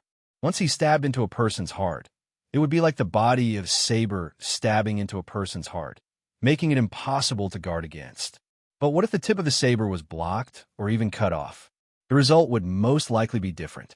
Gore was indeed a veteran general who had been on the battlefield for a long time. He immediately made adjustments. Then, on the battlefield, the Tatar cavalry charged at the arrow tip formation after hearing the order. They looked like they would pay any price to behead the leader of the arrow tip formation. However, there were too many arrow tip formations. Even if they expended a great deal of effort to cut off a tip, the other soldiers could quickly find a new one. There was also the 3-3 formation that could be used. This was a formation that could be formed by 3 cavalrymen. It could increase the power of both offense and defense by several times, making it impossible to defend against. After expending a great deal of effort and sacrificing countless cavalrymen, they did not obtain the result they wanted. Instead, their charge was thrown into disarray by the formation. In a short period of time, the 6,000 Tatar soldiers were divided into over 100 groups, and the number of casualties continued to increase. Gore, who was protected by his personal guards, was also surrounded by the 4 arrow points formation. He commanded his soldiers to cut off one of the sword points, but another one would take its place. Seeing that he was in danger, he had no choice but to issue an order for the 4,000 cavalrymen on the left and right to come to his aid to maintain the balance of the situation. Gore, who was in the middle of the formation, was already panicking. However, he had forgotten that while he was the vanguard general, there was another general on the city walls who held a much higher position than him. He was Hubo. Hubo had already taken over command of the battlefield. He was the one who controlled the beats of the drums. In ancient wars, soldiers relied on the beats of the drums to decide whether to advance or retreat. In this aspect, the mercenaries who used bugles to command were different from them. They were more flexible and could even be said to be at the forefront. Oftentimes, whoever controlled the drums would control the army. For example, when charging, they had to beat the drums to boost morale. When retreating, they had to beat the drums to signal a retreat. Hubo's expression was ugly when he saw Gore's cavalrymen being pierced through by the mercenaries. However, he did not send out any reinforcements. He wanted to wait for the 2 sides to reach a stalemate before sending out the remaining 4,000 cavalrymen. That way, victory would be assured. Hubo had overestimated the strength of his cavalry and underestimated the strength of the mercenaries. Just as he wanted to observe the situation and stimulate the fighting spirit and potential of General Gar and the others, the mercenaries on the main battlefield were slowly gaining the upper hand. With the help of the formation, more and more Tatar soldiers were being cut down from their horses. With the help of the formation, the Tatar cavalrymen had to face the sharp sabers coming from all directions. It was simply impossible to defend against the attacks. The battle went unexpectedly smoothly. Division Commander Su once again raised his blade and cut down his target. Using this opportunity, he looked around and found that most of the remaining cavalrymen were his own. There were very few enemy cavalrymen left. He was so excited that he couldn't help but have a greater ambition. Seeing that the enemy troops on both sides were still wandering around, he still wanted to take advantage of the situation and didn't have the intention to send out his troops. He called for the commander of the 1st Battalion, Gushan. You attack from the east, I'll attack from the west. We'll disrupt the enemy's formation and obtain a greater victory.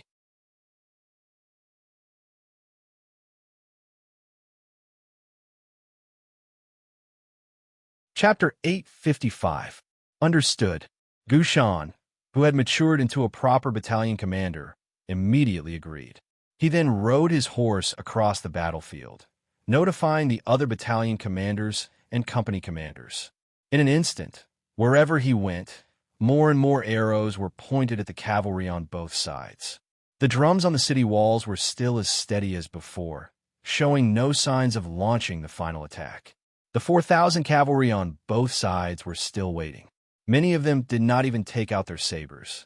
They were still holding onto their crossbows, waiting for an opportunity to shoot. Just as they were looking for an opportunity suddenly presented itself to them. A large number of cavalrymen in green military uniforms suddenly rushed out and charged towards them. Release the arrows, release the arrows. The Tatar cavalry naturally wouldn't miss out on such a good opportunity. They immediately fired arrows from afar, causing quite a few of the Tatar cavalry soldiers charging at them to fall off their horses. However, even more of the soldiers relied on their proficient horsemanship and fast speed to break through the blockade of arrows and kill their way to the front of the Tatar cavalry. Just as the Tatar cavalry on both sides were about to release a second wave of arrows, the mercenaries had already used their speed to rush in front of them. One side wielded a bow, while the other wielded a saber. A one-sided slaughter had begun. The sudden change caught the Tatar cavalry off guard. It went so smoothly that it was out of Su He and Gu Shan's expectations. However, since the opportunity was right in front of them, no one would not cherish it. All the soldiers immediately roared, and the heads of the Tatar cavalry flew into the air. Blood flowed all over the ground, and the stench of blood filled the air. Not good. Hubo, who was standing on the city walls, cried out in alarm. He quickly shouted to the drummer beside him, "Pass down the order. The entire army is to move out. The two sides will attack together with the main force." This order was given a little too late. If it was given a quarter of an hour earlier, perhaps the situation would not be too bad, even if it was not to their advantage. However, it was clearly too late now. Everything was too late. The 4,000 cavalry on the two sides were caught off guard. In a single charge, they had lost at least a quarter of their men. They had already lost the best opportunity to attack. "General, let's retreat." General Mu Ren and General Hu Lin, who were watching the battle, knew that the only way was to retreat quickly. Otherwise, the loss would be greater. Even though she did not want to accept this result, Huboer knew that if the battle went on like this, their losses would only be greater. She could only nod and say, "Send down the order to retreat." Archers on the city gate tower, get ready to prevent the enemy from taking the opportunity to charge into the city. The sound of the gong finally rang out. To Gore, who was still in the formation, it was like the sound of a celestial being. After a fierce charge, a bloody path was finally carved out, and the army retreated into Tulu City. However, compared to the 10,000 cavalry that had left the city, not even half of them had returned. After 4 hours of fighting, the Tatar cavalry had paid a price of more than 5,000 men, and nearly 2,000 of them were injured. On the other hand, the Tatar cavalry division had less than 500 casualties and around 3,000 wounded. Just looking at the number of casualties, it was an exaggeration of 10 to 1. From this, one could see how powerful the arrow formation was. Don't chase a cornered enemy. Let the new division clean up the battlefield. The Tatar division retreat and rest. Tiger's Mane looked at the bloody battlefield in front of him with a satisfied and happy expression. This battle had shown the might of the new division. Even though they had lost 3,500 men, they did not use any firearms to kill 5,000 and injure 2,000. No matter how one looked at it, it was a great victory. Su He, who was covered in the blood of the enemy, retreated with his troops. Tiger's Mane and Shibi went up to him and praised him. Tiger's Mane immediately said that he would report this battle to the 6th young master and try to get a second-class merit for the Tatar division. Even though they were tired from fighting all the way, when they heard the result, all the soldiers of the Tatar division still cheered loudly. This not only represented honor, but also represented that after this battle, each of them would receive a generous reward. This scene caused the other divisions to be filled with envy. The head of the heavy cavalry regiment, Zhue Feng, directly rode up to Su He and hammered his bloody chest. "You're not particular. You didn't call our heavy cavalry regiment for such a good thing. You didn't even give us a share of the merit. Huh? Ha! The combat strength of the heavy cavalry regiment is very strong. Once they take action, they will definitely make the enemy tremble in fear. As the saying goes, good steel should be used on the blade. It is better to leave it for the next time to make a greater contribution." Suhi chuckled, changing from his previous stern expression. Zhue Feng heard this and immediately nodded his head proudly. This time, Suhi did not arrange for the heavy cavalry regiment to kill the enemy. Even though he felt a bit regretful, he was not angry. Just as the other party had said, good steel should be used on the blade. He was looking forward to the moment when he would make a move. On the battlefield, the recruits felt the cruelty of war by cleaning up the battlefield. During this period of time, there were also some Tatar cavalrymen who pretended to be dead, but they were discovered by them. Quite a few warriors killed the enemy and rendered meritorious service. As a result, the other recruits were endlessly envious. Everyone followed suit. Regardless of whether the enemy was dead or not, there was nothing wrong with killing them first. The recruits are also growing. Tiger's man looked at this scene and said with gratification, "Yes, everyone is growing. It's just that can't we give them a boost?" The vice commander on the side suggested. "Oh, vice commander, what do you mean?" "Jingguan, this is the 6th young master's best method to intimidate the enemy. At the same time, it's also a chance to train the recruits." Zhue Feng did not hide anymore and took the initiative to speak his mind. "Yes, the idea is not bad. Give the order to Commander Lu Zhua and let him know." Tiger's man only hesitated for a moment before agreeing. Although killing a dead person wasn't considered a hero, it was still considered to have seen blood. With this kind of experience, they would not be as afraid on the battlefield as before. Of course, the Jingguan could also intimidate the enemies in Tulu City. It would let them know what the consequences of going against the mercenaries were. The two commanders agreed, and the Jingguan was immediately established. During this process, countless recruits vomited and their faces turned pale. They felt weak all over. However, just as the two commanders thought, after this experience they had matured a lot. When they fought again, their blades were steadier and their hearts were more resolute. On Tulu City, Hubei and the others could only watch as the huge Jingguan was built. There was nothing they could do. The sky was already dark. It was hard to predict what would happen if they sent out troops now. Even if they wanted revenge, they could only wait until the next day. Rest well. Victory and defeat are common in war. In tomorrow's battle, we must make up for today's losses. After saying this, Hubei turned and left. While the Tatar cavalry were waiting for revenge, the mercenaries were also waiting for tomorrow's battle to gain merit. Because just a moment ago, Tiger's man had announced the war god's decision. The Tatar division would be awarded a second-class merit, and all the rewards would be sent to the camp the next day. The soldiers of the Tatar division were naturally overjoyed. In the eyes of the soldiers of the other divisions, other than envy, they secretly made up their minds to fight for tomorrow's battle and perform even better. Under the anticipation of both sides, the moon set and the sun rose. The next day came as promised. Hubei picked another general, this time another general, Hu Lin, and gave him 10,000 cavalrymen. After summing up the experience from last time, Hubei handed over the authority of war to Hu Lin, allowing him to perform on the battlefield. In the new army, the independent division replaced the Tatar division from yesterday's battle. Considering that the independent division still had 6 battalions of musketeers, Tiger Edge replaced all of them with Deng Yu's direct subordinate regiment. At the same time, they also selected 3 battalions from a new recruit division for training purposes.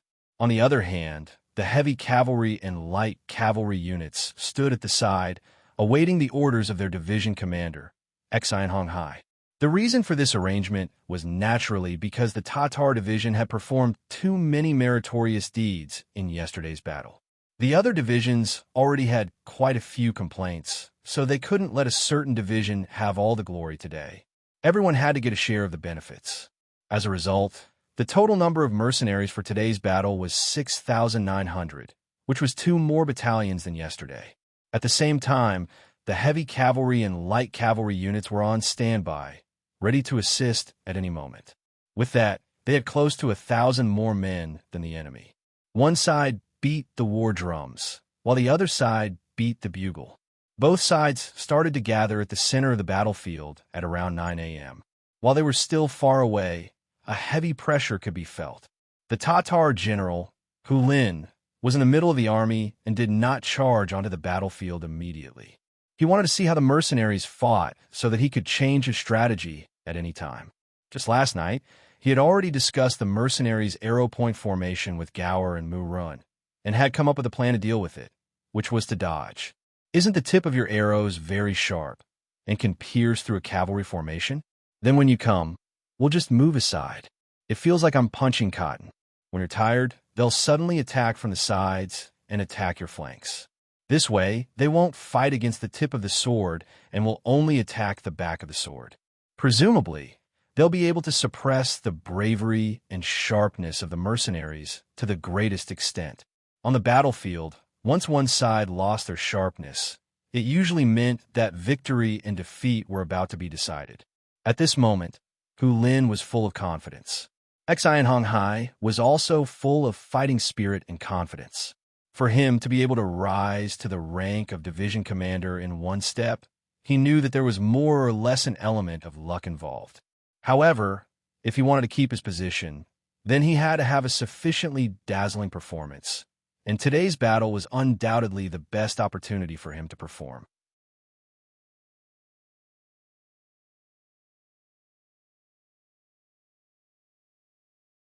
Chapter 856. Before entering the battlefield, the commander and deputy commander had already talked to him. The Tatar cavalry had already experienced the power of the tip of the arrow formation yesterday. No one would be willing to fall in the same place twice. Since they had rushed here today, they must have thought of a countermeasure. Therefore, this battle would not be easy to fight. However, on the battlefield, one could not retreat without fighting just because one was worried. This was not something a fierce general should do, and it was not the style of the mercenaries. Therefore, they still had to fight, and they had to be flexible. At worst, they could send both the heavy cavalry and the light cavalry. This was also the reason why another light cavalry regiment was added today. Compared to other cavalry, the light cavalry was faster and more flexible. Once the opponent's tactics changed, they could enter the battlefield as the fastest and most flexible unit and change the situation. With such a backup plan, Xian Honghai was full of confidence. When he arrived at the battlefield, he saw that the distance between the two sides was less than 3 miles. It was time for the cavalry to charge. He shouted, "Blow the bugle and charge forward with the tip of the arrow formation." Toot, toot, toot, toot, toot. When the bugle sounded, the 6,900 cavalry moved. They were divided into nearly 300 groups and charged toward the Tatar cavalry from different directions. Shoot the arrows. Leave 2,000 cavalry in the middle. For 1,000 men on the left and right flanks to avoid the attack of the enemy's main cavalry. At the same time, General Hulin also gave the order. It was transmitted to the battlefield through the sound of the war drums. The 10,000 Tatar cavalrymen that were originally concentrated in the center of the formation suddenly separated before the mercenaries arrived. Only 2 formations of 2,000 cavalrymen were left in the middle. Then arrows rained down from the left and right, forming a blockade, blocking the mercenaries' path in front and their path in the middle. Sure enough, the enemy had changed their tactics. Xian Honghai, who was charging forward on his horse, saw this. Seeing the arrows blocking the road ahead, he knew that something was wrong. At the same time, he quickly thought of all kinds of countermeasures. A sentence that Yang Qindong had once said flashed through his mind. Remember, on the battlefield, sometimes breaking one finger is far more painful than injuring all 10. With the voice still lingering in his ears, Xian Honghai immediately made a decision. Leave the frontal charge to the direct cavalry regiment and the 3 recruit battalions. All cavalry of the independent regiment, follow me to attack the enemy on the right. Heavy cavalry regiment, attack the enemy on the left. Light cavalry, cooperate with us. Use bows and arrows to assist in long-range attacks. Now that his opponent knew about his trump card, Exine Honghai knew that his previous methods would not work. In order to maximize his power and obtain victory, Exine Honghai used all the power he had at his disposal at once. As a result, Exine Honghai would have no soldiers at his disposal. If the enemy had any backup plans, he would need the support of the army commander. However, he still didn't regret it and made the decision decisively. On the battlefield, because of Commander Exine's shouts and orders, the hornbearers at his side hurriedly blew several different bugles. On the battlefield, the situation changed in an instant. The various regiments began to methodically choose their opponents. Tiger's Mane and Shibi also heard the meaning of the bugles. After the two looked at each other, Tiger's Mane lightly nodded. Shibi then shouted, "Recruit division and Tatar division, prepare for battle." Exine Honghai immediately used up all the soldiers he could use. As their superior, he naturally had to prepare for a rainy day. Otherwise, if the Tatar cavalry sent out reinforcements, they would really be forced into a passive position. On the battlefield, following Exine Honghai's tactical adjustments, the formation of nearly 300 arrow tips suddenly changed directions, directly charging towards the enemy cavalry on the left and the front. Only the 4,000 Tatar cavalry on the right were left. When the enemy general Hu Lin saw this scene, he unconsciously narrowed his eyes, a smile appearing on his face. He had 4,000 fresh troops at his side, so he could support the two sides of the battlefield at any time. This was equivalent to grasping the initiative. As a result, he was already in an invincible position. Only, this type of smile didn't last for long. Then, a wave of earth-shaking noises sounded. A group of heavily armored cavalry, holding 3-meter-long blades, suddenly appeared before everyone's eyes. Unlike the other mercenaries who were dressed in military green clothes, this cavalry was completely wrapped in battle armor. Every single one of them wore black battle robes, a black feather sticking out of their iron helmets, making them appear even more heroic and extraordinary. With 3-meter-long blades in front of them, the cavalry dressed in heavy battle armor immediately drew the attention of tens of thousands of people as soon as they appeared. They were precisely the new army's heavy cavalry regiment. The heavy cavalry regiment, as the name suggested, belonged to the tanks of the cavalry. Not to mention the threat of the 3-meter-long sabers in their hands. Just the heavy armor on their body was not something that could be pierced through by ordinary weapons, nor could it be cut through. Their appearance was like a torrent of steel, giving off a feeling of invincibility and invincibility. The moment the heavy cavalry appeared, they charged towards the 4,000 Tatar soldiers on the right, causing the Tatar general in charge of the battle, Hurin, to cry out in alarm. "Not good. They're going to deal with our 4,000 fresh troops. Quick, ask the general for reinforcements." It was no wonder that Hu Lin was so shocked. The appearance of the heavy cavalry had broken the balance of the battlefield. Let alone heavily injuring the mercenaries, they would already be thanking the heavens if they could even guarantee victory. Right now, he could only place his hopes on Hu Bo and the reinforcements. On the city walls of Talu City, Hu Bo naturally noticed the sudden appearance of the heavy cavalry regiment. At this moment, his brows were tightly furrowed and his fists were clenched. He was about to open his mouth to send more cavalry, but when he noticed that it wasn't just the heavy cavalry that had moved, unknowingly, more than 2,000 firearm soldiers had also appeared on the battlefield. His words were forcefully suppressed in his heart. He knew that if he dared to send reinforcements, these musketeers would enter the battlefield. Perhaps even the cannons that had disappeared for 2 days would appear. If that was the case, the situation would be even worse. General, Mu Run and Gort did not notice this. When they saw the mercenaries send out the heavy cavalry regiment, they turned around and looked as if they had quickly made a decision. Faced with this question, Hubert did not move at all, as if he did not hear it. He had seen the situation on the battlefield. Even with the addition of the heavy cavalry regiment, they still had the advantage in numbers. Look, there's another light cavalry regiment among the mercenaries.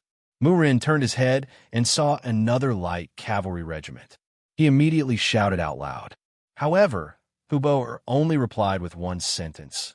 Even with these 2,000 people, they only have 1,000 more than us. It won't affect the overall situation. In yesterday's battle, the Tatar army had nearly 4,000 more people than the mercenaries. Today, they had only sent 1,000 more, which could be considered as a courtesy. If he sent reinforcements because of this, he would be forcing the mercenaries into a decisive battle. Right now, he was not prepared for this, mainly because he had not thought of a good way to deal with firearms. Since Hubert had said this, it meant that he did not intend to send any more reinforcements. Unless the mercenaries sent cavalry into the formation, but that was obviously impossible. Sending nearly 1,000 more people was probably the mercenaries' bottom line. What happened next confirmed this thought. However, with just 1,000 more people, the mercenaries' advantage was obvious. On the central battlefield, the direct subordinate regiment and the 3 new recruit battalions relied on their superiority in numbers to firmly suppress the enemy. On the left battlefield, even though the independent division did not have the advantage in numbers, their formation was complete. With the help of the tip of the arrow formation, they had already pierced through the Tatar army's defenses and were currently executing a slicing and dicing tactic. In addition, the light cavalry regiment's arrows were harassing them from afar, so they already had the absolute advantage. On the right battlefield, the heavy cavalry regiment's appearance was like the autumn wind sweeping away fallen leaves, smashing the 4,000 Tatar cavalry into a bloody mess. The 3-meter-long blades, once drawn, would be stained with blood. Coupled with the strong defense of the heavy cavalry, in a clash of blows, one would be fine, while the other would take the enemy's life. As time passed, the 4,000 Tatar cavalrymen were constantly reduced. The heavy cavalry regiment that Yang Chendong had spent a lot of money to build had a definite advantage the moment they stepped onto the battlefield. They appeared in a stunning manner, appearing as if they were undefeatable. They were undefeatable and undefeatable, constantly devouring their opponents. The pressure on them grew. The 3 battlefields were in danger, and there were no reinforcements from the city behind them. Hu Lin's expression changed again and again, and he had no choice but to give the order to retreat. If they continued to fight like this, their losses would only be greater, and they would definitely lose. Seriously speaking, rather than the Tatar cavalry fighting with the mercenaries, it was better to say that they were training the mercenaries. After 2 defeats, the Tatar cavalry retreated amidst the sound of unwilling gongs. Hu Lin retreated in time, and their losses were much greater than yesterday. They only lost 1,000 cavalrymen, and 2,000 were injured. Although the losses were not great, the impact on the morale of the troops was not small. This could be seen in the eyes of the cavalrymen returning to the city. In the past, their eyes shone brightly, and they were not afraid of the heavens and earth. However, right now, they were all dejected, and their morale was shaken. In the first battle, they were defeated by the sudden tactics of the mercenaries. In the second battle, they had already made some preparations, but they were still defeated by the enemy's reinforcements, and they were defeated by the enemy's firearms. At this point, before they could think of a way to deal with the firearms, the Tatar cavalry would not easily start another battle with the mercenaries. Tiger's Mane and Shibi had already understood this point of view when they returned to the barracks after the battle. The atmosphere also became silent for a while. Yang Shendong's telegram had arrived 2 days ago. In half a month to 20 days, the battle with the Mongols would begin. If they could not deal with the Tatar cavalry here, they would not be able to participate in that battle. For the 2 generals, this was something that they could not accept.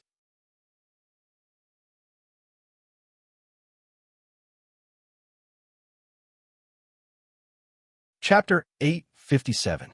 Not only would they fail to take down Tala City, but they would also fail to live up to the sixth young master's trust in them. Just as the two commanders were looking at each other speechlessly, the sound of the curtain being lifted sounded outside the tent. Then, Beta Persei, with the rank of senior colonel, strode in and entered the sight of the two commanders. Beta Persei, Brother Beta Persei. The former was called out by Tiger's Mane, while the latter was called out by Shepherd. Beta Persei, who was called out, smiled and greeted the two. On the orders of the young master, I'm here to deliver the reward for the Tatar division. Haha, I haven't been idle along the way. You have to prepare some delicious food for me later. Young heir did not treat himself as an outsider. He found himself a chair and sat down. He even poured himself a cup of hot tea. He raised his head and gulped it down like a whale drinking a cow. It wasn't until he drank 3 cups of tea in a row that he felt his thirst being quenched. Then, Beta Persei noticed that Tiger's Mane and Shepherd seemed to be a little absent-minded, and their moods were not quite right. What's wrong with the two of you? Don't tell me they lost the battle? As soon as he finished speaking, Beta Persei immediately denied it. Although he had just arrived, he heard the soldiers in the barracks celebrating and congratulating them from time to time. It didn't seem like they had lost the battle. We didn't lose the battle, but I'm afraid the next battle won't be easy. Tiger's Mane shook his head, then looked at Shepherd and said, Deputy Commander, tell your brother Beta Persei about our situation. Yes, Commander. Although Shepherd was promoted, he still had the rank of Colonel, which was 2 bars and 3 stars.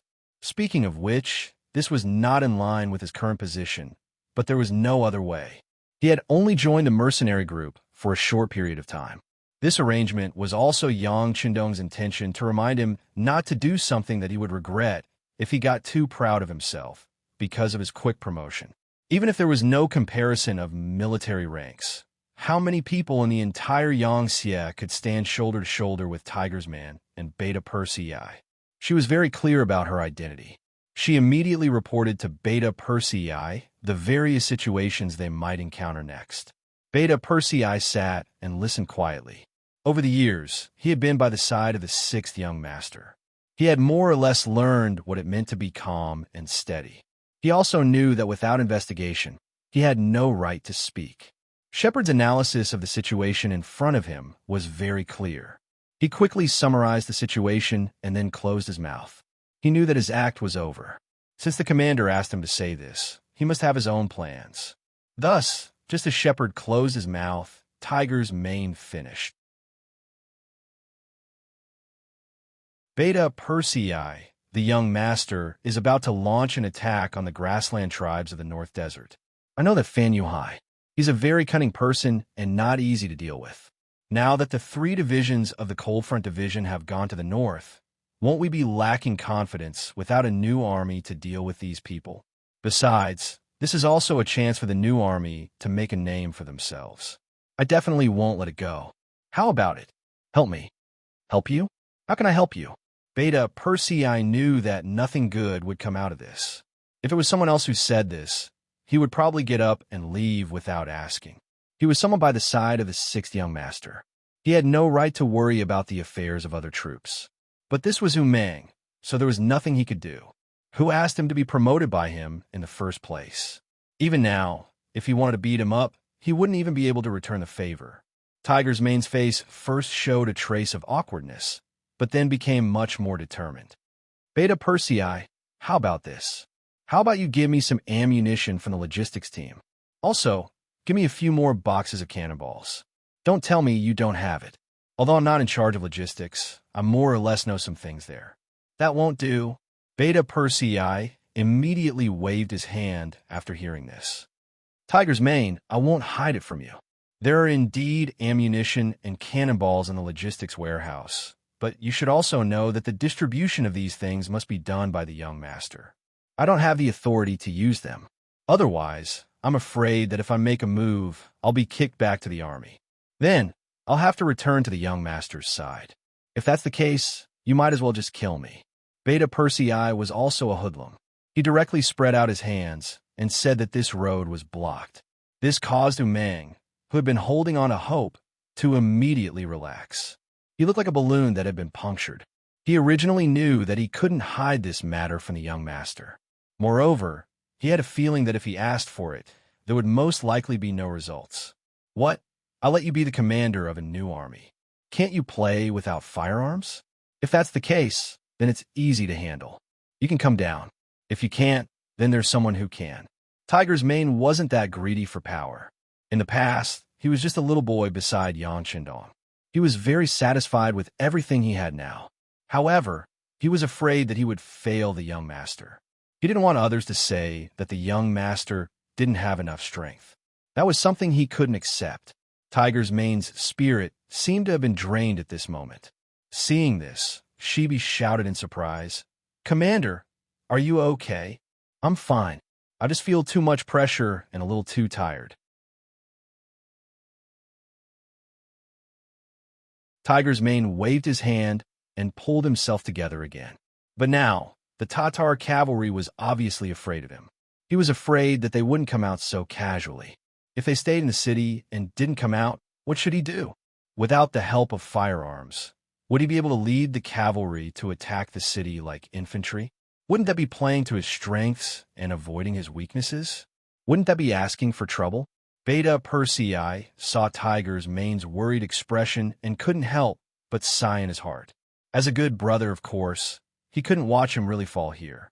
He could only say, Okay, Tiger's Mane, I'm convinced. But without the young master's approval, I really can't give you the ammunition. But I have another way." When he heard that the gunpowder couldn't be given to him, Tiger's Mane's hope was about to be shattered.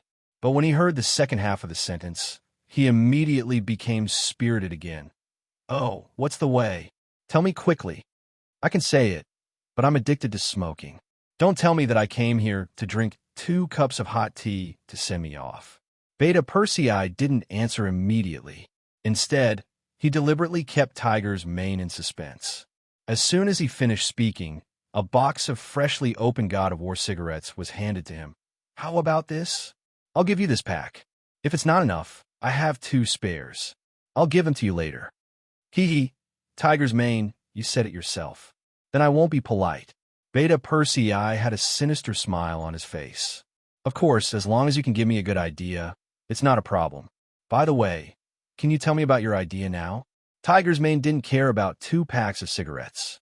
He knew that Beta Persei didn't care either. As the chief logistics officer, if he said that he was short of cigarettes, he wouldn't believe it even if he was beaten to death. This was just a joke between brothers. When it came to business, Beta Persei also put away his original frivolous appearance. After a short silence, he became serious and said, "Tiger's Mane, a batch of new supplies from the sea has just arrived. They were shipped from New Urgon City Head. But can you guess who else came with them? Tell me quickly, don't test my patience." Seeing that Beta Persei still wanted to tease him, Tiger's Mane pretended to pull a long face and said, Okay, I won't keep you in suspense. This time, Colonel Tianyu is also accompanying them." Beta Persei finally revealed the mystery. It's just that when he answered, Tiger's Mane and Shibi both had a blank look on their faces. They didn't seem to understand who this Colonel Tianyu was. But after all, Tiger's Mane was Tiger's Mane. After following Yang Qindong for many years, he was very familiar with some of the important people in Yangxie. Soon, he found the relevant information in his mind. Tianyu was one of the earliest Cold Front soldiers and one of the first students trained by Yang Qindong. After graduation, he didn't enter the army or the navy. Instead, he formed a new Eagle Division and was appointed as the captain. When the first Shang dynasty was defeated, the Eagle Division made its debut. They flew high in the sky and guided the army in the direction of attack. For a time, the enemy was confused and disoriented.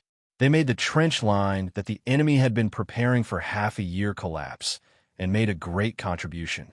"I remember this person, Tianyu," Tiger's Mane exclaimed, but soon quieted down. "But he's the leader of the Eagle Regiment. The original Eagle Division was expanded into a regiment. What kind of help will he provide to our new army in taking down Tulu City?" You'll have to ask him yourself," Beta Persei said. He had already done his duty as a brother by mentioning these things. As for what to do specifically, it was a problem that Tiger's Mane needed to think about. Beta Persei didn't say anything, so Tiger's Mane didn't ask anymore. Instead, he made up his mind. After rewarding the 3 armies, he would go back to the first city with him. He wanted to personally find Tianyu and see what kind of mystery was behind this. As for the Tatar cavalry in Tulu City, after losing 2 battles in a row, they really gave up the idea of going out of the city to fight the mercenaries.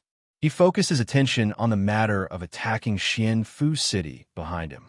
Xianfu City's walls were high and strong. It was indeed not that easy to attack. General Chiga, who was ordered to attack the city, had already attacked the city more than 10 times. He had lost a lot of soldiers, but still couldn't take down the city. What was even more regrettable was that the Tatar cavalry could have bypassed Xianfu City and went to the northern hinterland of Beiming. However, they were always afraid that the Beiming army would cut off their escape route, so they couldn't do it. But now, after losing 2 battles to the mercenaries, they had to arrange for an army to defend the city. They wanted to send troops into Beiming, but they didn't have enough soldiers. This idea had to be put away. Attack! Send 10,000 soldiers to General Chiga. Tell him that he must take down Xianfu City no matter what. Feeling that time was tight, Hubo once again made up his mind.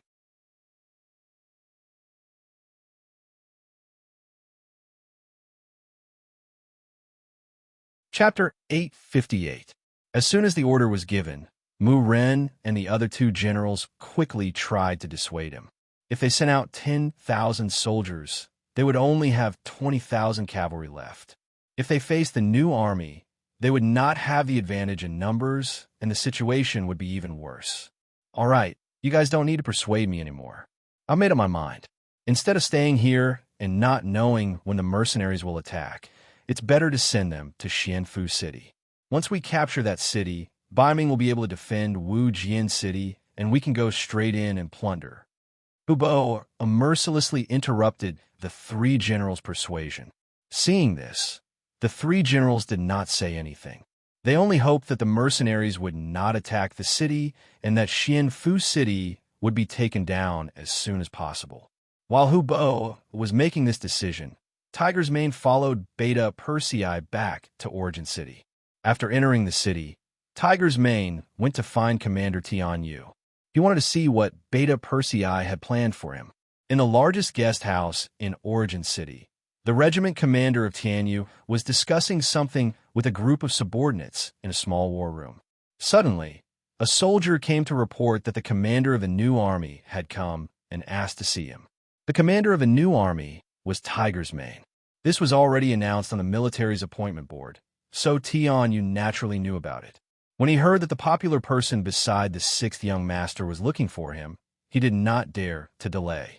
He immediately let everyone discuss freely and hurriedly walked out of the room. When he entered the room, he saw Tiger's Mane standing there with his hands behind his back. Tianyu greets Commander Tiger. Seeing the other party's shining golden epaulets, Tianyu immediately gave a standard military salute and stood at attention. Hearing the voice, Tiger's Mane turned around and showed a kind smile to Tianyu, who was wearing a blue military uniform. Commander Tian, there's no need to be restrained. I'm here this time to ask you something. I don't know what Commander Tiger wants to tell me. Tianyu smiled. Speaking of which, they were old acquaintances. It was just that they hadn't seen each other much recently, so they hadn't contacted each other much. Leader Tian, I won't beat around the bush. Since you've suddenly appeared in Beginning City, you must have a mission. However, I wonder if you could tell me about it. Tiger's Mane had a smile on his face. Logically speaking, he was no longer one of the young master's people. The latter could choose to tell him or not. So his attitude was one of discussion and not an order. Of course, whatever commander who wants to know, feel free to ask. This Tian will tell you everything he knows. Tianyu nodded. In the face of this person who had taken Lung Song's place and become the first major general in the army, he didn't dare to keep him in suspense. Who didn't know the relationship between Tiger's Mane and the 6th young master? Who would know when he would step down from his position as the new army commander and return to the 6th young master's side and become a popular person. Okay, then I'll be polite. Let me ask you. In the following time, Tiger's Mane and Tion Yu had a conversation in the room for half an hour. Then, the two of them came out together and went straight to the Yang mansion in the city from the guest house. Yang Qindong saw these two trusted subordinates in the small courtyard. The moment they appeared together, Yang Qindong guessed their intentions. Then, his gaze swept over Beta Persei, who was standing at the side. After this gaze, Beta Persei's expression became a little unnatural. Of course, he knew what the young master meant. He decided that no matter what the outcome was, when there was no one around, he would apologize. Since you're here, take a seat. Yang Qindong pointed at the two stone chairs in front of him and said casually. Since the young master gave an order, they didn't dare to disobey. Tiger's Mane and Tion Yu each found a chair and sat down. Then, the two of them looked at each other. It was Tion Yu who spoke first. Sixth young master, you said that you want to train the Air Force's combat ability here, but this subordinate thinks that since it's training, it's better to use actual combat as a starting point. Right now, the new army in Tala City is attacking the city. Perhaps our Eagle Regiment can cooperate. Oh, you want to go to Tala City? Is this your idea? But did someone force you to do this? Yang Qindong's expression didn't change, but his voice carried a hint of pressure. It was this faint pressure that made Tion Yu stand up from his chair in shock. Sixth young master, this is this subordinate's idea. Before Tion Yu could continue, Tiger's Mane had already stood up. He knew that the sixth young master had already seen through everything. If he didn't stand up at this time, he was afraid that he would really attract the young master's anger. It's just that Commander Tion also wants to use this opportunity to train the troops. We think this is a good opportunity for cooperation. Yes, our Eagle Regiment also wants to use the opportunity of actual combat to strengthen ourselves. At the same time, we can better see where our problems lie. Tion Yu also said, this was originally something that the two of them had discussed. This way, they could prevent the sixth young master from venting his anger on one person. Little Lu Zhong fell into a short silence. Yang Qindong didn't immediately voice his opinion. Instead, he looked at Beta Persei, who was beside him. Immediately, the sound of someone kneeling on the ground rang out. Beta Persei knelt on the ground and said, Young master, I was the one who told Tiger's Mane that Commander Tion had arrived at the beginning city. Young master, please punish me. Young master. Seeing that Beta Persei was about to kneel on the ground, Tiger's Mane was shocked and wanted to kneel on the ground as well. At this moment, Yang Qindong spoke, All right, how many times have I said it? Don't kneel so easily. A man has gold under his knees. Don't you understand? As soon as he said this, Tiger's Mane's knees went soft and hard. He almost fell down. At this moment, he didn't know what to do. Fortunately, Yang Qindong's voice followed. Since Commander Tion thinks that it is more necessary to combine actual combat, then go ahead and do it. But I'll say the ugly words first. It's fine if the Eagle Regiment doesn't come out, but once they do, they must hit the target. You guys can do as you see fit. Beta Persei, whatever Commander Tion needs, you can arrange to give him as much as possible. Waving his hand lightly, Yang Qindong didn't look at Tiger's Mane, who was standing there. This kind of behavior showed that he was dissatisfied with Tiger's Mane's action first and report later. Although as the commander of the new army, Hu Meng's actions were public and not private, but he didn't report to them immediately after entering the beginning city. Instead, he looked for Tion Yu first. This was a mistake in itself. Tiger's Mane saw that the young master was displeased, but he didn't say anything. His idea was that any apology was not as good as winning a big battle for the young master to see. It could also express his apology in sincerity. Beta Persei and the other two left the Yang residence's courtyard. It wasn't until they left that he let out a long sigh of relief. Then, he looked at Tiger's Mane and said, Tiger's Mane, this is the only time. I won't dare to do it again next time. You also saw the young master's dissatisfaction. Yes, I appreciate Brother Beta Persei's kindness. But you have to promise me that you will take more crude oil with us later. You can't be stingy. Tiger's Mane had a perfunctory look, but when it came to serious matters, he still didn't give an inch. Okay, I really owe you. Veda Persei shook his head helplessly. The person who came was Tiger's Mane. For this elder brother, even if he was scolded, he would accept it. After only 3 hours, Tiger's Mane, Tianyu, and the others left the beginning city with a few carriages. Yang Chendong didn't say anything after hearing the news from Yang Si. He only thought in his heart that he had given enough opportunities and pressure. He hoped that the new army could have a better performance. Compared to others, he was more interested in Tiger's Mane. He even wanted to train him to be independent, hoping that his painstaking efforts would not be in vain. In the barracks of the new army, an unfamiliar team of hundreds of people suddenly came. Because they were personally led by the commander, they were not interrogated at all.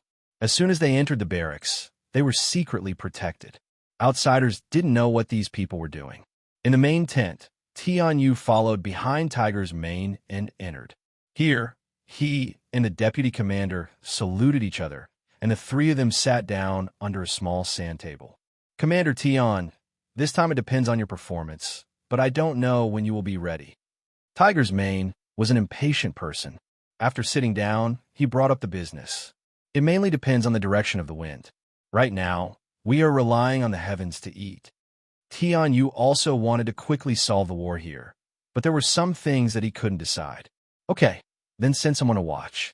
Once the time is right, immediately inform me and the deputy commander. We will be ready. Tiger's Mane more or less knew a little about the Eagle Regiment. He knew that the other party was not being perfunctory. All he could do was pray that the heavens would give him an opportunity as soon as possible. On the other hand, Shibi looked at the two of them talking as if he was watching a show. He had a completely ignorant look on his face. It was only when the opportunity presented itself that he realized why Hu Meng would attach so much importance to a mere colonel regiment commander. Tianyu said to wait for an opportunity, and this wait lasted for 4 days. It wasn't until the evening of the 4th day that Tianyu arrived at the main tent. Tiger's Mane anxiously went up to him. This time, without waiting for him to ask, Tianyu had already opened his mouth and said, "The opportunity has come. It will be tomorrow morning. We will immediately go and prepare. Your new army should also prepare." Okay. Tiger's Mane nodded heavily. He turned to look at Shibi and said, "Deputy Commander, summon the officers for a meeting." The next day, the sun was high up in the sky. In the morning, the soldiers of the new army ate early. They put on their battle clothes, mounted their war horses, and held their sabers in their hands. They were divided into battalions and stood in formation. The movements of the mercenaries were quickly discovered by the Tatar cavalry on the city wall. This situation was immediately reported to General Hu Bo-er. Soon after, a group of generals hurried up the city wall. From afar, the mercenaries' formation was neat and orderly, their weapons ready for battle. What's going on? Could it be that they want to attack the city at all costs? General Hu Lin's face was filled with shock as he spoke.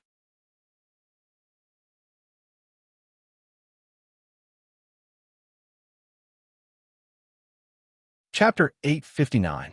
If they just charge head-on, their losses will be great. I'm sure they haven't thought of this. Gore also had a confused look on his face, and as he spoke, he glanced at Hu Bo-er. What did General Mu Run say? Hu Bo-er did not reply immediately. After several bloody battles, he knew that the mercenaries were not to be trifled with.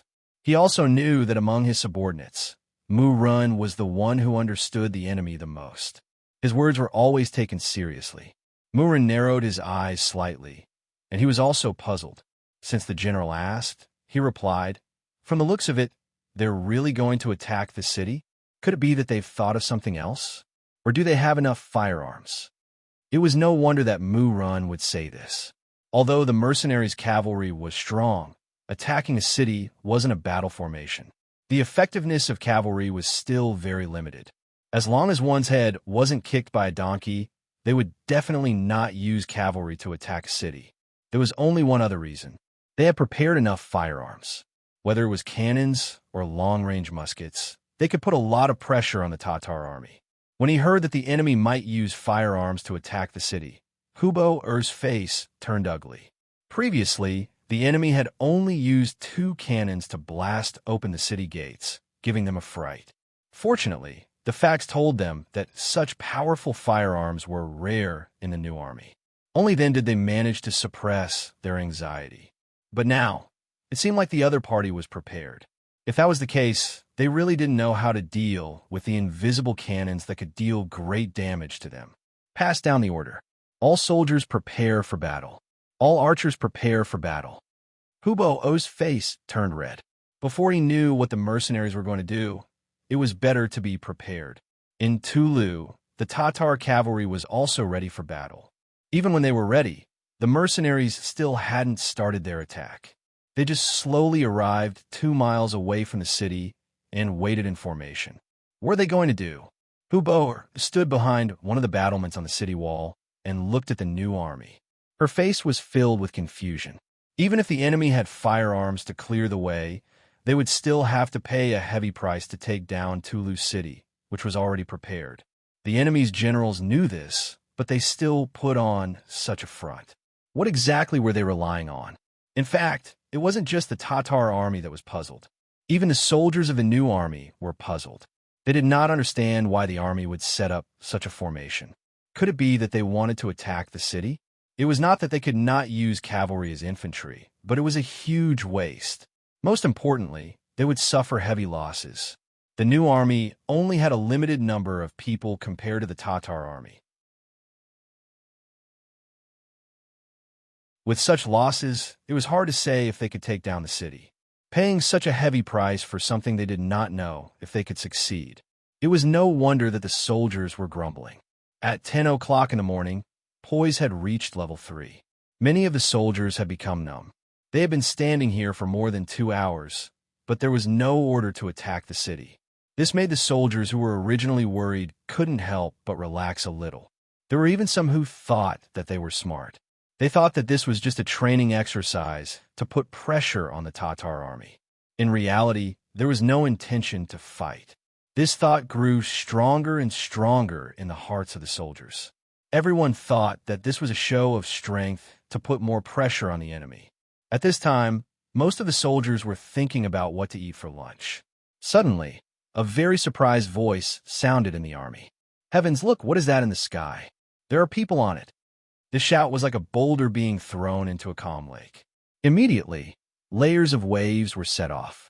When everyone heard this shout, they could not help but look up at the sky. Then, 10 huge hot air balloons appeared above their heads. They moved with the wind and slowly moved forward.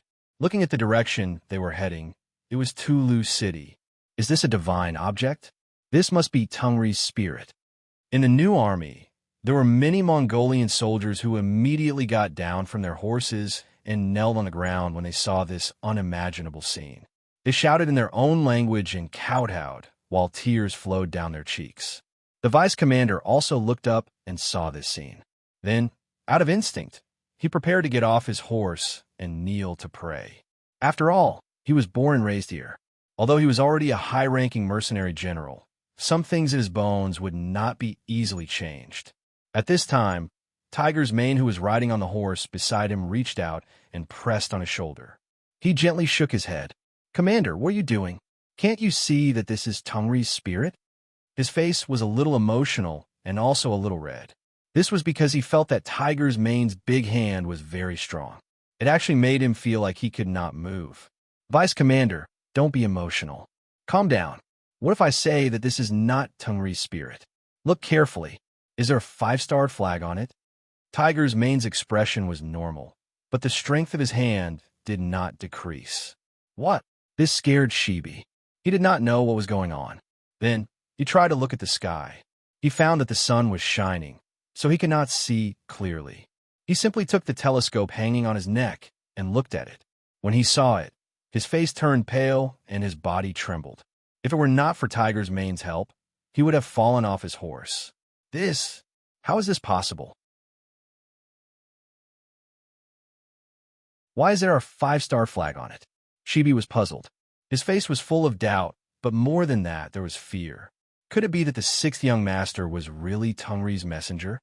that he appeared in the grasslands under Tungri's orders to save this place and unify it? Sigh. Tiger's mane sighed. Shibi was very smart and very wise. This was something that even the sixth young master had praised. But in the end, humans were still humans. Their reaction to the unknown was no different from that of ordinary people. Tiger's mane could indeed say that this was the manifestation of God. This way, the morale of the soldiers below would definitely reach its peak. But Shibi was not an ordinary soldier. There were some things that could not be hidden from him. It was time to tell him the truth.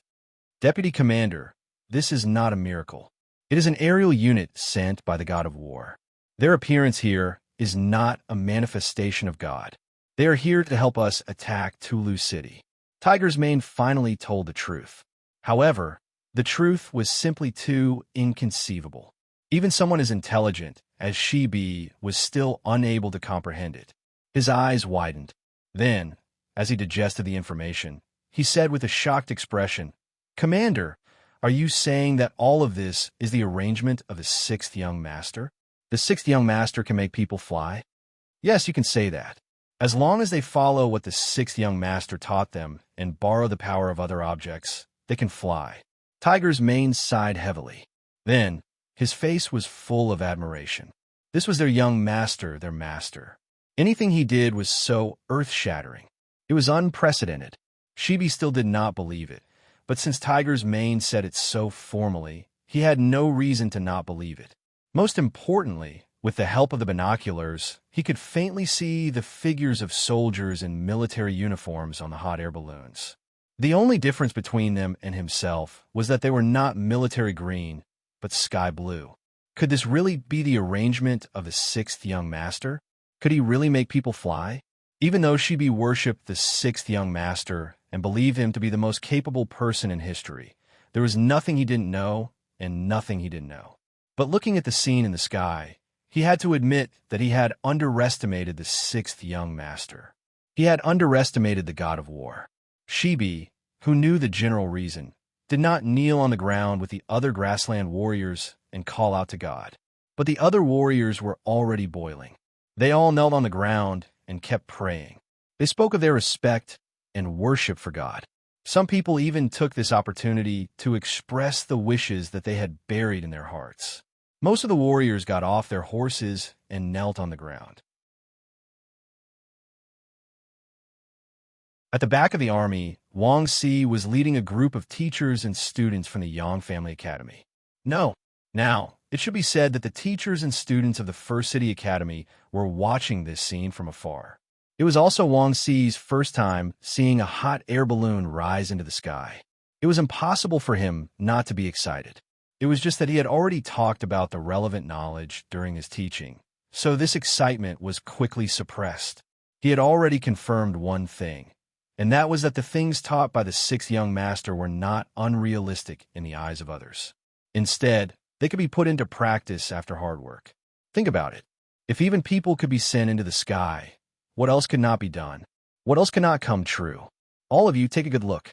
Don't always say in class that the things recorded in the book are not true and that some records can't be realized at all. Now, what else do you have to say? Taking this opportunity, the first deputy dean, Wang Si, looked at everyone as if they were frogs at the bottom of a well. This time, no one objected to Wang Si's words. The truth was right in front of them. What else was there to say? If people could fly into the sky, what else couldn't they do? Dean, we were wrong. Our understanding was wrong. We were too short-sighted. We will definitely study hard when we return to the academy in the future.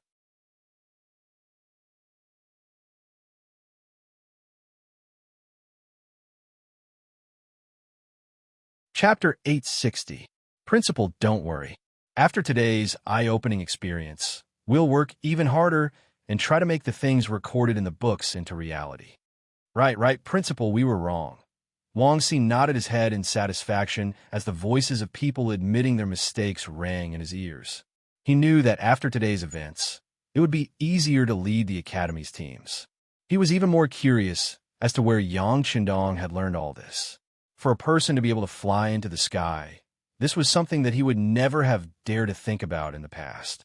The mercenaries were shaken, and the soldiers all knelt on the ground. In Tulu City, the situation seemed to be replicated. After seeing the large balloons in the sky, the Tatar cavalry knelt on the ground, as did the master archers who had been lying in ambush. Even Hubo, and the other generals knelt on the ground. Even though they were generals, they had not received any education and were illiterate. In the face of technology that had only been created a few hundred years later, their resistance was no different from ordinary soldiers. Even though these large balloons were floating over their heads, no one thought of doing anything to them. On the contrary, they constantly kowtowed and prayed, as if their words would reach the ears of the gods and become reality in the near future. Xuanfu City. After fighting bitterly for more than 10 days and nights, Commander Shi Wanshan's eyes were bloodshot. Giving up Tulu City and retreating to Xuanfu had put him under great pressure. It was said that the Beiming imperial court had sent him memorials as tall as a small mountain, and there were even people who requested for him to be replaced so that he could be brought back to the capital for trial. Fortunately, eunuch Deng Chong had stood firmly on his side at the crucial moment. In addition, the connections he had built up over the years had also played a role. In the end, he submitted a memorial stating that he could not only ensure Xuanfu City's safety within a month, but also take back Tulu City. Only then did the pressure lessen. However, only he knew how helpless he had been when he submitted that memorial. Although it seemed like the Duke of Loyalty's promise to him, through Yu Kan's words, he could not let go of this unknown minor character. Betting his life and future on a minor character he had met for the first time, even Shi Wanshan found it too laughable when he thought about it. His actions back then had been too bold. Fortunately, this Yukan had always been by his side. Even after following him to Xian Manor, he was very cooperative and stayed in the small courtyard arranged by him. It was just that during the day, when he went out on the streets and strolled around, he was not afraid of the northern Ming soldiers secretly following behind him. You cannot escape. This was the only thing that comforted Shi Wanshan. Originally, he thought that there was still some time before the 1-month deadline, and that Yu Kan's life and death would be revealed. However, he never thought that this person would actually take the initiative to meet him this morning. Shi Wanshan was very curious about Yu Kan's request to see him. In the small courtyard, he met this average-looking young man who was always very calm. In the small courtyard, the moment the two sides met, Yu Kan said something that shocked Shi Wanshan. "Commander, today is the day for you to launch a large-scale counterattack and take back Hellas City." Yu Kan had appeared in front of him a total of 3 times. The first time, he had passed on the Duke of Loyalty's words and asked him to withdraw from Tala City. The second time, he had followed him to Xuanfu City without waiting for his orders. And now, this was the 3rd time they had met, but his words had also shocked Shi Wanshan. "Sir Yu, what do you mean?" Although Shi Wanshan believed that he had the demeanor of a great general and was calm in the face of trouble, he had to admit that he was more shocked than the last when he met Yu Kan. "That's what I meant just now. Today, Tala City will undergo a great change. I'm afraid that it won't be long before Hubo sends the order to withdraw the troops. The time could be tonight or tomorrow morning. Commander, you just need to make your preparations." Yu Kan's expression remained the same, as if he was talking about an extremely ordinary matter. He said these words word by word from his mouth. The more calm Yu Kan was, the more shocked Shi Wanshan was. Last time, he had come at the besieged Talu City on the orders of the Duke of Loyalty. This time, Xuanfu City was also tightly surrounded, and no information could be casually leaked out. And now, this person had sent the Duke of Loyalty's orders. Shi Wanshan couldn't help but be suspicious. "Mr. Yu, where did you get this information from? Is it accurate?" Shi Wanshan asked in a probing manner. He was simply too curious about this person's ability to know about the world without leaving the city. This information came from the Duke of Loyalty, so it can't be false. As for the source of the information, I'm sorry, but I can't tell you without orders. All right, the information has been sent. Commander, please make your preparations. After dinner, I will come to the barracks. If the situation in the barracks is still the same by tomorrow morning, I will present myself to the higher-ups. Commander, You don't need to worry about it. Yukan's face was calm, as if he had already disregarded life and death. After saying this, he turned around and left. He didn't give anyone a chance to ask him any questions.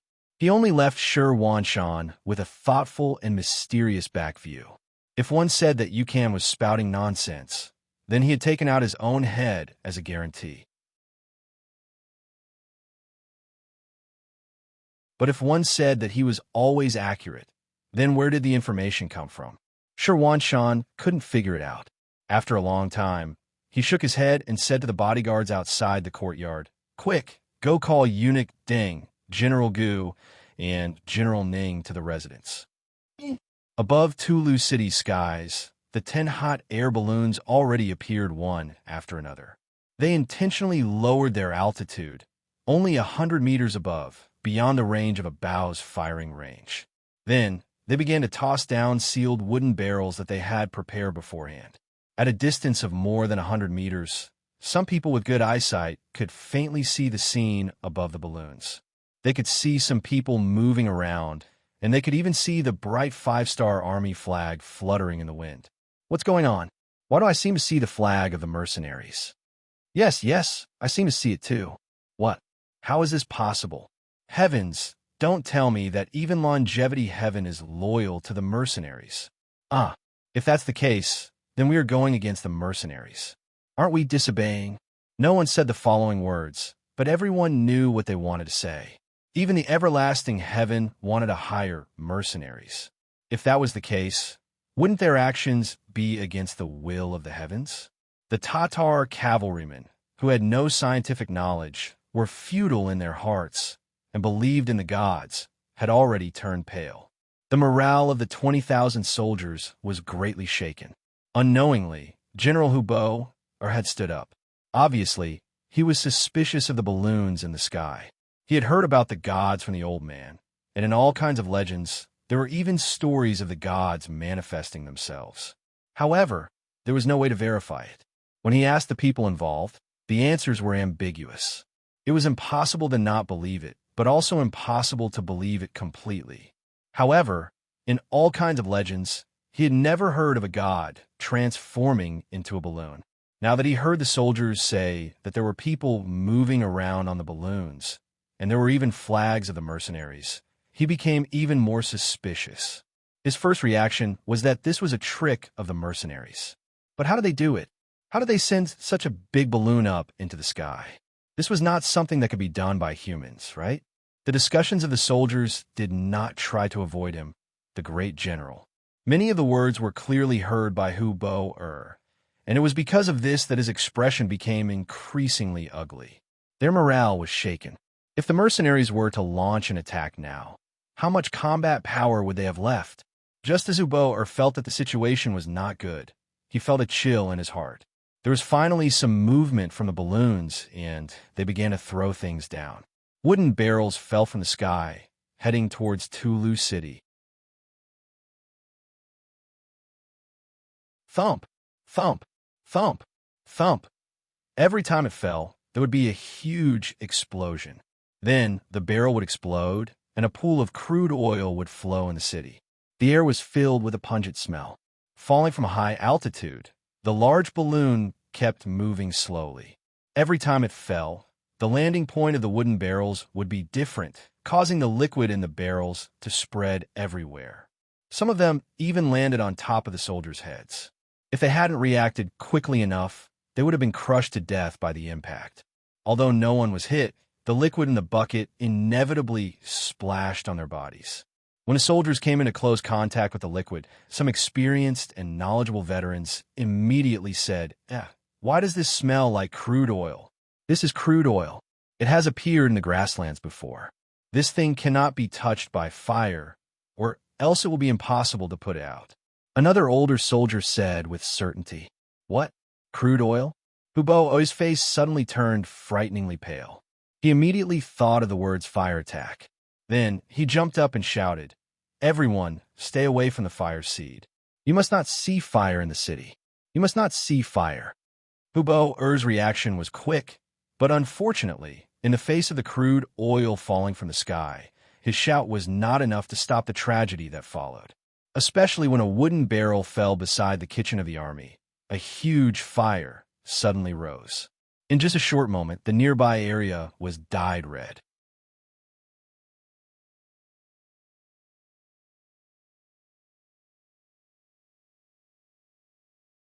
Chapter 861. When the fire appeared, it borrowed the strength of the wind. When it came into contact with the oil in the air and on the ground, the fire began to spread at a very fast speed. In many places, the fire was connected to one another. It looked like it was going to spread to the entire city and could not be contained. Such a conflagration was fatal to the Tatar horsemen in the city. When the fire was everywhere, the first to be frightened were the war horses that were still in the stables. Animals were afraid of fire. When a fire came at them, even the docile war horses could not endure it. They had no choice but to fiercely neigh. Their bodies surged, and they forcefully jumped out of the wooden stakes and galloped on the streets. When they encountered the Tatar soldiers, they didn't listen to their advice and continued to charge forward. Even if they knocked the soldiers who blocked their way to the ground, they still couldn't stop the momentum of their charge. The neighing of war horses could be heard everywhere. When the fire gradually grew bigger and started to connect together, some soldiers could not avoid being surrounded by the fire. Then, extremely miserable screams rang out. The entire city was thrown into chaos in an instant. The soldiers on the city gate tower were relatively lucky. No wooden barrels fell on them. But just because they were fine, it did not mean that they were fine. When they saw the fire devouring their war horses, their companions, and even the entire city, some of them could not help but cry out. This is the punishment of the gods for making an enemy out of the mercenaries. This is heavenly punishment. We cannot control it. Brothers, let us surrender and lessen the wrath of the gods. We surrender. We are willing to atone for our sins. When the voices were heard, more and more Tatar soldiers knelt on the ground and cried out. There were even some who rushed down the city walls. They wanted to open the city gates and rush to the foot of the mercenaries to repent and atone for their sins with actions. Bastards, what are you doing? You are not allowed to open the city gates, and you are not allowed to surrender? Men, kill all those who have lost their minds. Kill them all. Seeing that the situation was in chaos and that the soldiers on the city walls were not listening to their general's orders, Hubo-Er's face was ashen. As the shouts rang out, some of the soldiers who were still clear-headed rushed to the side of the inner city gate with their blades. When they faced their companions who had already gone mad, they first tried to dissuade them, but when it was useless, they swung their blades and cut them down. However, the number of personal guards was still too few, while the number of soldiers who had gone crazy was too many. It had already become a general trend, and there was no way to stop it.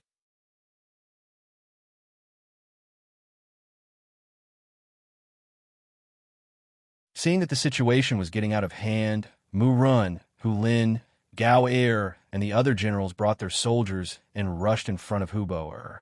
General, this is the will of the heavens. We cannot go against it. Please retreat. Hubo-Er didn't want to admit defeat, but he didn't have any other choice. In the end, he spat out a word with great difficulty: retreat. Hubo-Er knew that there was nothing they could do about it. They could only rush out of the city and wait for a chance to make a comeback. Before leaving the city, he did not forget about General Chiga and the 10,000 Tatar cavalrymen who were attacking the city at Xuanfu City. Quick, send a horse to inform General Chiga to retreat as soon as possible. Hubo gathered his personal guards and around 5,000 Tatar cavalry, making a total of 6,000 people. When the surrendered soldiers opened the city gates, Hubo led his soldiers out. The new soldiers waiting at the city gates had already woken up from their initial shock. Under the orders of the battalion commander, company commander, and platoon commander, they all got on their horses and prepared for battle. When they saw the raging fire in the city, countless grassland warriors were shocked. At the same time, they thought that the god of war was indeed a messenger sent by the immortal heaven. Even the heavens were willing to help him. They really didn't know who else could be his opponent. The city was ablaze, and the gates outside the city were wide open. Then countless Tatar cavalry rushed out. As soon as they appeared, they charged over in a frenzy. It seemed that they wanted to fight to the death with the mercenaries. Blow the bugle call, kill the enemy. Tiger's Mane saw that the situation was set, so he opened his mouth and gave the order to attack. The high-spirited mercenary soldiers immediately swarmed forward in units of battalions. They launched a deadly attack at the remnants of the Tatar cavalry that had charged out. The cavalry of both sides soon clashed within 2 miles of the city gates. The new army, which had the upper hand in both strength and morale, pierced through the enemy cavalry formation after just a few exchanges, causing the enemy to throw away their armor and flee in utter defeat. "General, let's go. I'll cover the rear," Gur called out, and then he led his personal guards and the 1,000 or so Tatar cavalry to form a human wall, blocking Hubo and the others from escaping. In the current situation, it was clearly impossible for all of them to escape. Only a portion of them might still have a chance. Gauer stayed behind of his own accord, causing tears to well up in Hubo's eyes. He knew what would happen if he made this decision, but he didn't have any other choice. "Let's go." After a moment of hesitation, Hubo whipped his horse. Under the protection of Mu Run, Gulin, and several hundred personal guards, they finally broke out of the encirclement of the new army and headed southwest. General Gauer, who was left behind with over 1,000 cavalry, was only able to hold out for less than an hour before they were completely annihilated. Among them, Gauer was slain by over a dozen blades, thus announcing the great defeat of the Tatar cavalry and the glorious victory of the new army. In this battle, the great fire in the city had killed more than 1,000 Tatar soldiers, injured more than 2,000, and killed 3,000 enemy cavalry. Hubo fled with a few generals and 500 cavalry. The threat of the Tatar cavalry had disappeared, and they fled in defeat. Clean up the battlefield and make preparations. There's still a big fish coming. Seeing that the sun was setting, Tiger's Mane ordered the cooks to cook while ordering the army to take turns to rest and prepare for the upcoming battle. On the walls of the Xuanfu city, Shi Wanshan was in a corner of the city gate tower, facing Dangchong, Ancient River, and Ning Wenfeng. He had already informed the 3 of Yukan's arrival during the day, but the 4 of them had discussed it for a long time without coming to a conclusion. They all had the same question. How did you find out about the news outside with the 4 gates of the Xuanfu city closed? After the incident at Tulu City, Ning Wenfeng had increased the patrols in the city. Even a bird would be discovered if it flew into the city. However, they had not received any reports, so where did the news come from? There was also another question. Why did you say that the Tatar cavalry would retreat? Would they really be so obedient and retreat? Since they could not think of a reason, they decided not to think about it. The 4 of them had already arrived at the city gate tower. They ate and drank here, waiting for the situation to change. A pair of chopsticks picked up a mouthful of food. Guhi, who had just recovered from his injuries, put it into his mouth and said, "Commander, do you think we've been played by the Yukan guy?" He suddenly gathered the entire army. "If the news is false, wouldn't we have wasted our efforts?" "That's right. If this incident were to be reported to the court by someone with ulterior motives, who knows how many people would impeach us?" The eunuch, Deng Chong, also nodded in agreement. He did not care if the soldiers were tired or how many soldiers died. He only cared about one thing, and that was how the court viewed them. This would directly affect the emperor's attitude towards him and his future. Hearing the questioning voices of the 2, Shi Wanshan said with a heavy expression, "To be honest, I don't know how much of Yukan's words are true. However, since he was willing to bet his life, it should not be false." "Oh, right, did you come?" "He's here." The one who answered him was the commander, Ning Wenfeng. He came as soon as the sky turned dark. He found that my people were watching his every move. If the news this time is false, he definitely won't be able to live. "Good." Shi Wanshan nodded. "Since he dares to gamble with his life, what harm is there in playing with him? Let's wait. At the latest, we'll know before daybreak tomorrow." Shi Wanshan gave the deadline for daybreak. However, they did not wait until midnight. The Tatar cavalry below the city walls began to move. General Chiga had already received the fast horse scouts sent by Hubo, and learn to the fire in Tulu City. With their retreat cut off, there would be no more reinforcements or food. They might even have to face the appearance of mercenaries. When that time came, they would be attacked from both sides and would definitely lose. At this moment, there seemed to be no other choice but to retreat. Pass down my orders. Move out one by one. Try not to make any noise, especially not to alarm Baiming's army. Chiga summoned his generals and gave them the order to retreat. However, he was careful not to mention Hu Bo-er's defeat. He only said that General Chiga was going to fight a decisive battle with the mercenaries and did not have enough troops.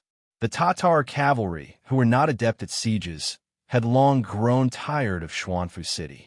Now that they had a chance to leave this place, naturally no one objected. All of them happily agreed and began to retreat according to the plan. The Tatar army had been very careful with their retreat. Normally, they would have been able to retreat without being discovered in the middle of the night. However, things were different now. They had already sent out dozens of scouts to keep an eye on them. The moment they moved, the news was immediately sent to Shi Wanshan. They really moved? Hearing the scouts' report, Shi Wanshan's face was filled with astonishment. Deng Chong and the others were also shocked. Their expressions were written all over their faces. You're tuning in to the Romance Rendezvous YouTube channel. We're so grateful for your support, and don't forget to subscribe to join us on this incredible journey through captivating stories. Your generosity through donations truly makes a world of difference, as it's the primary source of revenue that allows me to expand and enhance this channel for you. Thank you from the bottom of my heart for being a part of this adventure.